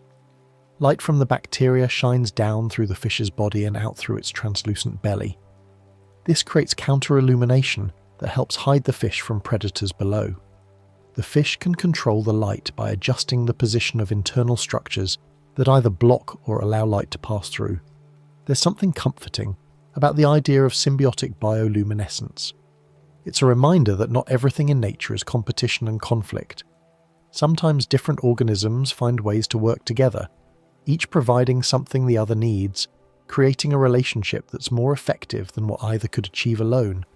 In the darkness of the ocean, a tiny bacterium and a larger animal coordinate to produce light, and both are better off for it. The glow that comes from this partnership is steady and reliable. As long as the bacteria are healthy and fed, they produce light. The host doesn't have to worry about synthesizing chemicals or triggering reactions. It just has to maintain the bacteria and control how their light is used. It's a division of labor at a biological level, quiet cooperation between vastly different forms of life, working together in the dark. This division of labor extends to the metabolic level as well. The bacteria handle all the complex biochemistry of producing luciferin, luciferase, and the other molecules needed for bioluminescence. The host provides the raw materials, nutrients from its own feeding, but doesn't have to express the genes or build the molecular machinery for bioluminescence itself. It's an outsourcing arrangement that benefits both parties. The stability of these symbiotic relationships over evolutionary time is impressive. In some lineages, the partnership has persisted for millions of years, with host and symbiont evolving together. In some cases, the symbiont bacteria have become so specialized for their host relationship that they can no longer survive independently, having lost genes necessary for free-living existence. This represents a deep integration of the two organisms, where neither can fully function without the other. As we approach the end of this exploration, it's worth considering how humans have come to understand and study bioluminescence, and how this knowledge has been applied in scientific research and practical applications. The study of living light has revealed much about biology, chemistry, and evolution, and it continues to inspire new technologies and methods. Scientists study bioluminescence both in natural habitats and in controlled laboratory settings. Field research involves observing organisms in their native environments, whether that's a coral reef, a deep-sea trench, or a forest at night. Researchers use specialized equipment to detect and record bioluminescence in the wild. Some cameras are sensitive enough to detect very faint glows that the human eye would miss entirely. Submersibles equipped with low-light cameras can descend into the deep ocean and document bioluminescent organisms in their natural behaviors, capturing flashes, glows, and patterns that would otherwise go unobserved. The development of low-light cameras has been crucial for studying bioluminescence in situ. Early attempts to study deep-sea bioluminescence were hampered by the fact that bringing organisms to the surface or placing them in observation chambers often stopped them from producing light naturally. They would either be dead or too stressed to behave normally. Modern cameras can record organisms in their natural habitat without disturbing them, revealing how bioluminescence is actually used in the wild. Remotely operated vehicles, ROVs, and autonomous underwater vehicles, AUVs, equipped with sensitive cameras have revealed remarkable behaviors. Researchers have documented complex light displays used in courtship, recorded the exact patterns of bioluminescent fish schools as they coordinate movements, and observed previously unknown bioluminescent species. Each new observation adds to our understanding of how important light is in deep-sea ecosystems. In the laboratory, researchers can study the chemistry and genetics of bioluminescence more closely. They can isolate the luciferin and luciferase from various organisms and study how the reactions work. They can manipulate conditions, changing temperature, pH, oxygen levels, and observe how these changes affect light production. This kind of controlled experimentation has revealed much about the mechanisms underlying bioluminescence and about how different organisms control their light. Laboratory work has revealed the details of how luciferin-luciferase reactions proceed at the molecular level. Using techniques like X-ray crystallography, researchers have determined the three-dimensional structure of various luciferase enzymes, showing exactly how they bind to luciferin and facilitate the light-producing reaction. This structural information helps explain why the reaction is so efficient and why different luciferases produce different colors of light. Genetic research has been particularly illuminating. Scientists have identified the genes responsible for producing luciferase enzymes and for synthesizing luciferin precursors in various organisms. This genetic information has shown that bioluminescence evolved independently multiple times, as the genes involved in bioluminescence in different groups of organisms aren't closely related. For example, the luciferase gene in fireflies is completely different from the luciferase gene in bacteria, indicating that these abilities arose separately through convergent evolution. The genetic approach has also revealed surprising connections.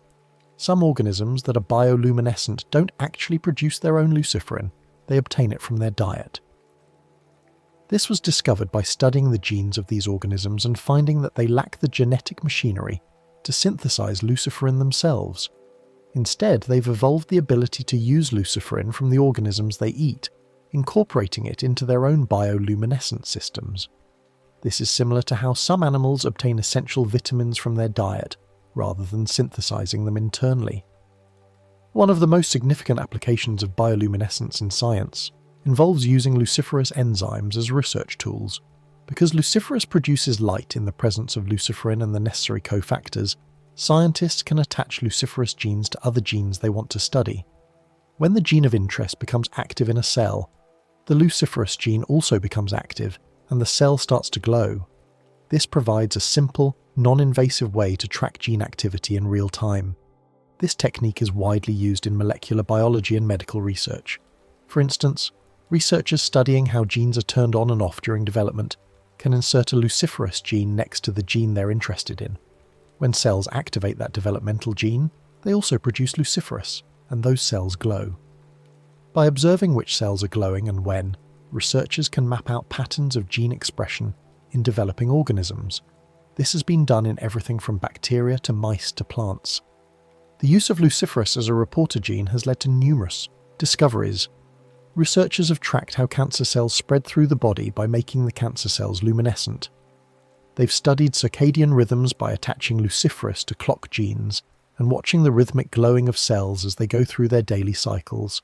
They've screened thousands of potential drug compounds by using luciferase to report whether the drugs are having their intended effects on cells. Luciferase assays, tests that use luciferase to detect specific molecules or conditions, are common in laboratories. They can be used to detect the presence of certain proteins, to measure the activity of enzymes, or to screen for drugs that affect particular cellular pathways.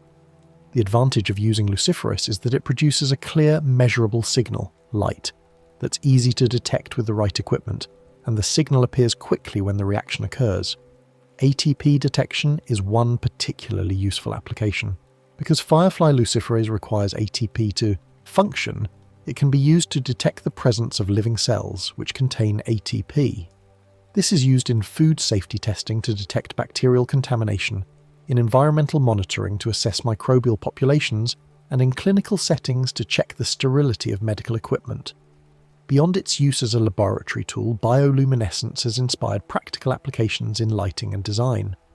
While we can't exactly replicate bioluminescence at a useful scale for general lighting yet, the principles of efficient light production that organisms use have influenced thinking about how to create better artificial lights. The fact that bioluminescence produces almost no heat has made it a reference point for discussions about energy-efficient lighting. If we could create lights as efficient as firefly lanterns, we'd drastically reduce the energy we use for illumination. LED technology represents a step toward this goal. LEDs are much more efficient than incandescent bulbs, converting a higher percentage of electrical energy into light rather than heat. While they're still not as efficient as bioluminescence, they're moving in that direction. Researchers studying bioluminescent enzymes continue to look for insights that might improve artificial lighting even further. Studying bioluminescence has also helped scientists understand marine ecosystems better. By documenting which organisms produce light, when they produce it, and how they use it, researchers gain insights into the structure of deep-sea communities, predator-prey relationships, and communication networks. Some deep-sea surveys now use the light patterns organisms produce as a way to identify species without having to capture them, which is less invasive and allows for observation of natural behaviour. Bioluminescence can also serve as an indicator of ecosystem health.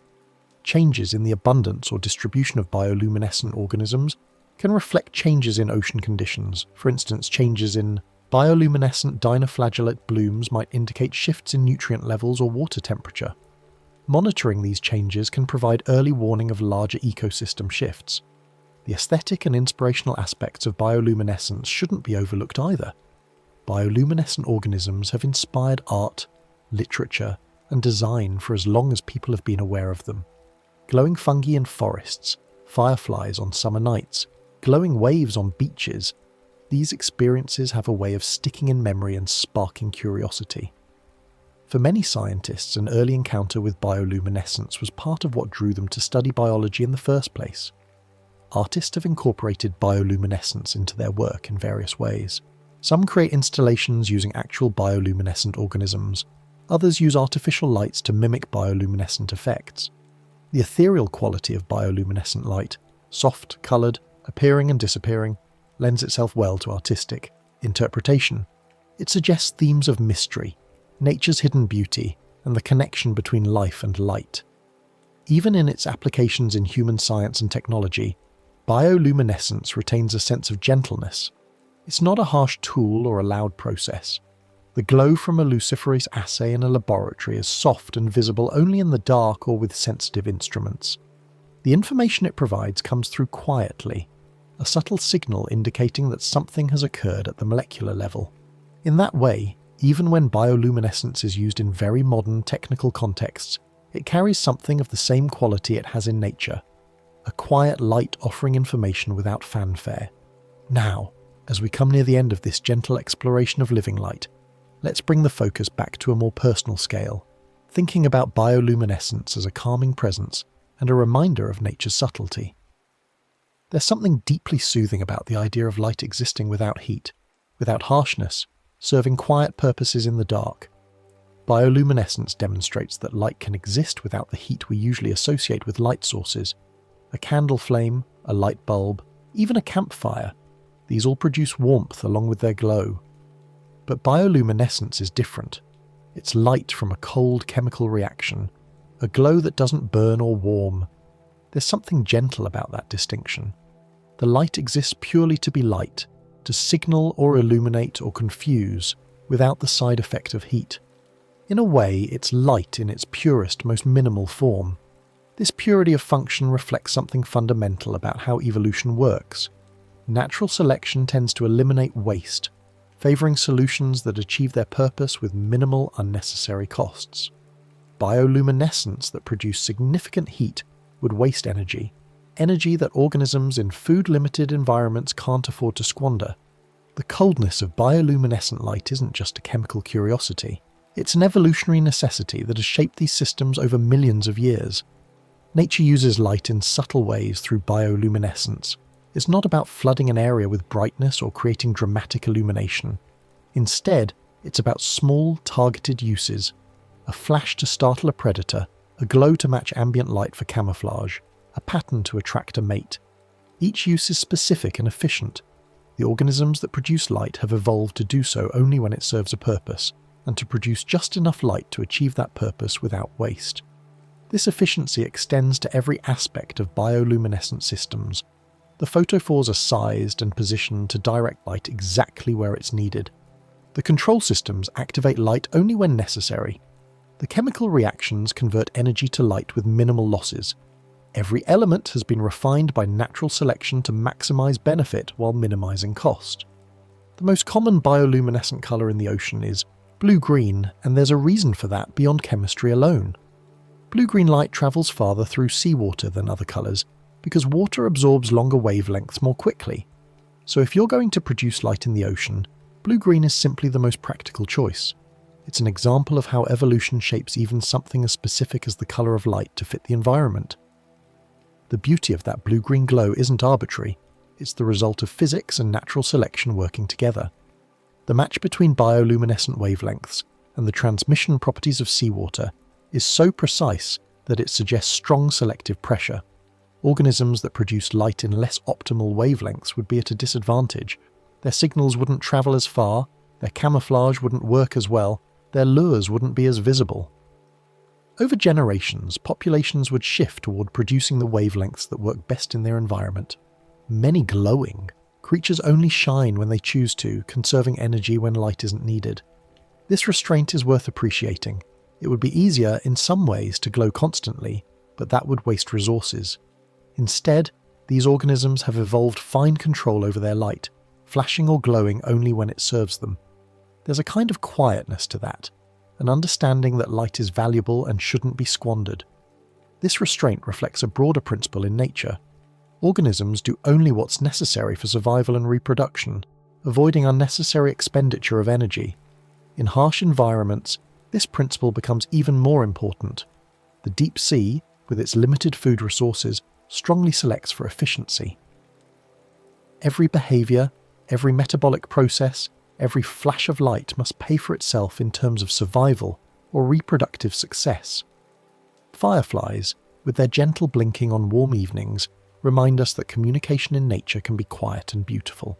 Their flashes aren't loud or aggressive. They're invitations, signals, quiet conversations happening in light rather than sound. Watching fireflies feels peaceful because they embody a kind of communication that doesn't demand attention but offers it, that doesn't shout but gently repeats itself until noticed. There's a patience to firefly signaling that's worth contemplating. A male firefly might flash dozens or hundreds of times before receiving a response. He doesn't give up or become frantic. He simply continues his pattern, trusting in the system that has worked for millions of years. When a response finally comes, The exchange proceeds calmly, a brief conversation in light that leads to connection. Glowing plankton in the waves reminds us that even the smallest forms of life can create moments of wonder. A single dinoflagellate is microscopic, essentially invisible to the naked eye in daylight. But when millions of them flash together in response to a wave, they create something beautiful. It's a reminder that scale doesn't determine significance, that the tiny and overlooked can still generate experiences that stay with us. This collective effect, where individual actions combine to create something much larger than themselves, appears throughout nature. Birds flocking, schools of fish moving in coordination, even human societies work on similar principles. Each individual follows simple rules, but the collective behaviour can be complex and beautiful. Bioluminescent plankton exemplify this perfectly, each cell flashing individually in response to disturbance, but together creating waves of light across the ocean surface. The deep sea, with its scattered points of living light in vast darkness, reminds us that darkness doesn't have to be frightening. It can be a setting for gentle lights, a backdrop that makes small glows visible and meaningful. The deep ocean isn't hostile, it's just dark, and the organisms there have adapted to that darkness in elegant ways. Their lights aren't desperate beacons but practical tools, used skillfully in an environment where they make sense. Reframing darkness as simply the absence of light, rather than as something threatening, can be calming. The deep sea shows that life thrives in darkness, that darkness is just another environment with its own challenges and opportunities. The bioluminescent organisms don't fear the dark. They use it, work with it, create beauty within it. Thinking about bioluminescence can have a softening effect on the mind. There's something calming about considering organisms that carry their own quiet light through dark places, that communicate through gentle flashes, that hide themselves by matching faint glows rather than by hiding in shadows. The whole concept of bioluminescence invites a kind of meditative attention. It's detailed enough to be interesting, but gentle enough not to be alarming. The complexity of bioluminescent systems, the chemistry, the control, mechanisms, the evolutionary adaptations, provides material for contemplation without generating anxiety. You can think about how a firefly controls its flashes, or how a squid manages its symbiotic bacteria, and these are interesting puzzles but not troubling ones. They're examples of nature solving problems elegantly, which is a fundamentally reassuring thing to consider. As you allow these thoughts about living light to settle, you might imagine the chemistry happening in a firefly's abdomen, luciferin and luciferase combining with oxygen in a reaction that produces a soft yellow-green glow. Or you might imagine a lanternfish drifting through the deep ocean, its photophores glowing faintly, camouflaging it against the dim light from far above. Or perhaps you picture a wave rolling onto a beach at night, lighting up from within as millions of dinoflagellates flash in response to the movement. These images are inherently calming. There's no conflict in them, no drama, just natural. Processes proceeding as they have for millions of years. If firefly glows because its neurons signal its light organ, which emits oxygen, which allows luciferin to react with luciferase, which produces light. It's a chain of cause and effect that's perfectly understandable, yet somehow still feels like gentle magic. Tonight, you don't need to chase these glowing phenomena or understand every detail of their chemistry. You can simply let the ideas drift past, like watching bioluminescent organisms float by in dark water. Each fact, each image, each gentle explanation can pass through your awareness without demanding anything from you. They're there to observe, to consider lightly, and then to let fade as sleep approaches. This passive observation is a skill worth cultivating. The ability to let thoughts pass without engaging with them actively, without trying to analyze or remember or do anything with them. They simply arise, exist for a moment, and then fade away, like bioluminescent flashes in deep water. You notice them without grasping at them, acknowledge them without holding on. And as you settle into sleep, you might imagine a small, steady light inside yourself. Not a literal light, but something metaphorical. You're breathing perhaps like a slow pulse of light, glowing softly with each inhale, dimming gently with each exhale. The rhythm is steady and calm, requiring no effort, continuing on its own the way bioluminescence continues in the ocean whether anyone observes it or not.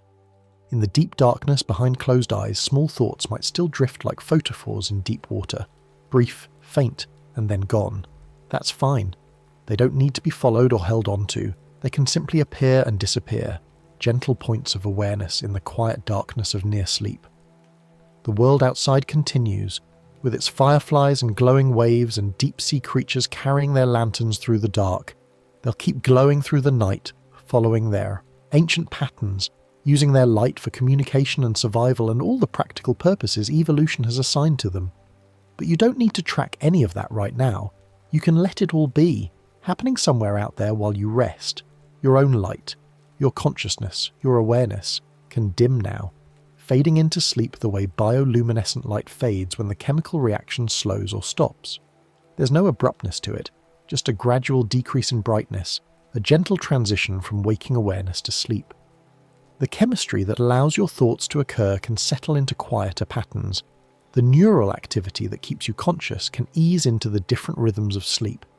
Take a slow, deep breath in, imagining that breath as a soft blue-green glow, the colour that travels best through water, the colour of calm ocean light. Hold it for a moment at the top, just briefly. Then let it out slowly, watching that imaginary glow dim and fade as the air leaves your lungs. Again, breathe in, a soft glow rising, and out, the light fading. Each breath is a gentle pulse, like a jellyfish in the dark, like a dinoflagellate flashing and then going dark, like a firefly's slow blink on a summer night. The facts about bioluminescence, about luciferin and luciferase, about counter-illumination and symbiotic bacteria, about deep-sea anglerfish and glowing plankton, these can all settle into memory now, not as things to remember actively, but as part of the general knowledge that fills your mind. They join all the other gentle information you've gathered, adding to your understanding of the world without requiring any effort or attention. And in this moment, in the darkness of your room, in the quiet of late evening or night, you're like one of those bioluminescent organisms in a way, a point of consciousness in the vast darkness of the universe, glowing softly with awareness, but ready now to dim that light and rest. The light will return when it's needed, when morning comes or when you wake. For now, though, it can fade. Let your thoughts grow dimmer, like light organs shutting down for the night, like fireflies ceasing their flashing, like plankton going still in calm water. Let the steady rhythm of your breathing be the only thing you notice, and even that can fade into the background, becoming automatic and unnoticed, the way most of our breathing always is. You are safe, you are comfortable, and you are ready for sleep.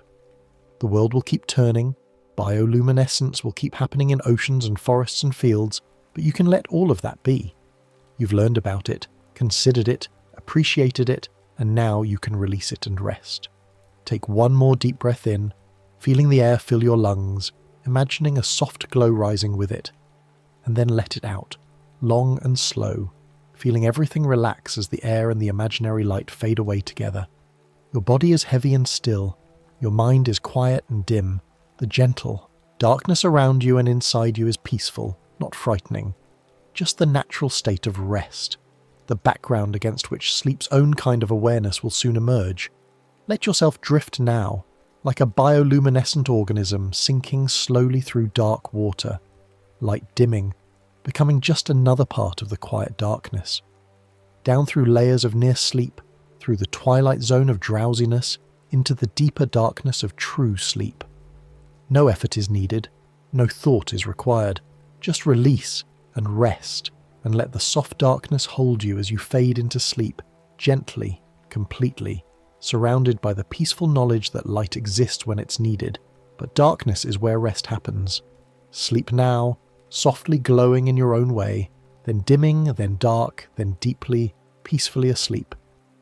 The next story is about to begin. Please relax and enjoy. Dinosaurs were a diverse group of reptiles that lived during the Mesozoic era. A span of time so vast it can be hard to imagine at first, but tonight we can let it settle in slowly, like watching clouds drift across a still sky. The Mesozoic era is divided into three main periods, each with its own character and pace: the Triassic, the Jurassic, and the Cretaceous. These names might sound grand, but they simply mark chapters in Earth's long, quiet calendar, stretching across more than 180 million years. During all that time, dinosaurs walked on land, their feet pressing into mud that would sometimes harden into stone, preserving their steps for us to find much, much later. While dinosaurs lived on land, many other reptiles swam in the ancient oceans, but these ocean-dwelling creatures belonged to different groups entirely. Ichthyosaurs, plesiosaurs, and mosasaurs were not dinosaurs. Even though they lived at the same time and shared the same world, they were relatives in the broader family tree of life. But they evolved along separate branches, adapting to life in the water, while dinosaurs remained creatures of forests, plains, and riverbanks. It's a gentle reminder that the ancient world was full of variety, each group finding its own way to exist, its own rhythm of breathing and moving and simply being. Not all ancient flying animals were dinosaurs either. Pterosaurs, those remarkable winged reptiles that soared above Mesozoic landscapes, were close relatives of dinosaurs, but they too were a separate group. They had wings made of skin stretched across elongated finger bones, and they glided and flapped through skies that held different patterns of clouds and winds than we see today. When we picture the Mesozoic world, it helps to imagine it as a place of many overlapping communities, each one going about its life without needing to be at the centre of every story. The pterosaurs had their own lives in the air the marine reptiles had, theirs in the sea, and the dinosaurs had theirs on solid ground, and all of these lives unfolded simultaneously, quietly, across the turning of countless days and nights. Dinosaurs came in many sizes, and this variety is one of the most peaceful things to contemplate about them. Some were small and quick, no larger than a chicken, moving through underbrush with light, rapid steps. Others were enormous and slow-moving, their great weight supported by pillar-like legs, their movements deliberate and measured, like the swaying of tall trees in a gentle breeze. The smallest dinosaurs might have darted after insects or seeds, while the largest ones reached up into high canopies to strip leaves from branches, their long necks swaying with a kind of patient grace. This range of sizes meant that dinosaurs filled many different roles in their ecosystems, from tiny hunters to towering herbivores, each one adapted to its own niche, its own way of finding food and shelter and comfort. Dinosaurs likely had active lifestyles, supported by efficient lungs and strong legs that could carry them across great distances when needed. Scientists have found evidence in the structure of dinosaur bones and the pathways for air sacs in their skeletons that suggest some dinosaurs had respiratory systems somewhat like those of modern birds, which are remarkably efficient at extracting oxygen from the air. This doesn't mean dinosaurs were constantly running or leaping. It simply means their bodies were built to support steady activity, whether that was walking all day in search of food, or moving between water sources, or simply standing and chewing for hours at a time. Activity can be calm, after all. It can be the steady rhythm of one foot in front of the other, repeated over and over until the sun begins to set. Dinosaurs were not all scaly in the same way we might imagine when we first picture them. Some had feathers or feather-like coverings, especially among the smaller, theropods, the group that includes famous names like Velociraptor and Tyrannosaurus. These feathers might have been simple and hair-like, or they might have been more complex, with barbs and veins like the feathers of modern birds. Feathers likely served many purposes. They could help regulate body temperature, keeping a dinosaur warm during cool nights or cool during hot days. They could be used for display, with bright colours or patterns that helped individuals recognise each other or attract mates. And in some lineages, they eventually became adapted for flight. The presence of feathers adds a softness to our mental image of dinosaurs, a texture that feels gentler than the cold, hard scales we might have imagined before. Birds are considered living descendants of a group of dinosaurs called theropods, which means that in a very real sense, dinosaurs never fully went extinct. When you see a sparrow hopping along a sidewalk or hear a crow calling from a tree branch, you are seeing and hearing the legacy of those ancient animals carried forward through millions of years of evolution. This connection is one of the most comforting facts in all of paleontology, because it means the past is not entirely lost. It is still here with us, in every flap of a wing, every laying of an egg, every bird song at dawn. The features that make birds successful today, hollow bones, efficient lungs, feathers, beaks, were all present in some form in their dinosaur ancestors, refined and adapted over countless generations. The word dinosaur means terrible lizard, a name given to them when they were first discovered and scientists were trying to make sense of these enormous unfamiliar bones. But the word terrible here was meant to convey awe and grandeur, not fear. It's an old-fashioned kind of word, meant to suggest something impressive and mighty. many dinosaurs were likely peaceful in everyday life, going about their routines without drama or violence. They would have spent their time eating, resting, drinking, staying comfortable, just like any other animal. The name might sound dramatic, but the reality of dinosaur life was probably far more ordinary, filled with quiet moments that left no trace in the fossil record. A yawn, a stretch, a slow blink in the warm afternoon sun. Most dinosaur time was ordinary time, and that's worth dwelling on for a moment as we settle into this gentle exploration. Walking, eating, resting, and repeating calm routines, this was the substance of a dinosaur's life. Days would pass in familiar patterns, shaped by the position of the sun, the availability of food, the presence of water. There would be some days that were different, of course. A day when a storm rolled through, or when it was time to move to a new feeding area, or when eggs needed to be laid and tended. But most days were simply more of the same, a continuation of the rhythms that had sustained their ancestors for generations. This ordinariness is not a disappointment. It's actually one of the most soothing things we can know about the past. Deep time was not filled with constant drama. It was filled with normal life, and normal life is a foundation we can rest upon. Now that the word dinosaur feels gentle and clear, we can drift into deep time itself, opening our understanding like a quiet calendar made of rock. Dinosaurs lived for over 160 million years, a span so long it's difficult to hold in our minds all at once. To put it in perspective, humans and our close ancestors have existed for only a few million years, and modern human civilization, everything we think of as history, all the cities and empires and discoveries, has unfolded over just a few thousand years. Dinosaurs lived through a stretch of time that is more than 1,000 times longer than all of recorded human history. This vastness can feel overwhelming if we approach it too quickly, but if we let it settle slowly, it becomes something peaceful, like looking up at the stars and feeling connected to something much larger than ourselves. The continents were arranged differently during dinosaur times, and they shifted slowly over the ages in a process called plate tectonics. Plate tectonics is the movement of Earth's outer shell, which is broken into large pieces called tectonic plates that float on the semi-molten rock beneath them. These plates move at rates similar to the growth of your fingernails, just a few centimetres per year. But over millions of years, that movement adds up. Continents that are separated by vast oceans today were once connected, forming supercontinents where dinosaurs could walk from one region to another without ever encountering a sea. During the early part of the Mesozoic, most of the land masses were joined together in a supercontinent called Pangaea, which means all Earth. As the Mesozoic progressed, Pangaea began to break apart, slowly splitting into the continents we recognise today. This breakup was not a violent shattering, but a gradual drifting, so slow that no individual dinosaur would have noticed it happening in its lifetime. Many dinosaur habitats were warmer than many regions are today, a fact that shapes our understanding of what their world felt like.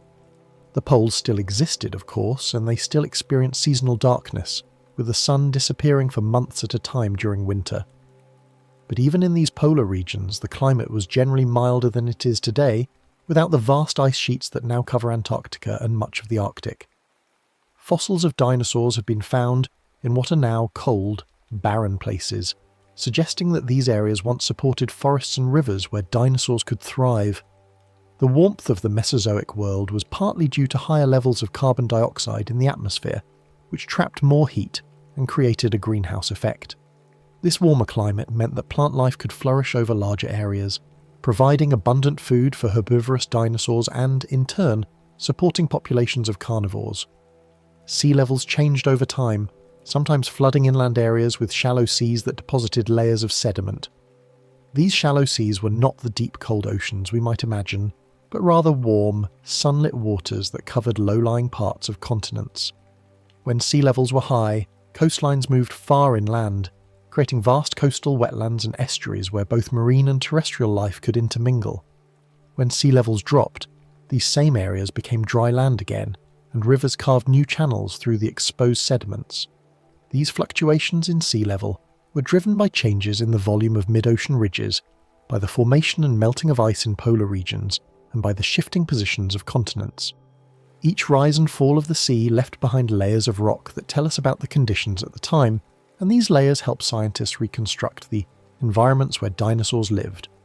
Forests, river plains, deserts, and coastal wetlands all existed during dinosaur eras, creating a mosaic of habitats that could be as varied as the ecosystems we see on Earth today.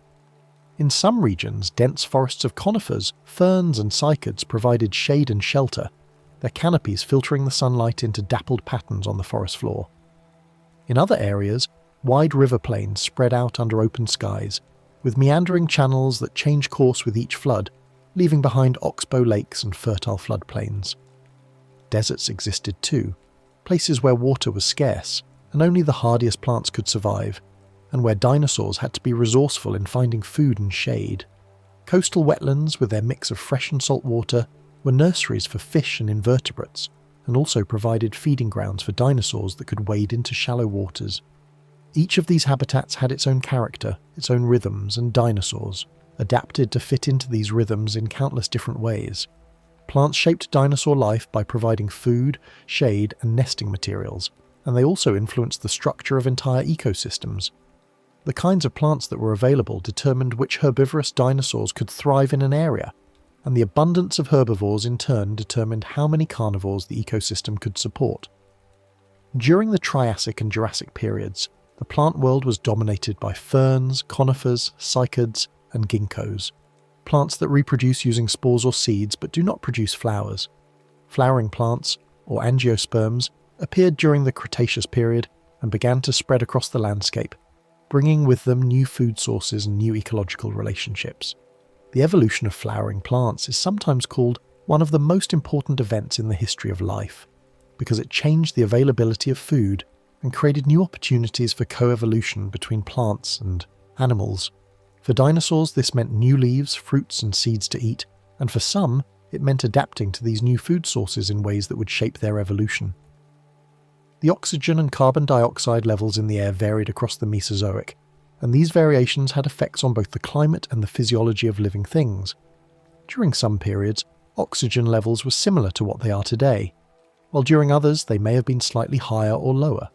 Higher oxygen levels could have made it easier for large animals to breathe and move, because each breath would deliver more oxygen to the body. Carbon dioxide levels, as mentioned earlier, influenced the climate by trapping heat in the atmosphere, but they also affected plant growth directly, because plants use carbon dioxide during photosynthesis to build their tissues.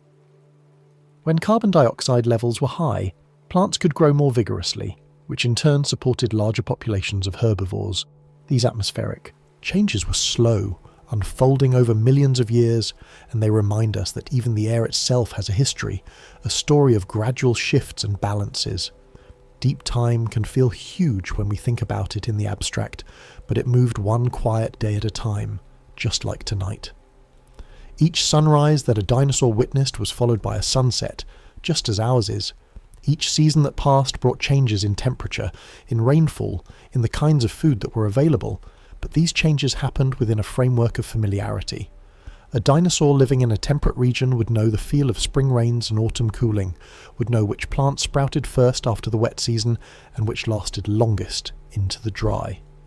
Time is made of moments, and even 160 million years is nothing more than a vast accumulation of individual moments, each one as simple and immediate as the one you're experiencing right now, lying here, breathing slowly, letting the information settle, with the world set softly in place.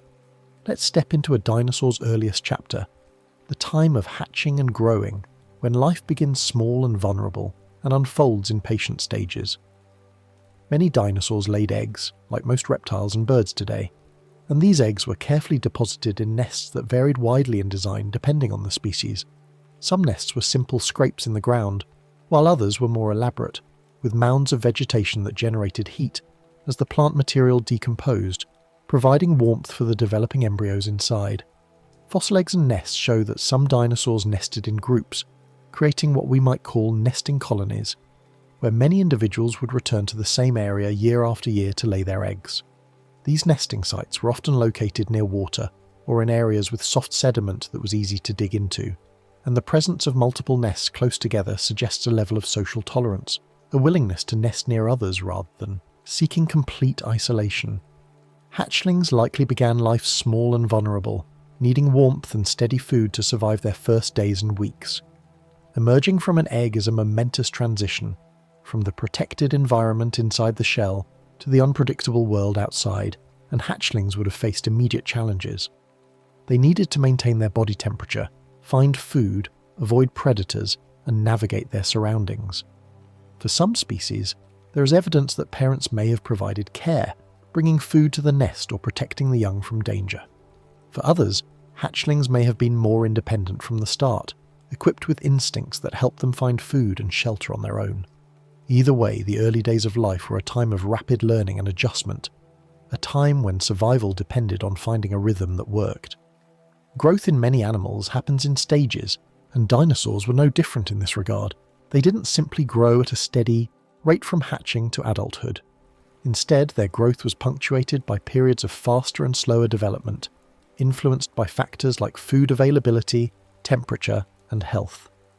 Some dinosaurs may have grown quickly during early years, putting on size rapidly while conditions were favourable, much like many birds do today. This rapid early growth would help them reach a size where they were less vulnerable to predators and better able to compete for resources. As they approached adulthood, their growth rate would slow, and they would invest more energy into reproduction and maintenance rather than continuing to grow larger. Bone tissue can preserve growth patterns that hint at age and development, and scientists can study these patterns by looking at thin sections of fossilized bone under a microscope. When a bone is sliced very thin and examined, it reveals internal structures that tell a story of how the bone was built up over time. Some dinosaur bones show rings or layers, a bit like tree rings, and these features are called lines of arrested growth, or lags. Each lag represents a time when bone growth slowed down or stopped temporarily, which often happens during seasons when food is scarce or environmental conditions are harsh. By counting these lines, scientists can estimate the age of an individual dinosaur at the time of its death, and by looking at the spacing between lines, they can infer whether growth was rapid or slow during different periods of life. These growth marks can suggest seasons of faster and slower growth, giving us a window into the environmental rhythms that shaped a dinosaur's life. In climates with distinct wet and dry seasons, or warm and cold seasons, growth might speed up when resources were abundant and slow, down when conditions were more challenging. This seasonal pacing of growth is common in many modern animals, and it makes sense that dinosaurs would have experienced it too. The presence of lags also tells us that dinosaurs were subject to the same kinds of environmental pressures that affect animals today, that their lives were shaped by the availability of food and water and warmth, and that they adapted to these pressures in ways that allowed them to survive and reproduce. Young dinosaurs may have had different diets or behaviours than adults, a phenomenon known as ontogenetic niche partitioning. This means that juveniles and adults of the same species might have eaten different foods, or lived in different parts of the habitat, reducing competition between generations and allowing more individuals to coexist in the same area. For example, young tyrannosaurs may have been more agile and pursued smaller, faster prey than the massive adults, which could use their size and power to take down larger animals. Similarly, young sauropods, with their smaller size and different body proportions, may have fed on lower vegetation or in different areas than the towering adults. This division of resources is an elegant solution to the challenge of living in a world with limited food, and it shows that dinosaur communities were structured in complex ways, with each age class finding its own place. Growing up in deep time was still a simple rhythm: eat, rest, learn, repeat. Each day brought opportunities to practice the skills needed for survival, to explore the environment, to interact with other individuals, and to gradually become more capable. There is something deeply comforting in this image of slow, steady growth, of a young dinosaur learning its world step by step without hurry, without the pressure of artificial deadlines. The process of maturation was built into the structure of their lives, woven into the fabric of days and seasons, and it unfolded at its own pace, dictated by biology and environment rather than by any external force. From those quiet beginnings, we can follow the gentle middle of dinosaur life, the everyday routines that likely filled most days and gave structure to existence. Dinosaurs likely spent much of their time moving between food, water, and resting places, creating pathways through their habitats that became familiar through repetition. These movements were not random wanderings but purposeful journeys, shaped by the locations of resources and the needs of the body. In the morning, a dinosaur might wake and begin to feed, taking advantage of the cooler temperatures and the dew on the plants. As the day warmed, it might seek shade and rest, conserving energy during the hottest hours. In the late afternoon or evening, it might feed again, and then find a safe place to sleep as darkness fell. This daily cycle of activity and rest is common across the animal kingdom, and there is no reason to think dinosaurs were any different. Trackways, which are fossilized footprints, show dinosaurs walking along shorelines, riverbanks, and mudflats, their feet pressing into soft sediment that later hardened into stone. These trackways are like frozen moments of movement, capturing the exact placement of each foot, the length of each stride, the direction of travel. Some trackways suggest group movement, like herds travelling together, with multiple sets of footprints running parallel to each other, all heading in the same direction. This evidence of coordinated movement is one of the ways scientists infer social behaviour in dinosaurs, because it shows that individuals were not always solitary, but sometimes travelled in the company of others. The reasons for this group movement could vary. Perhaps they were migrating to a new feeding area, or moving together for safety, or simply tolerating each other's presence because they were all drawn to the same resource. Footprints can show pace and direction, without needing any dramatic story attached to them. A slow, steady pace with evenly spaced footprints suggests calm walking, perhaps while feeding or travelling between resting spots. A faster pace with longer strides might indicate running, but even running doesn't have to imply panic or pursuit. It could simply be an efficient way to cover ground, or a response to a minor disturbance. The beauty of trackways is that they give us direct evidence of behaviour, of actual actions taken by individual dinosaurs, and they do so in a way that is grounded and factual, free from speculation about motives or emotions. We can see that dinosaurs walked, that they sometimes ran, that they sometimes moved together, and these simple observations are enough to build a picture of active, engaged lives. Many dinosaurs probably rested often, especially the largest ones, whose great size made extended activity energetically expensive. A sauropod weighing many tons would need to be strategic about when and how it moved, balancing the need to find food with the need to conserve energy. Resting could involve lying down, or simply standing still in the shade, breathing slowly, letting the body cool and recover. Shade from trees, and the cooling of evening may have shaped daily schedules, creating patterns of activity that aligned with the thermal environment. In hot climates, midday heat can be punishing, and many large animals today are most active during the cooler parts of the day, early morning and late afternoon. Dinosaurs likely followed similar patterns, moving when movement was comfortable and resting when rest made sense. Some dinosaurs may have had regular routes, returning to familiar feeding areas where they knew food could be found. This kind of spatial memory is common in many animals today, and it allows individuals to be efficient in their foraging, minimizing the time and energy spent searching for resources. A herbivore might know that a particular grove of trees produces tender new leaves each spring, or that a certain riverside meadow floods seasonally and then bursts with fresh growth. By returning to these places at the right times, a dinosaur could take advantage of predictable resources fitting its movements into the rhythms of the landscape. Water sources likely mattered, especially in seasonal climates, where the availability of water could vary greatly between wet and dry periods. Knowing where to find water and when it would be available could make the difference between thriving and struggling. Like modern animals, dinosaurs probably balanced effort with rest, expending energy when necessary, but also recognizing the value of conserving it. This balance is a fundamental aspect of animal behavior, shaped by natural selection to favor individuals who can manage their energy budgets wisely. Animals that exhaust themselves needlessly are at a disadvantage compared to those who pace themselves, who rest when rest is available and act when action is required.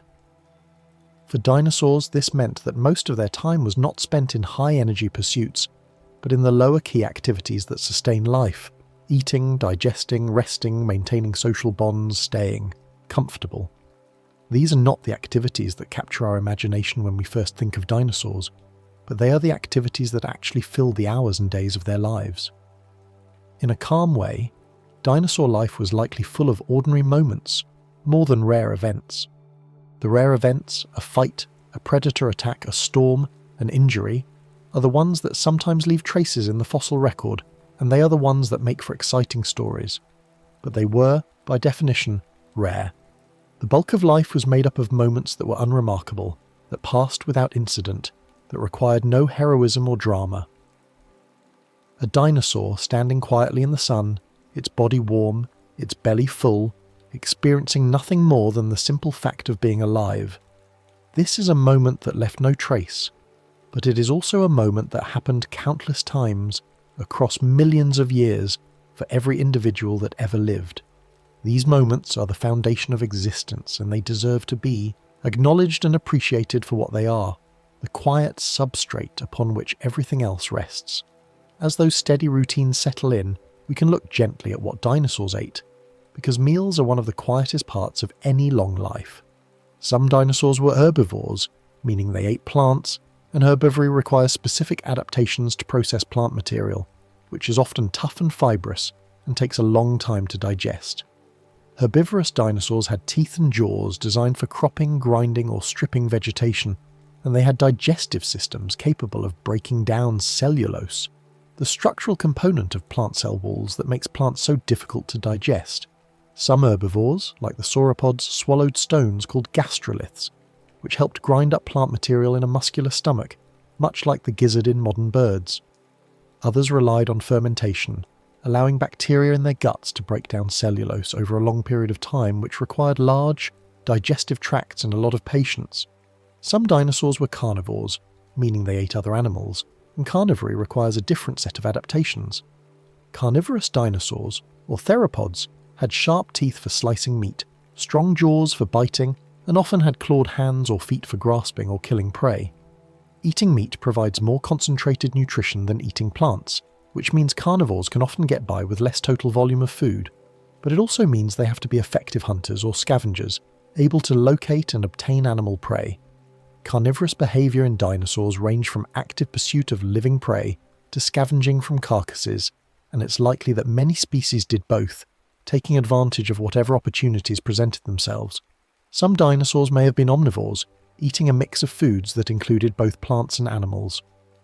Omnivory is a flexible feeding strategy that allows an animal to take advantage of a wider range of resources, switching between plant and animal foods depending on what's available. Omnivorous dinosaurs might have eaten leaves, fruits, seeds, insects, small vertebrates, eggs, and carrion, opportunistically feeding on whatever was abundant at the time. This dietary flexibility would have been particularly useful in environments where food availability varied seasonally, allowing omnivores to thrive when specialists might struggle. Teeth shape can offer clues about diet, like grinding teeth for plants or sharper teeth for meat. By examining the structure of fossilized teeth, scientists can make inferences about what a dinosaur ate and how it processed its food. Flat, broad teeth with complex surfaces are well suited for grinding tough plant material, while sharp, pointed teeth with serrated edges are effective for slicing through flesh. Some dinosaurs had batteries of teeth, with hundreds of small teeth packed tightly together, constantly being replaced throughout life. This arrangement was ideal for processing large quantities of plant matter, and it shows up in groups like the hadrosaurs, which were highly successful herbivores during the Cretaceous period. Beaks also appear in some dinosaur groups, suggesting different feeding styles that did not rely on teeth at all. Beaks are made of keratin, the same material that makes up fingernails and hair, and they can be very effective tools for cropping vegetation, cracking seeds, or tearing flesh. Many herbivorous dinosaurs, like the ceratopsians, had beaks at the front of their jaws that they used to snip off plant material, which was then processed by teeth further back in the mouth. Beaks are lightweight and grow continuously throughout life, which makes them durable and efficient. In birds, which are descended from dinosaurs, beaks have been adapted for an astonishing variety of diets, and it's likely that beaks in non-avian dinosaurs were similarly versatile. Long necks in some herbivores help them reach broad, feeding zones, allowing them to access food that other animals couldn't reach. Sauropods, with their extremely long necks, could browse on vegetation at a range of heights, from ground level to high in the trees, depending on the angle at which they held their necks. This ability to feed at different levels meant that a single sauropod could exploit resources throughout the vertical structure of its habitat, and it also meant that multiple species of sauropods could coexist in the same area by specializing on different feeding heights. Long necks came with trade-offs, of course.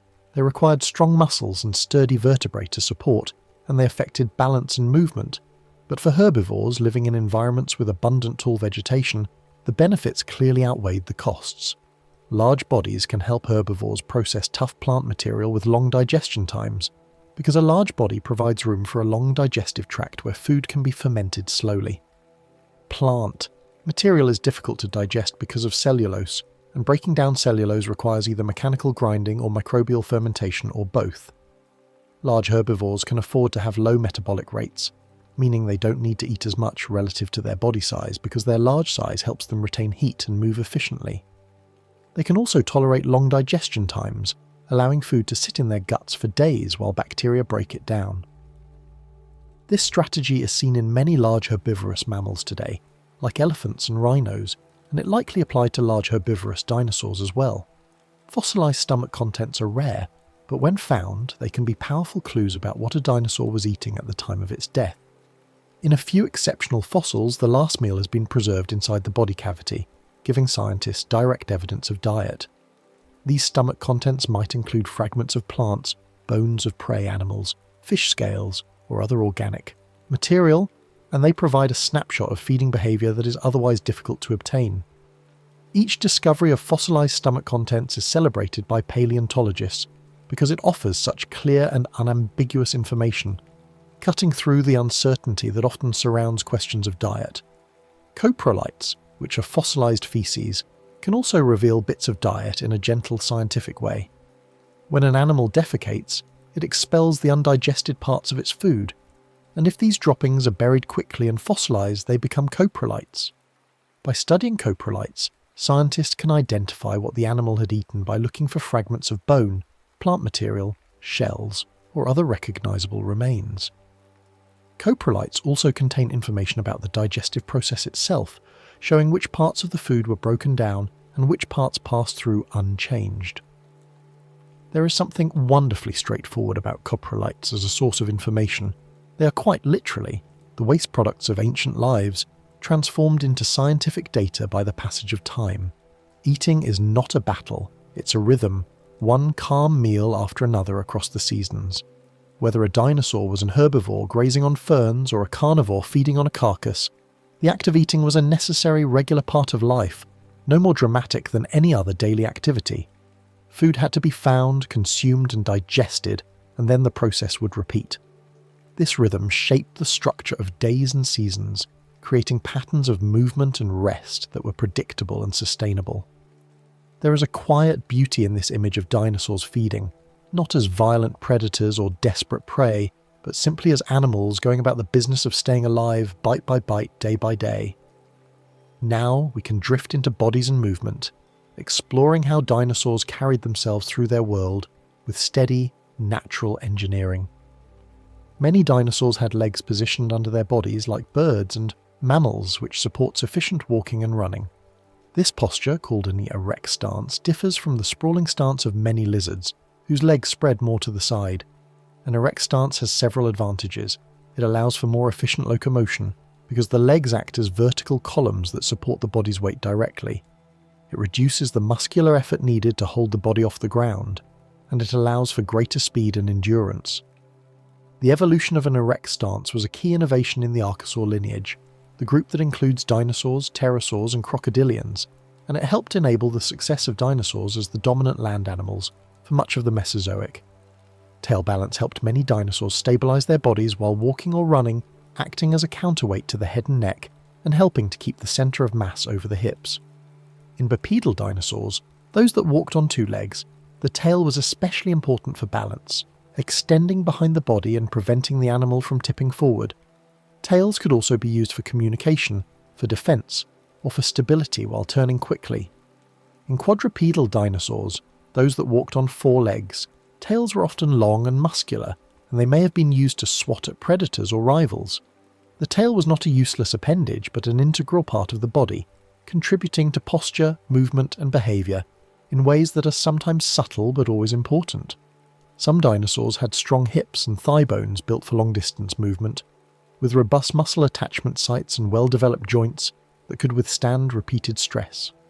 By studying the proportions and structure of limb bones, scientists can infer how a dinosaur moved and how much energy it would have expended during different activities. Long, slender legs suggest a cursorial lifestyle, adapted for running, while shorter, stouter legs suggest a more slow-paced or powerful mode of locomotion. The angle of joints, the shape of the hip socket, and the length of the foot can all provide clues about movement, and these clues help paleontologists reconstruct not just what dinosaurs looked like, but how they move through their environments. The largest dinosaurs likely moved at comfortable, steady speeds most of the time, conserving energy and avoiding unnecessary exertion. When you're an animal that weighs 30 or 40 tons, running is not just difficult, it's risky, because the forces involved in rapid movement can cause injury. Instead, large sauropods probably walked at a measured pace, their great mass swaying gently with each step, their long necks swinging slowly from side to side as they fed. This slow, steady movement is efficient for covering long distances and for maintaining a constant search for food, and it fits with the idea that much of dinosaur life was calm and rhythmic, rather than frantic and chaotic.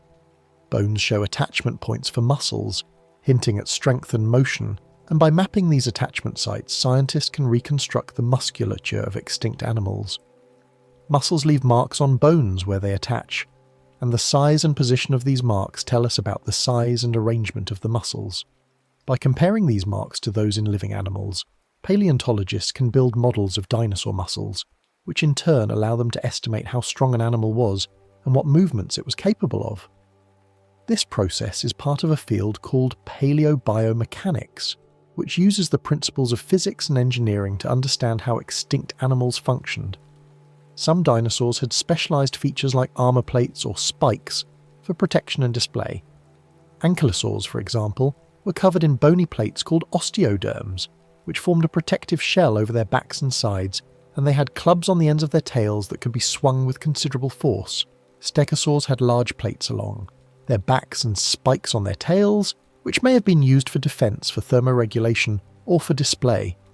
These features were not just passive armor, but active parts of an animal's biology, affecting how it moved, how it interacted with others, and how it responded to threats. Others had crests or horns that may have been used for communication or recognition. Hadrosaurs, also called duck-billed dinosaurs, often had elaborate crests on their heads, and these crests contained nasal passages that may have been used to produce sounds.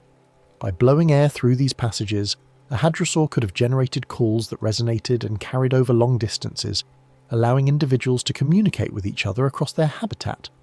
Horns, like those seen in ceratopsians such as Triceratops, were likely used in combat with rivals, in defense against predators, and perhaps in visual display, helping individuals recognize members of their own species and assess the size and health of potential mates. Feathers in some dinosaurs may have helped with warmth, display, or later, flight in bird lineages. The earliest feathers were probably simple, hair-like structures that provided insulation, helping small dinosaurs maintain a stable body temperature in cool environments. As feathers became more complex, they could be used for display, with colours and patterns that conveyed information about age, sex, or health.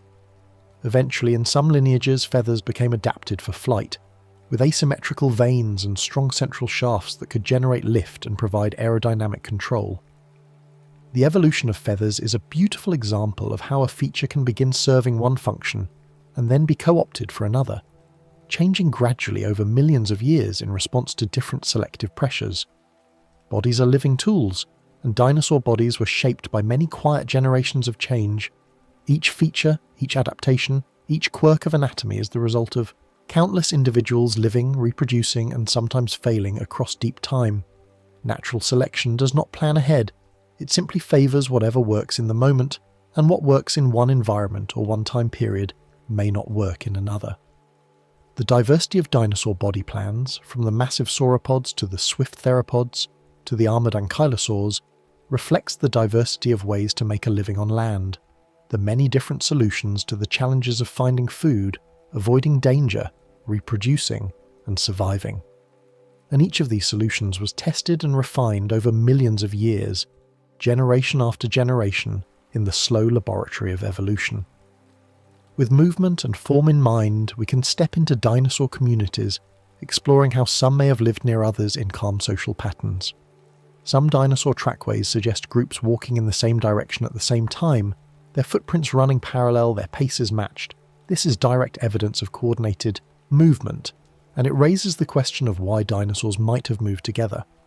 Living in groups can help animals find food more efficiently, because many eyes are better than two at spotting good feeding areas. It can also help with vigilance, because group members can take turns watching for danger while others feed or rest. In predator-prey dynamics, groups can provide safety in numbers, making it harder for a predator to single out an individual, and increasing the chances that someone will spot the predator early and alert the group. Herding does not have to be constant. It can be seasonal or occasional, occurring at certain times of year or in response to particular conditions. Some dinosaurs may have congregated during migration, travelling together to take advantage of seasonal resources and then dispersed once they reached their destination. Others may have formed temporary groups around rich food sources or water holes, tolerating each other's presence because the benefits of access to the resource outweighed the costs of crowding. Still others may have lived in stable groups year-round, developing long-term social bonds and hierarchies. The diversity of possible social structures is vast, and it's likely that different dinosaur species employed different strategies depending on their ecology and environment. Some nesting sites show many eggs in one area, suggesting shared nesting grounds where multiple individuals came together to lay their eggs. These colonial nesting sites, which have been found for several dinosaur species, indicate that at least during the breeding season, some dinosaurs were highly social. Nesting in groups can provide protection for eggs and hatchlings, because the presence of many adults may deter predators, and it may also facilitate the sharing of nesting knowledge, with younger or less experienced individuals learning from others. The choice of nesting site, the construction of the nest, and the care provided to eggs and young are all behaviours that can be influenced by social learning, and colonial nesting creates opportunities for such learning to occur. Certain dinosaurs may have cared for young, based on nest structures and fossil evidence near nests. Some nests show signs of being tended, trampled vegetation around the nest, or the presence of adult bones near juvenile bones, in a way that suggests the adult was present when the young were still dependent. Parental care is energetically expensive, requiring adults to invest time and resources into protecting and feeding their offspring, but it can greatly increase the survival rate of young.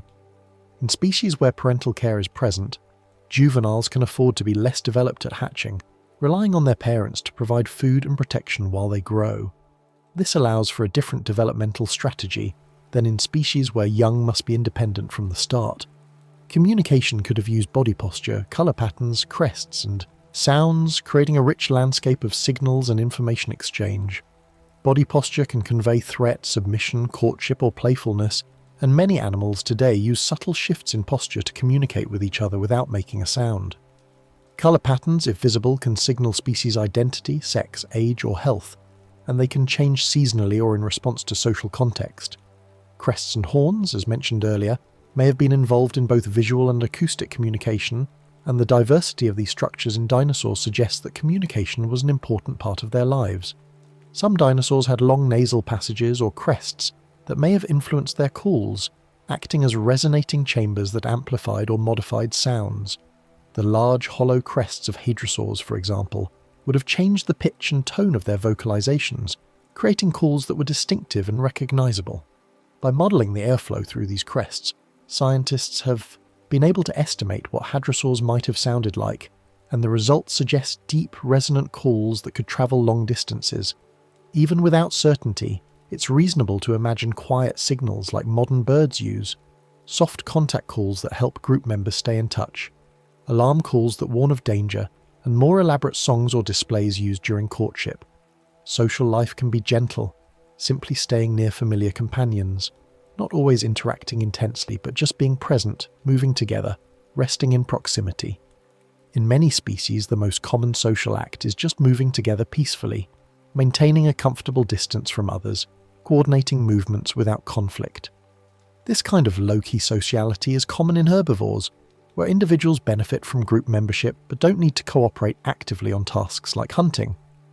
The presence of others provides a background of safety and familiarity, a sense that one is not alone, and this can be comforting even without any direct interaction. For dinosaurs living in groups, much of their social life may have been just this: quiet togetherness, unspectacular but sustaining. Now we'll drift through the seasons because deep time still had weather, cycles and repeating patterns that shaped dinosaur days.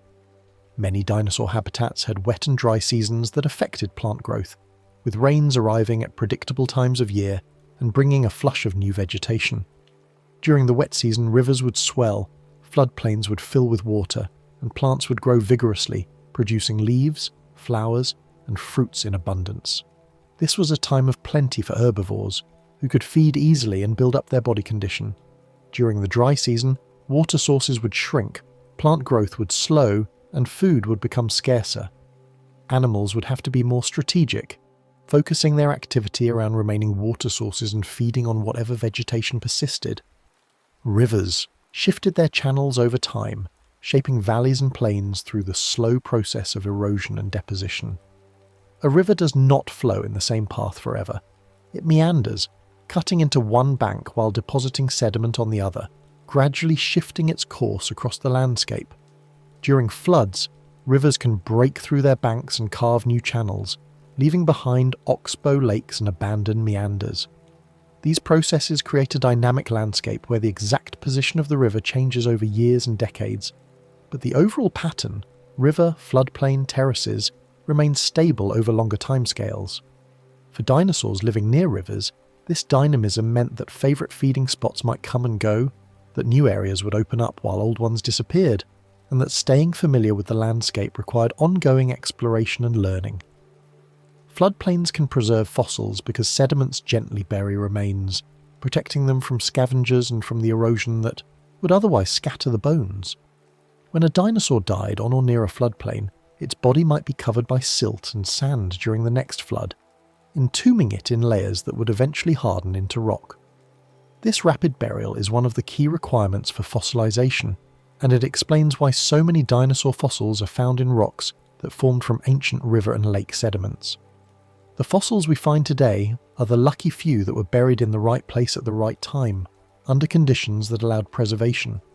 Volcanic activity existed in the Mesozoic and sometimes laid down ash layers that now help scientists date rocks. When a volcano erupts, it can send ash high into the atmosphere, and this ash can settle over wide areas, blanketing the landscape in a distinctive layer. Volcanic ash contains minerals that can be dated using radiometric methods, which measure the decay of radioactive elements within the minerals. By finding volcanic ash layers within sedimentary rocks, scientists can determine the age of the rocks, and, by extension, the age of the fossils they contain. This technique has been crucial in building the timeline of dinosaur evolution, allowing researchers to place different species in their correct chronological order. Ash layers can help scientists date rocks using radioactive elements, a process that relies on the predictable decay of unstable atoms over time. Certain elements, like potassium and argon, decay at known rates, and by measuring the ratio of parent-to-daughter isotopes in a sample, scientists can calculate how long ago the rock formed. This gives us absolute dates, measured in millions of years, that anchor the relative sequence of rock layers and fossils. The precision of these dates has improved over time as techniques have refined, and now we can often determine the age of a dinosaur fossil to within a few 100,000 years, which is remarkably precise given the vast timescales involved. Some dinosaurs likely migrated or moved regionally to follow food and water, travelling long distances in response to seasonal changes in resource availability. Migration is common in large herbivores today, who move between wet season and dry season ranges, and there is evidence that some dinosaurs did the same. Trackways showing consistent directional movement, the presence of juveniles and adults together suggesting family groups travelling, and the distribution of fossils across regions that would have had different seasonal climates all point to the possibility of migration. These journeys would have been slow and deliberate, not rushed, with the herd moving at a pace that allowed even the youngest members to keep up. Climate changes over long spans could shift forests into plains or wetlands into dry land, transforming the landscape in ways that required dinosaurs to adapt or move. Over millions of years, the Mesozoic climate underwent shifts driven by changes in atmospheric composition, by the arrangement of continents, and by variations in Earth's orbit. These shifts could turn a lush, forested region into an arid savanna, or raise sea levels and flood coastal plains, creating new wetlands. Dinosaurs living through these changes would not have experienced them as sudden upheavals but as gradual trends, with each generation finding conditions slightly different from the previous one and adapting as needed. Fossil pollen and plant remains help reconstruct ancient ecosystems, providing clues about which plants were present, how abundant they were, and how they were distributed across the landscape. Pollen grains are incredibly durable and can be preserved in sediments, and by analysing pollen from different layers of rock, scientists can track changes in vegetation over time. Plant fossils, leaves, seeds, wood, add additional detail showing the structure of ancient forests and the types of plants that grew together. Together, these lines of evidence allow paleontologists to reconstruct the environments where dinosaurs lived, to understand the food webs that supported them, and to see how ecosystems changed over time. Each dinosaur lived inside a local place, its own familiar landscape, repeated day after day. While we talk about dinosaurs as existing across continents and spanning millions of years, each individual dinosaur experienced only a small slice of that vastness. A particular valley, a specific river, a favoured grove of trees. This local familiarity would have been important, allowing dinosaurs to know where to find food, where to find water, where to rest safely, where to avoid danger. Home ranges would have been learned through experience, passed down through generations in social species, refined through trial and error. The landscape was not a backdrop but an intimate part of a life, known through direct repeated contact. Seasons are like slow breathing, a return, a drift, and a steady rhythm again. The cycle of wet and dry, warm and cool, abundance and scarcity, repeated year after year, creating a pattern that animals could rely on and adapt to. This cyclical nature of time is comforting in its predictability. Things change, but they also come back around, and this return provides stability even in the midst of change. For a dinosaur, the arrival of the rains each year was both a familiar event and a vital one, marking the transition to a time of easier living, and its cyclical return meant that even during the hardest part of the dry season, relief was always eventually on the way. With the world's quiet cycles in place, we can look at how fossils form, how ordinary moments become gentle evidence across time. Fossils form when remains are buried and protected long enough to be preserved, escaping the many forces that usually destroy dead organisms. When an animal dies, its body is typically consumed by scavengers, decomposed by bacteria, scattered by weather, or otherwise broken down and returned to the cycle of life. But occasionally a body is buried quickly, before these processes can complete their work, and if the conditions are right, the hard parts, bones, teeth, shells, can be preserved. This preservation is not common. It requires a specific set of circumstances, and that's why fossils are rare and precious. Rapid burial in sediment can help prevent decay and scattering, sealing the remains away from oxygen and scavengers. Floodplains, riverbanks, lake bottoms and coastal areas are all good places for rapid burial, because sediments accumulate quickly in these environments. When a flood occurs, it can deposit several inches or even feet of mud and sand in a matter of hours, covering a carcass completely. Without access to air, many of the bacteria that cause decay cannot function, and the remains can sit undisturbed for thousands or millions of years, slowly being transformed by chemical processes.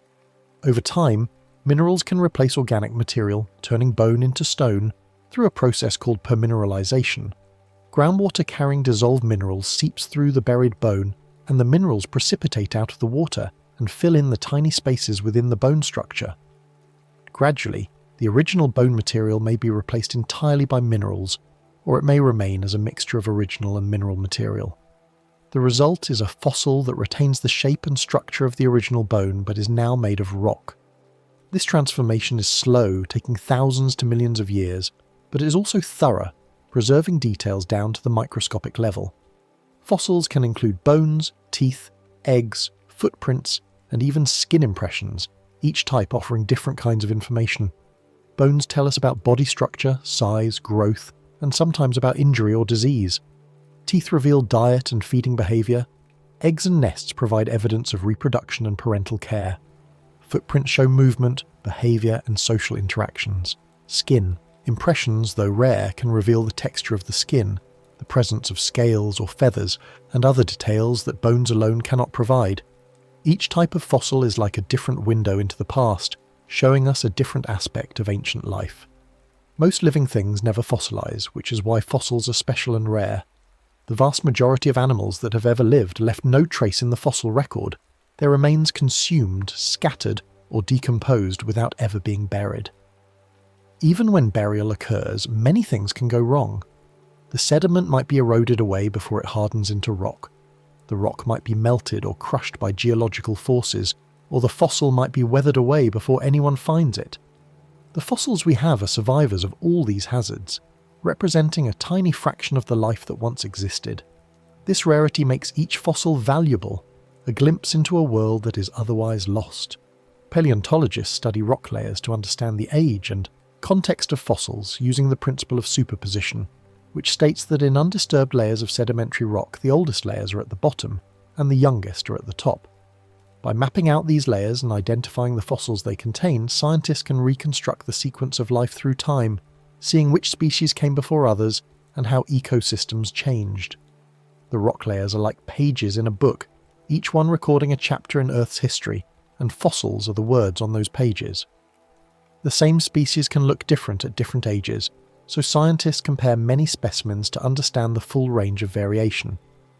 A juvenile dinosaur can look very different from an adult of the same species, with different body proportions, different bone textures, and different features. By studying growth series, collections of fossils representing different ages of the same species, paleontologists can document how dinosaurs changed as they matured.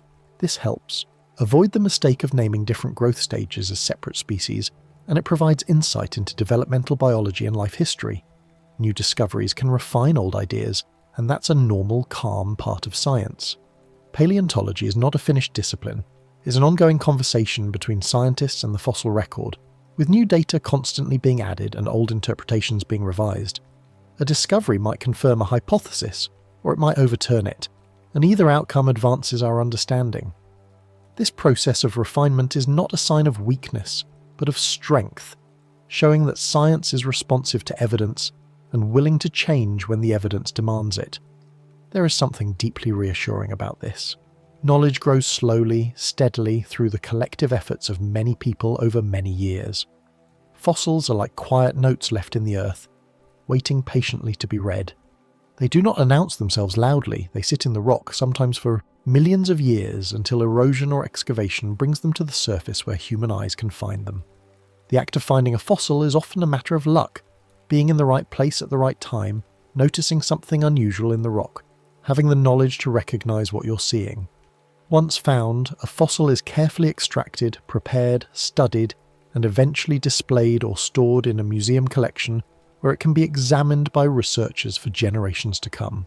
Each fossil is a message from the past, and reading that message requires patience, skill, and care. Learning from fossils is slow work, and that slowness matches the bedtime mood perfectly. There is no rush to understand everything at once. Each fossil is examined carefully, each detail noted and compared to other fossils, each interpretation tested against the evidence. This deliberate pace is well suited to the nature of the subject. Deep time does not hurry, and neither should we when we study it. The process of learning becomes part of the experience, a meditative practice of attention and thought, and there is a quiet satisfaction in piecing together the puzzle bit by bit, letting the picture emerge gradually. Now we'll finish by returning to the gentle theme of a dinosaur's ordinary life, bringing together all the threads we've followed and letting them settle into a peaceful conclusion. A dinosaur's life was mostly made of normal days, not constant excitement, and this is worth repeating because it is so easy to forget. The stories we tell about dinosaurs often focus on the dramatic moments, the battles, the disasters, the extinctions, but these moments were the exceptions, not the rule. The rule was waking up, finding food, drinking water, resting in the shade, interacting with companions, avoiding discomfort, and then sleeping again. This cycle repeated day after day, season after season, year after year, and it was within this cycle that life actually happened. Most days likely included walking, feeding, resting, and staying comfortable, with the specifics varying depending on the species and the environment. A large herbivore would spend many hours feeding each day, slowly processing tough plant material and extracting nutrients. A small carnivore might hunt several times, catching insects or small vertebrates, and then rest between hunts to digest.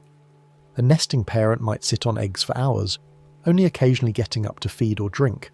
A juvenile might play, practicing the movements and skills it would need as an adult. All of these activities are ordinary, even mundane, but they are also the substance of life, the things that matter on a day-to-day basis. Deep time can feel heavy in daytime when we're trying to hold it in our active minds, when we're trying to comprehend its vastness with our full attention. But at night, when our thinking slows and our defences soften, deep time can feel like a soft horizon, something distant and gentle, not threatening but expansive. The millions of years become less a weight to carry and more a backdrop to rest against, a reminder that the universe is larger than our immediate concerns, that life has persisted through unimaginable spans of time, and that we are part of that ongoing story. The past is not a threat. It's simply a quiet part of Earth's long story, and it has no power over this present moment except what we give it. The dinosaurs are gone, and they have been gone for 66 million years, but their absence does not diminish the value of learning about them or imagining them. They once walked under the same sun that warms us today, drank from rivers fed by the same water cycle, breathed air that circulated through the same atmosphere. They were real. Their lives mattered to them in the moment, and now they are part of the deep layers of rock that underlie our modern world. This is not sad. It is simply how time works, how life works, how the earth continues its slow turning. The world has always changed slowly, like a calm tide shaping a shore, wearing down some features and building up others, but never rushing, never forcing. Mountains rise and erode, coastlines advance and retreat, climates warm and cool, species evolve and go extinct, and all of this happens at a pace that is measured in thousands and millions of years. From our brief human perspective, these changes can seem sudden or catastrophic, but from the perspective of deep time, they are gradual adjustments, part of the natural rhythms of a living planet. The world is patient with itself, and we can borrow some of that patience as we lie here, breathing slowly, letting go of urgency. Dinosaurs remind us that life can take many forms and still follow simple rhythms. They were so different from us, different shapes, different sizes, different ways of moving and eating and sensing the world. And yet they also shared fundamental patterns with all living things. They needed food and water, they needed to avoid danger, they needed to reproduce, they needed to rest. These needs shaped their days just as they shape ours, creating rhythms that are recognizable even across vast evolutionary distances. Life is flexible in its details, but consistent in its basics, and this consistency is comforting. The Earth held them, just as it holds you, steady and patient. The same gravity that kept their feet on the ground keeps you resting here in bed. The same atmosphere that filled their lungs fills yours. The same patterns of day and night, of seasons, of growth and rest, that structured their lives structure yours. You're not separate from the Earth, but part of it, held gently by forces that have operated for billions of years and will continue long after you are gone. This is not a lonely thought, but a connected one. You belong here, just as the dinosaurs belonged, just as every living thing belongs. You do not need to imagine every detail to appreciate the calm of the idea. It is enough to know that dinosaurs existed, that they lived full lives in their own way, that they were part of the long story of life on Earth. You don't need to picture every scale or feather, every tooth or claw, every footprint or fossil.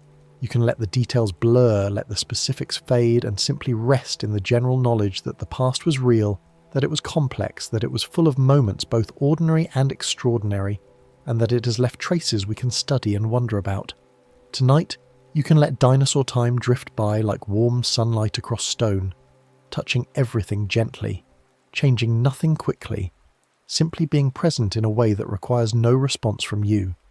The Mesozoic era stretches out behind us, vast and quiet, filled with the accumulated moments of millions of years, and it asks nothing of you except perhaps a moment of acknowledgement, a brief recognition that it was, that it mattered, that it is part of the story that leads to here, to now, to you lying in bed, breathing slowly, letting your thoughts settle, and you can rest knowing that deep time is vast, but your moment is safe and small. You exist in the present, in this specific moment, and the present is always small enough to hold, always manageable, always sufficient. The vastness of the past does not threaten the intimacy of now. The millions of years do not erase the importance of this single breath, this single heartbeat, this single moment of rest. You are here, you are safe, you are held by the earth just as surely as any dinosaur was, and you can let go of effort, let go of worry, let go of the need to understand everything, or remember everything, or even stay awake.